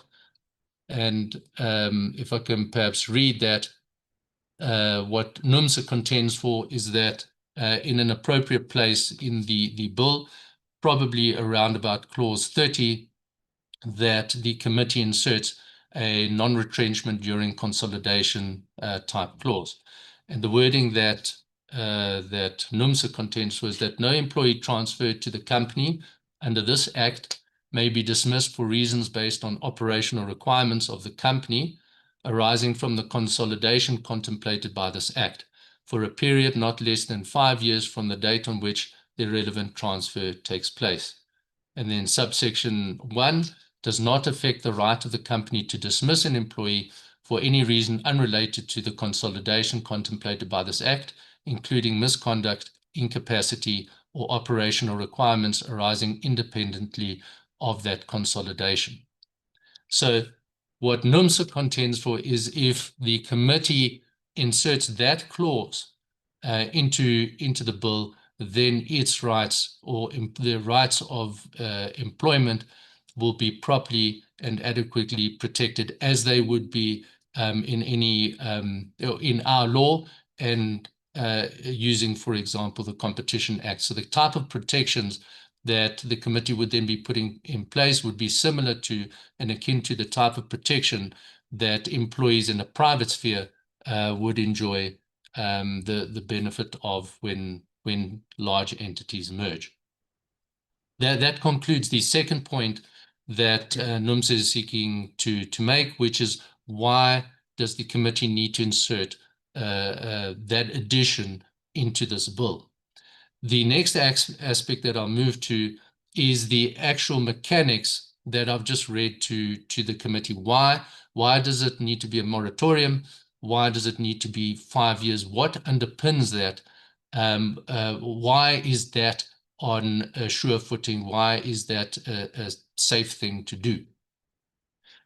Which is the third point. The third point then, why is the wording, is the mechanics that NUMSA suggests proper and adequate? Well, in the written submissions, NUMSA has already referred to 2 decisions of the Competition Tribunal, and they are not authority as such, but they set a track in the sand, and they show the committee that out there in the private sphere, these are the types of protections that are put in place. This is what they look like. And the 5-year moratorium on retrenchment just means that for a period of 5 years, the company, that's SANPC, would not be able to retrench employees on the basis of or for the reason or as a result of the consolidation.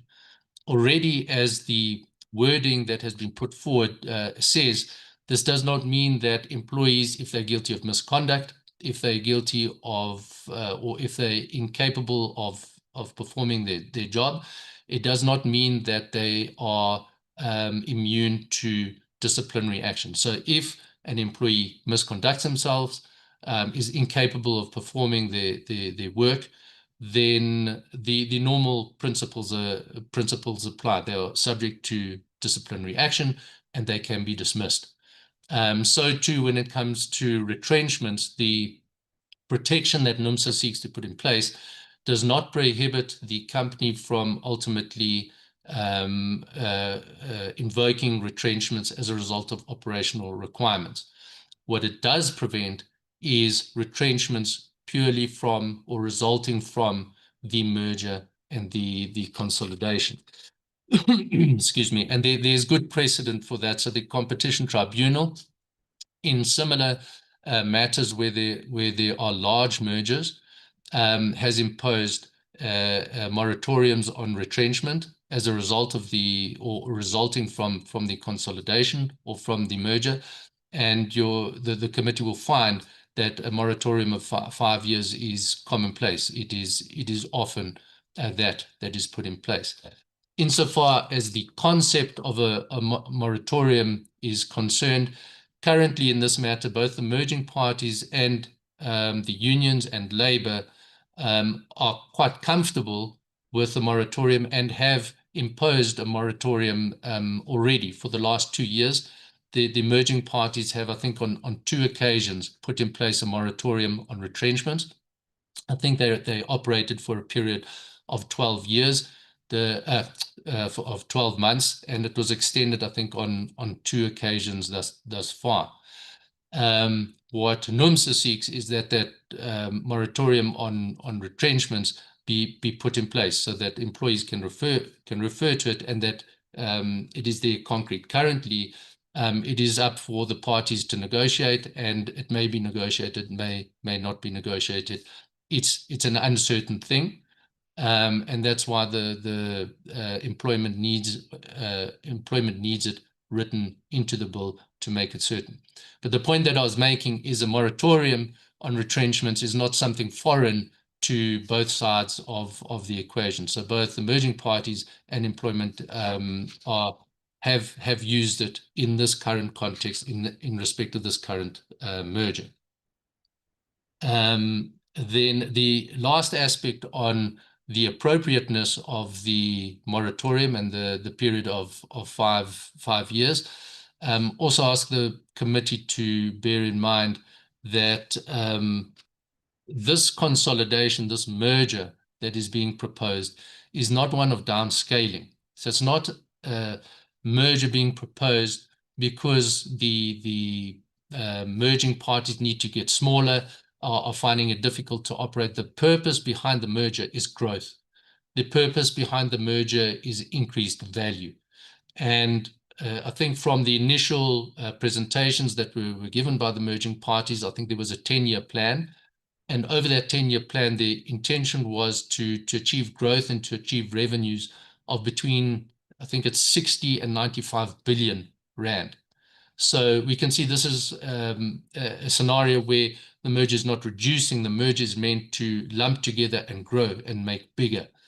And in that context, keeping the employees the same and even growing the employees is what one would envisage.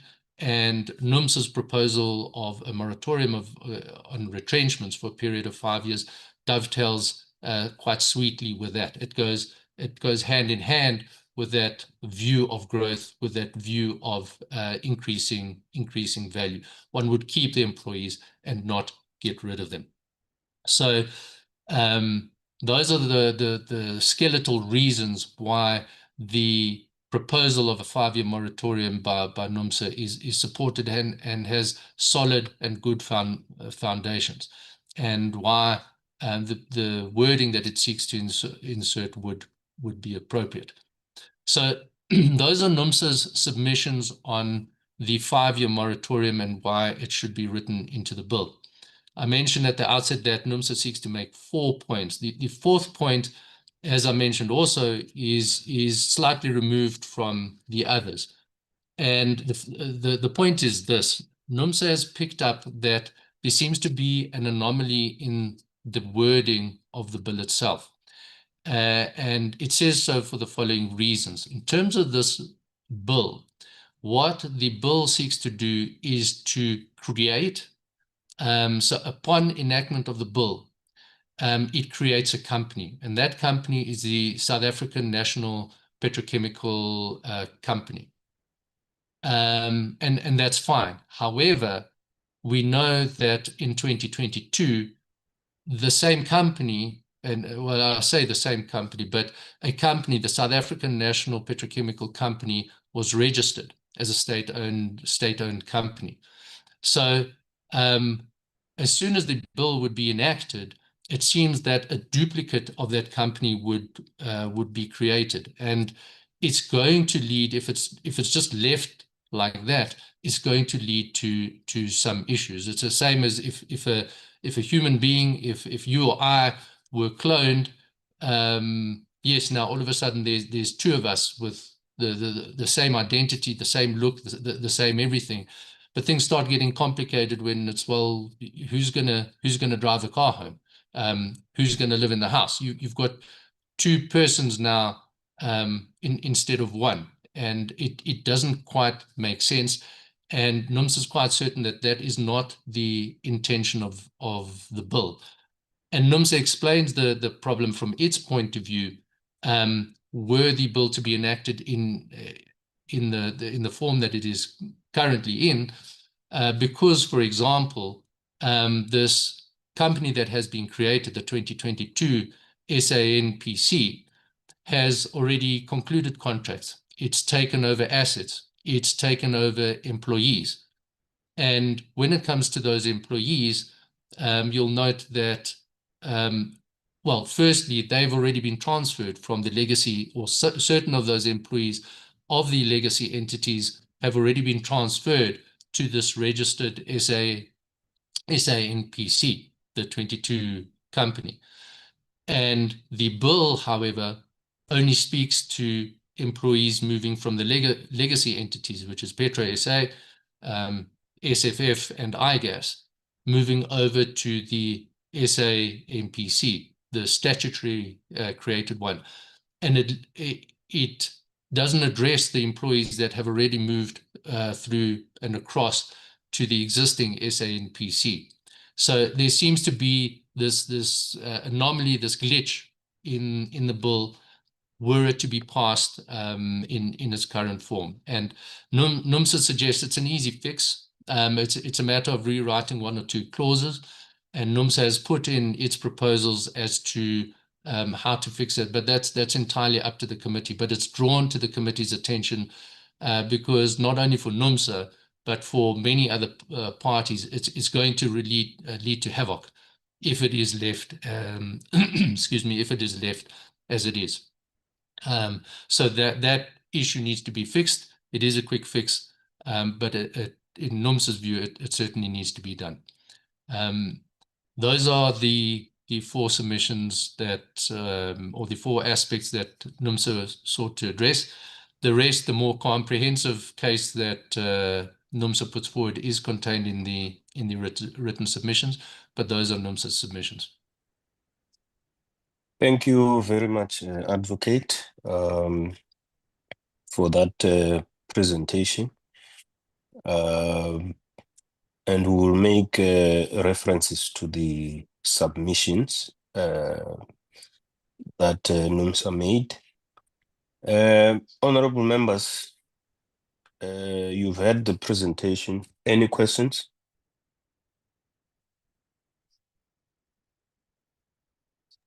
Chair, may I be noted? I'm just struggling with the raise hand function.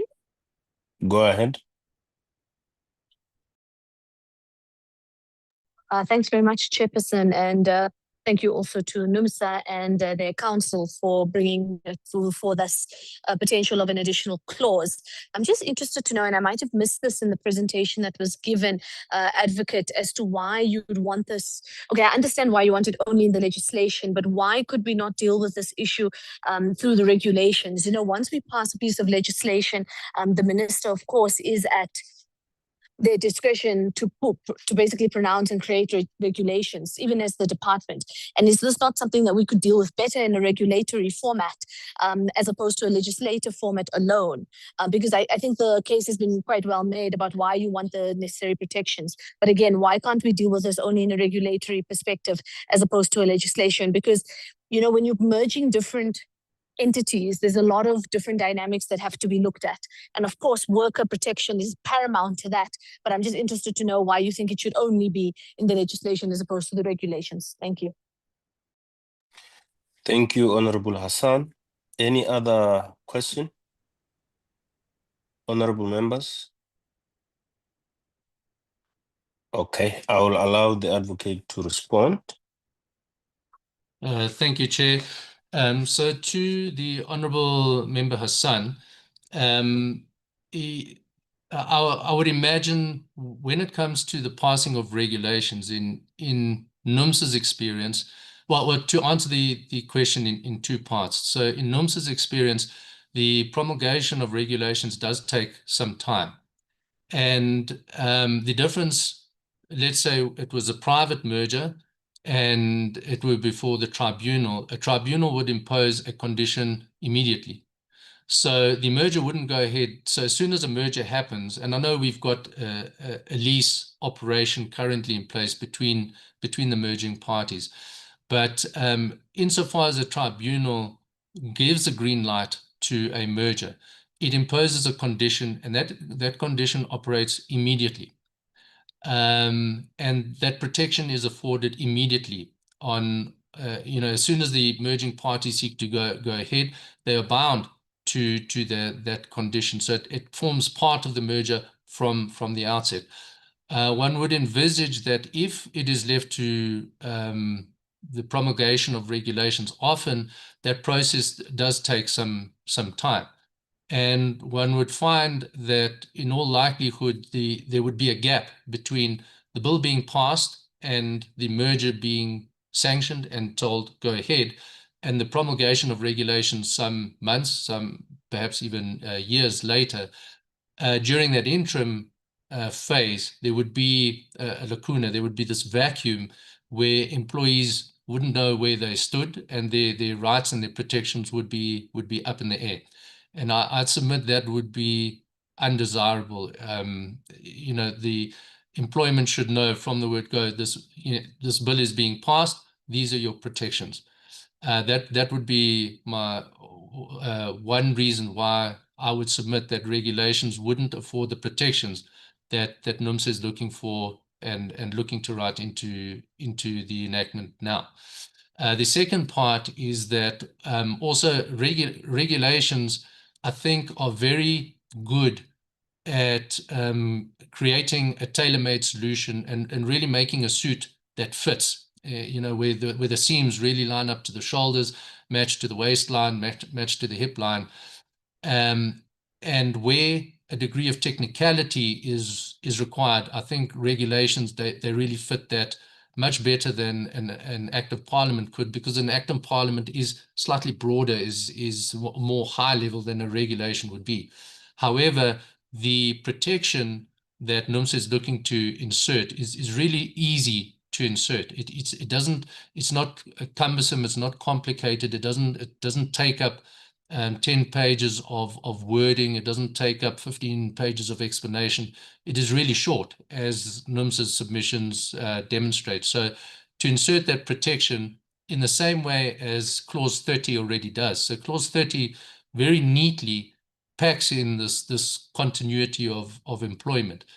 And by the addition of an additional, or by adding one paragraph, 2 paragraphs, that additional protection to make it all-encompassing could be achieved. And my submission would be much better placed in the bill itself than left to be put in regulations later, irrespective of the timing of a regulation. It would just be easier and more appropriate and more suitable were it written as an extra paragraph in the bill itself. Thank you. Honorable Hassan, are you good? Good, Chair. Thank you. Appreciate that answer. Thank you very much. In the absence of okay, Leslie Tofu, why is the hand up? No, Chair, it's just that the council just finished presenting from NUMSA, but as a NUMSA chairperson, there are some points I wanted to touch on from the first presenters that presented, presenter 1 until presenter 8, which I think it is important for the committee to note how we feel as the workers that are in the SANPC at Petroleum, so that when you do consideration from those presentations, you will understand us as well as workers. How long do you need? It's 3-4 minutes, Chairperson. Okay, go ahead. Chairperson, first of all, I think, thank you so much for the opportunity, and thanks to my council. I'm not going to be touching on what the council presented on behalf of NUMSA.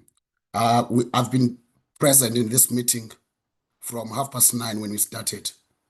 I'm currently employed by Petroleum as well as SANPC. I'm the chairperson in both unions. We've heard the OPASA supporting the SANPC bill. We've heard the Ocean Not Oils.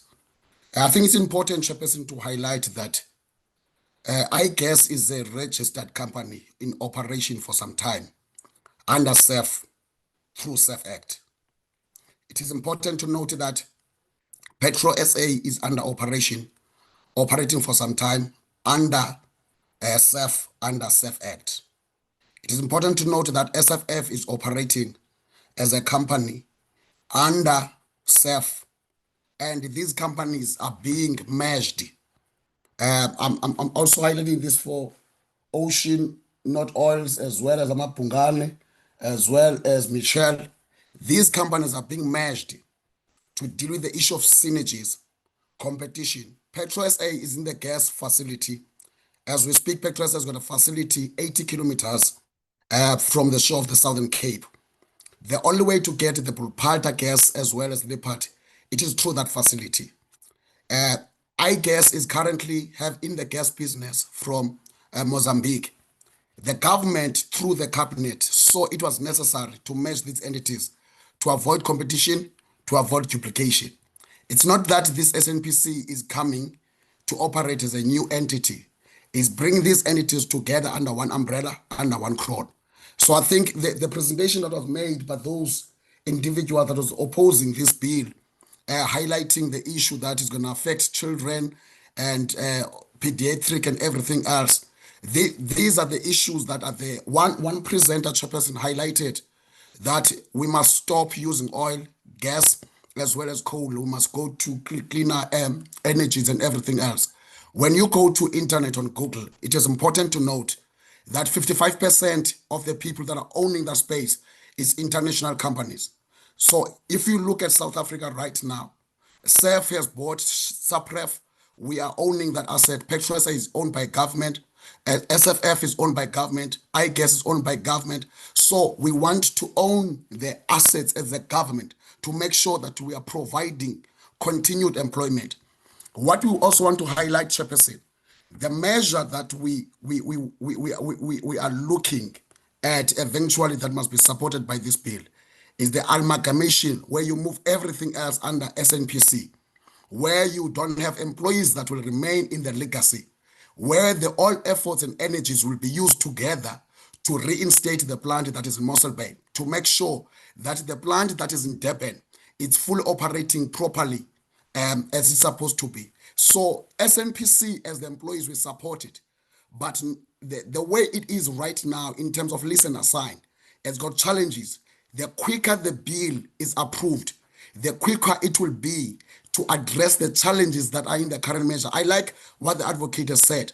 The measure started, we have moved from Petro SA, some of us, 200 and something employees have moved to SANPC. But what we are seeking as employees, as a protection in terms of the employment protection as well, is to move all the employees under one umbrella, under one roof, so that we can all use our efforts and our strength to make sure we are turning around this organization. We reinstated the plant in Mossel Bay, we reinstated the plant in Durban, which used to be called Sapref, and we'll be able to do all the things together when we are under one umbrella, under one leadership. So we are appealing as the workers to the committee to fast track the issue of the bill so that we make sure that employees are protected and make sure that we are dealing with the challenges that SANPC is currently experiencing through the listen and assign. So I felt that it was important because there seems to be, I heard a comrade Mani asking lots of questions, that there are people that are being funded somewhere else to oppose the development in our country or to oppose growth in our country. And we have been for a very long time, Chairperson, we have been using our minerals, sending them abroad, and yet we're benefiting nothing. We have done that with our diamonds, with our gold, and everything else. But with that, Chairperson, we want to say as workers, we support the measure, but the issue of the bill to be fast-tracked so that all employees move to SANPC so that we can all work together. It will be highly appreciated. Thank you, Chairperson. Thank you. We appreciate the comments. As you know, we are not in a position to take a posture now, but that information will be helpful when we deal with the bill ourselves.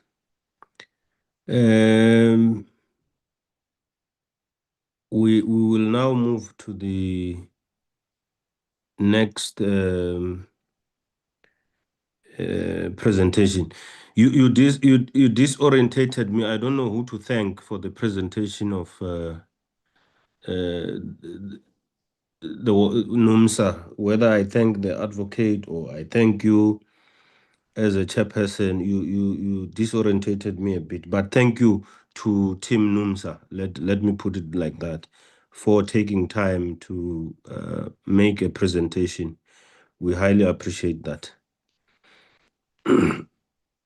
Ms. Boss, you were trying to speak. What was the point? No, Chair, can I speak to you outside? It's fine, you can continue.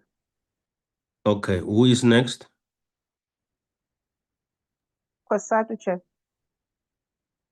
Okay, I've seen Matthew Parks. Are you the one taking us through? Afternoon, Chair. Yes, I'll be the last presenter, I assume, for the day, Chair. So I'll be the sweeper for the hearings, I believe. Can you welcome Matthew, and please proceed. Okay. No, thanks, Chair. Let me just upload our presentation quickly. Thanks, Chair.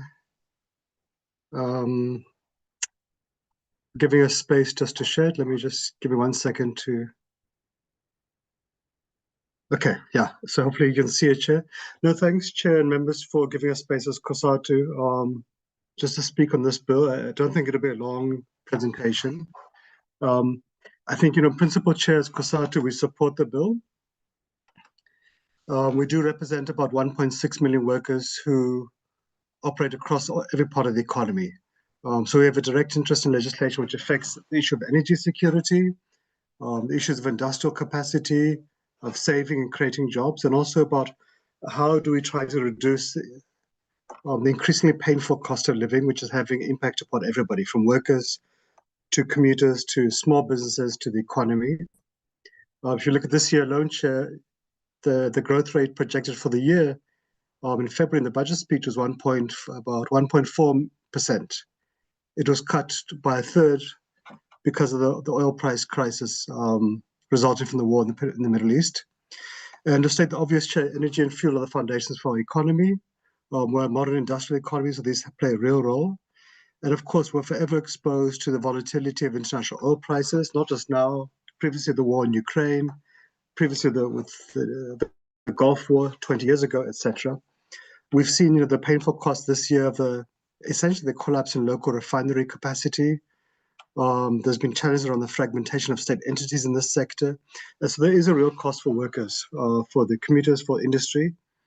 So we think, Chair, in essence, the bill provides for a single petroleum and gas SOE. We think that is essentially long overdue. We support the bill, Chair. We think it provides a useful, rational basis in terms of the law to consolidate the state's interest in the sector, petroleum, gas sectors, to allow the state to find a strategic role to play in these sectors, and hopefully to help grow the economy, hopefully help to reinforce energy security, and of course, hopefully to make a positive contribution to our single greatest crisis as a country, which is the unemployment issue. So, Chair, we support having a single entity and consolidating those into one entity. We think, Chair, we've really collectively neglected as a country the state's role in upstream exploration and midstream infrastructure and refinery, the issue of strategic fuel stocks. And of course, these have been fragmented, and we've seen the consequences of duplicate mandates, lack of coordination, who is responsible, etc. This is also, in terms of Parliament's own role, it's also helped to contribute to weakening oversight. It's led to duplicating of costs, for example, having multiple CEOs, management, etc. It has limited the capacity of state to really leverage economies of scales in a strategic sector, which has been neglected. So we hopeful, Chair, that a single SOE can help to really help improve the coordination of planning, of capital allocation, of alignment across the value chain. And again, for the shareholder, for Parliament, for society, to have a single point of accountability. I think, as the colleague from NUMSA also correctly made the point, and from NUM, so we support a single SOE, but it must not become an opportunity to retrench workers. We have a 43.8% unemployment rate, members. That has increased from the last quarter, which increased from the previous quarter. And so we're in a real jobs crisis. So yes, it makes sense to merge the SOEs into one. And they employ thousands of workers who've got real skills in engineering and refinery, in logistics and exploration, etc. We need to see how to capitalize on those skills. We should not be seeing this as a chance to retrench workers, because each worker you retrench, there's a family, there's a community which pays the price. There's a value chain which we lose. So from our position, jobs and conditions must be protected as per the LRA. You might look at job freezes, for example, or natural attrition, but what we should never do in South Africa, be it in the state or the private sector, is to send any worker to the unemployment queue. And of course, we need to see how do we invest in skills retention and development, how do we ensure that a new SOE has got the capacity to manage refineries, exploration, operations, etc. And to say, how does it help boost jobs, especially for the youth and for host communities? So we think it can play a strategic role if we give it the right support, the right management, to help drive exploration, to unlock the hydrocarbon potential, especially the issues of our dependence on importing fuel, the potential to exploit LNG, etc. And so I think we've been really have neglected this opportunity to unlock these sectors. We've got huge potential in the Orange River Basin. Namibia is moving very fast. We're not even close to the starting blocks. But this has got a huge potential in terms of industrial development, local procurement for beneficiation.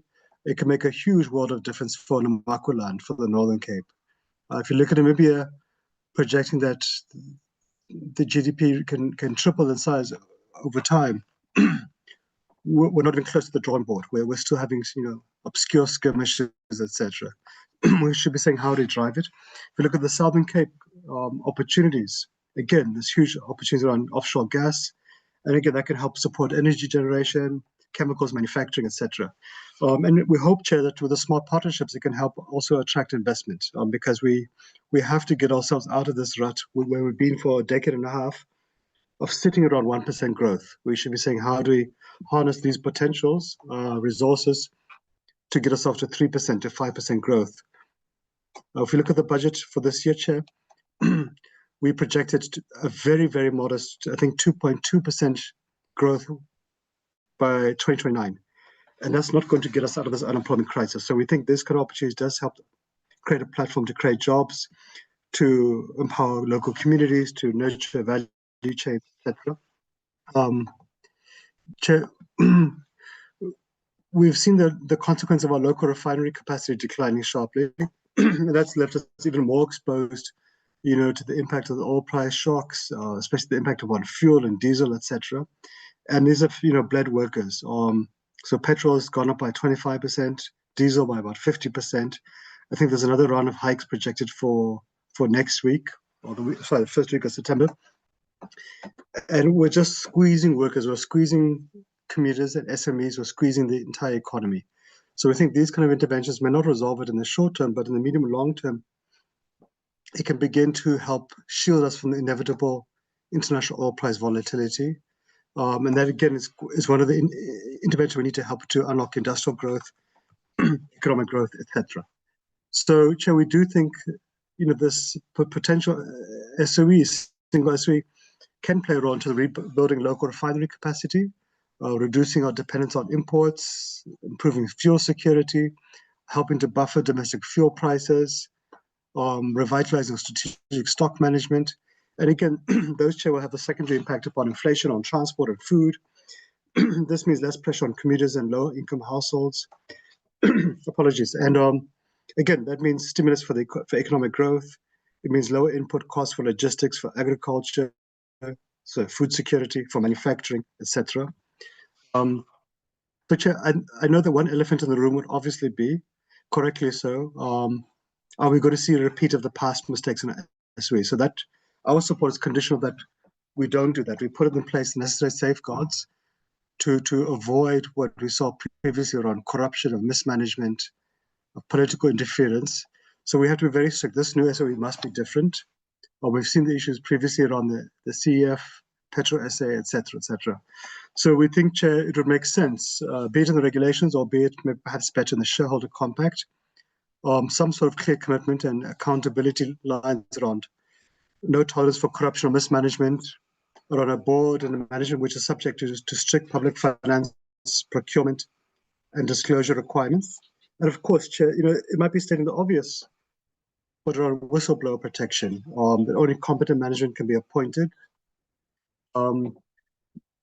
These should be based upon technical capacity and track records, not about favors for friends. The board must really actually have the skills in finance and engineering, energy, and labor relations. But also, Chair, we're not going to grow this economy if we don't really collectively give a firm commitment to supporting local jobs, local businesses, locally produced goods, value chains. And so this SOE must be, anchored upon that basis, including supporting broad-based Black economic empowerment, which includes local workers, etc. It does mean the state will have to give some support to properly capitalize it. But we do appreciate, Chair, the state era of bailout is over. It is not coming back. And of course, the SOE needs to have the right management so it can forge strategic partnerships with local and global companies in the private sector to, harness technology, capital market, skills, etc. So we think, Chair, these, obviously will be key to avoid a repeat of the previous horror stories in some of our SOEs. Chair, so in conclusion, we support the bill. We think it can play a critical role in terms of unlocking economic growth, jobs, value chains, energy and fuel security.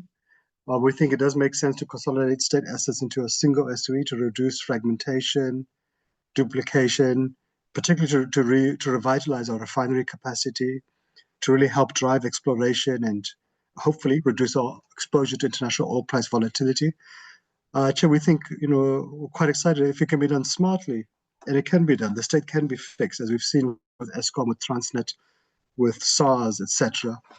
We can actually create or reduce the cost of fuel. That benefits the entire economy, benefits workers. It can also help really inject industrialization into Namaqualand, into the Southern Cape, and we think it can create thousands of direct and indirect jobs. And Chair, if you go to Namaqualand, this is a region badly in need of TLC. It'll be a real tragedy if Namibia gets it right and we fail to do so.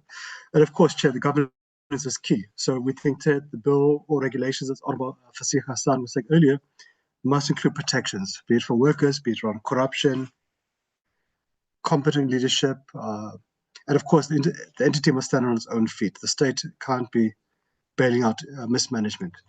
I think lastly, just in conclusion, Chair, just to wrap up, we support the bill as COSATU.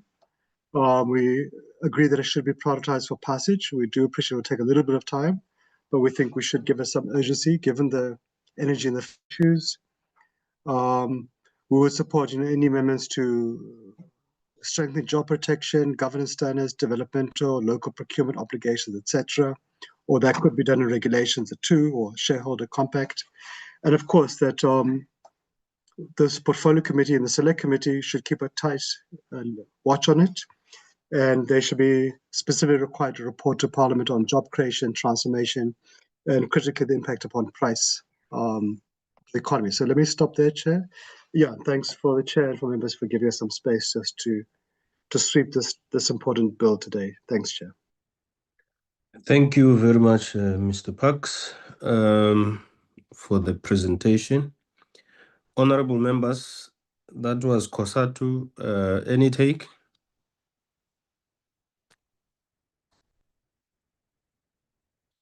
I see no hands. I'll take it. The presentation was clear. Honorable Sungula. Oh, sorry, Chair. I couldn't raise my hand. I wanted to check the perspective of COSATU on, I think it's the issues that we constantly face between the question between development and the so-called protection of the environment. And this protection of the environment only applies in South Africa because just next door, you are going to find exploration happening, but in South Africa, we are always pushed towards one aspect. So I wanted to get their view as to, given the socio-economic realities of our country, what do they propose should be happening in terms of ensuring that we deal with those socio-economic challenges by utilizing the minerals that South Africa is endowed with. The second issue, it is the influence of foreign funded entities and their say in terms of the lawmaking and the policy directions of the country. As a union, a workers' union in South Africa, what is their view on the two issues? Thank you. Thank you, Honorable Zungula. Honorable Zondi. Thank you, Chair. I think, Chair, I'll reserve my comment. I was tempted to make a comment, but based on the guidance that you gave at the start of the meeting, I think I'll reserve my comment for now until we get to process the bill as a committee. Thank you, Chair. Thank you, Honorable Zondi. Mr. Parks, any take on the two issues raised? Yes, no, thanks, Chair, and thanks to Honorable Zungula. I think we would agree with the kind of premise that I think Honorable Zungula was alluding to. I think for us, Chair, it's not an either-or option. We must protect the environment, we must invest in the environment, rehabilitate land, contribute towards lessening the impact of our destructive behavior as a society upon the environment. 100% agree with that. But Chair, we also must appreciate we operate in a society with a 43% unemployment rate, with deep levels of poverty and inequality. In fact, we're the world leaders in poverty and inequality. We have an economy stuck at 1%. We have other crises of energy security, the cost of fuel, transport, etc. And we can't sustain a society, Chair, where 4 out of 10 South Africans can't find work, where 6 out of 10 young people have given up finding work. That is a ticking time bomb, Chair. So I think for us, it's about finding the right balance. And we would agree. In fact, we're excited about the opportunities for Namibia as a sister nation to take off, etc. And we would be, it'd be devastating, Chair, if we don't exploit that same opportunity. And we're not saying be blind to the environmental issues, the impact upon marine life, coastal, etc., etc. But we have to get a balance. But we can't say, Chair, we're not going to do any economic development. We're not going to invest in gas. We're not going to invest in petroleum. Because one can take an argument, Chair, to the entire value chain of the economy. Everything we do as a society has a negative impact upon the economy. So we would say, let's invest in the gas opportunities. Let's see how we rebuild a refinery capacity, etc. And yes, there is an impact upon the environment. We're not blind to that reality. And we should be holding companies accountable, be it a state, be it private, for their responsibilities under NEMA to mitigate and to minimize their impact upon the environment, to compensate for damage, etc. And government should be capacitated, Chair, to actually enforce that, because often you find that government institutions, like we've seen in the mining industry, where many of the mining companies have failed to fulfill their obligations around land rehabilitation, protecting local communities, etc. So I think, Chair, for us, we must do two. We can't just choose one or the other. And we think, Chair, we need to find a way to resolve these endless court cases, which are potentially denying us thousands of jobs in the Orange River Basin. We need to unlock that. Chair, if we remain a society with 43% unemployment, then we must accept we're going to have these record high levels of crime, because unemployment is linked to crime in most instances, not all, but most. So I think from our Chair, we must do it. The other benefit, Chair, is that you unlock the gas sector. We create jobs, we create value chains, but also, Chair, we create tax revenue for the state. So then you can have a discussion about how do you ring fence that tax money to invest in rehabilitating land, to invest in reforestation, to invest in conserving water resources, etc. So if we're smart about it, we can do both things simultaneously. We do need to have a discussion, Chair, but it's not just the gas sector, our entire economy, how we run life needs to have a much more serious just transition approach. Just transition is not just about the coal debate. It should be about, is it acceptable for us to use 10,000 liters of water, for example, to produce a single pair of jeans? So we need to have that kind of discussion. How do we invest in the recycling sector, from plastics to furniture to cars, etc. But I think, Chair, we can't stop development. We need to create jobs. That is our single greatest crisis. Chair, in terms of the foreign entities, look, I mean, we're a sovereign nation. South Africa must determine its needs, and our needs start with unemployment. Anything else must come after that. And if we don't resolve unemployment, Chair, things are going to get much, much worse. We can't continue on this path of 1% growth, 43% unemployment. So we must manage the two. But I think, Chair, for us, this is an exciting opportunity, especially in the Orange River Basin. They can address many issues, and it can generate some revenue, Chair, lastly, to help mitigate some of the environmental damage, which we do recognize is a reality. And we need to find ways to manage it and to make sure companies, state and private, also take their corporate responsibilities seriously. So, yeah. So I think, Chair, hopefully I've answered Honorable Zungula's point, but I think if I get his meaning, I think we'll probably be on the same page. Thanks, Chair. Thanks to members and Honorable Zungula. Thanks, Chair. Thank you very much, Kosatu, for the presentation. We appreciate you taking time to make submissions. Ms. Boss, do we still have presentations, other presentations? No, Chair, that was the last one from Kosatu. Okay. Is Tabo still on the platform? Sorry, it's Tabo, not Tabo. Yes. My apologies. Yes.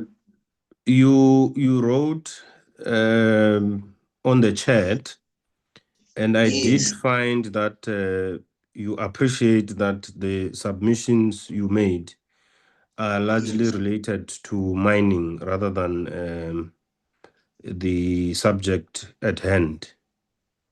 Is that my understanding? Yes, sir. Yeah. I want to make a suggestion, because we are not going to deal with that, because it would be misplaced. We are talking petroleum now. Seeing that your submission is dealing with small scale and artisanal mining, would we be fair if we say in the bill that will be brought to us by the department, MPRDA, on its review, when we call for submissions, you make that submission? Yes, I'll do that, sir. Thank you very much for your understanding. Thank you very much. Thank you. Honorable members, those were the presentations. We will not express any view on them. We will have space to deal with them when the time is right. Please be mindful that on Friday, the department will be giving responses to some of the things that were raised here, and then we will go to clause by clause, and we'll take it from there. I just want to assure everybody who made a submission that in our eyes, there's no wrong submission that anyone has made here. We will try and find a balance on the submissions made to make sure that we come out with a better written bill, and we will see it to be an act when the president signs. Is there any other issue, Ms. Boss, that we must deal with? No, Chair. In that sense, can I take this opportunity to thank everybody who has made it to make presentations even those that were listening as our guests. We want to appreciate the interest you've had on this bill.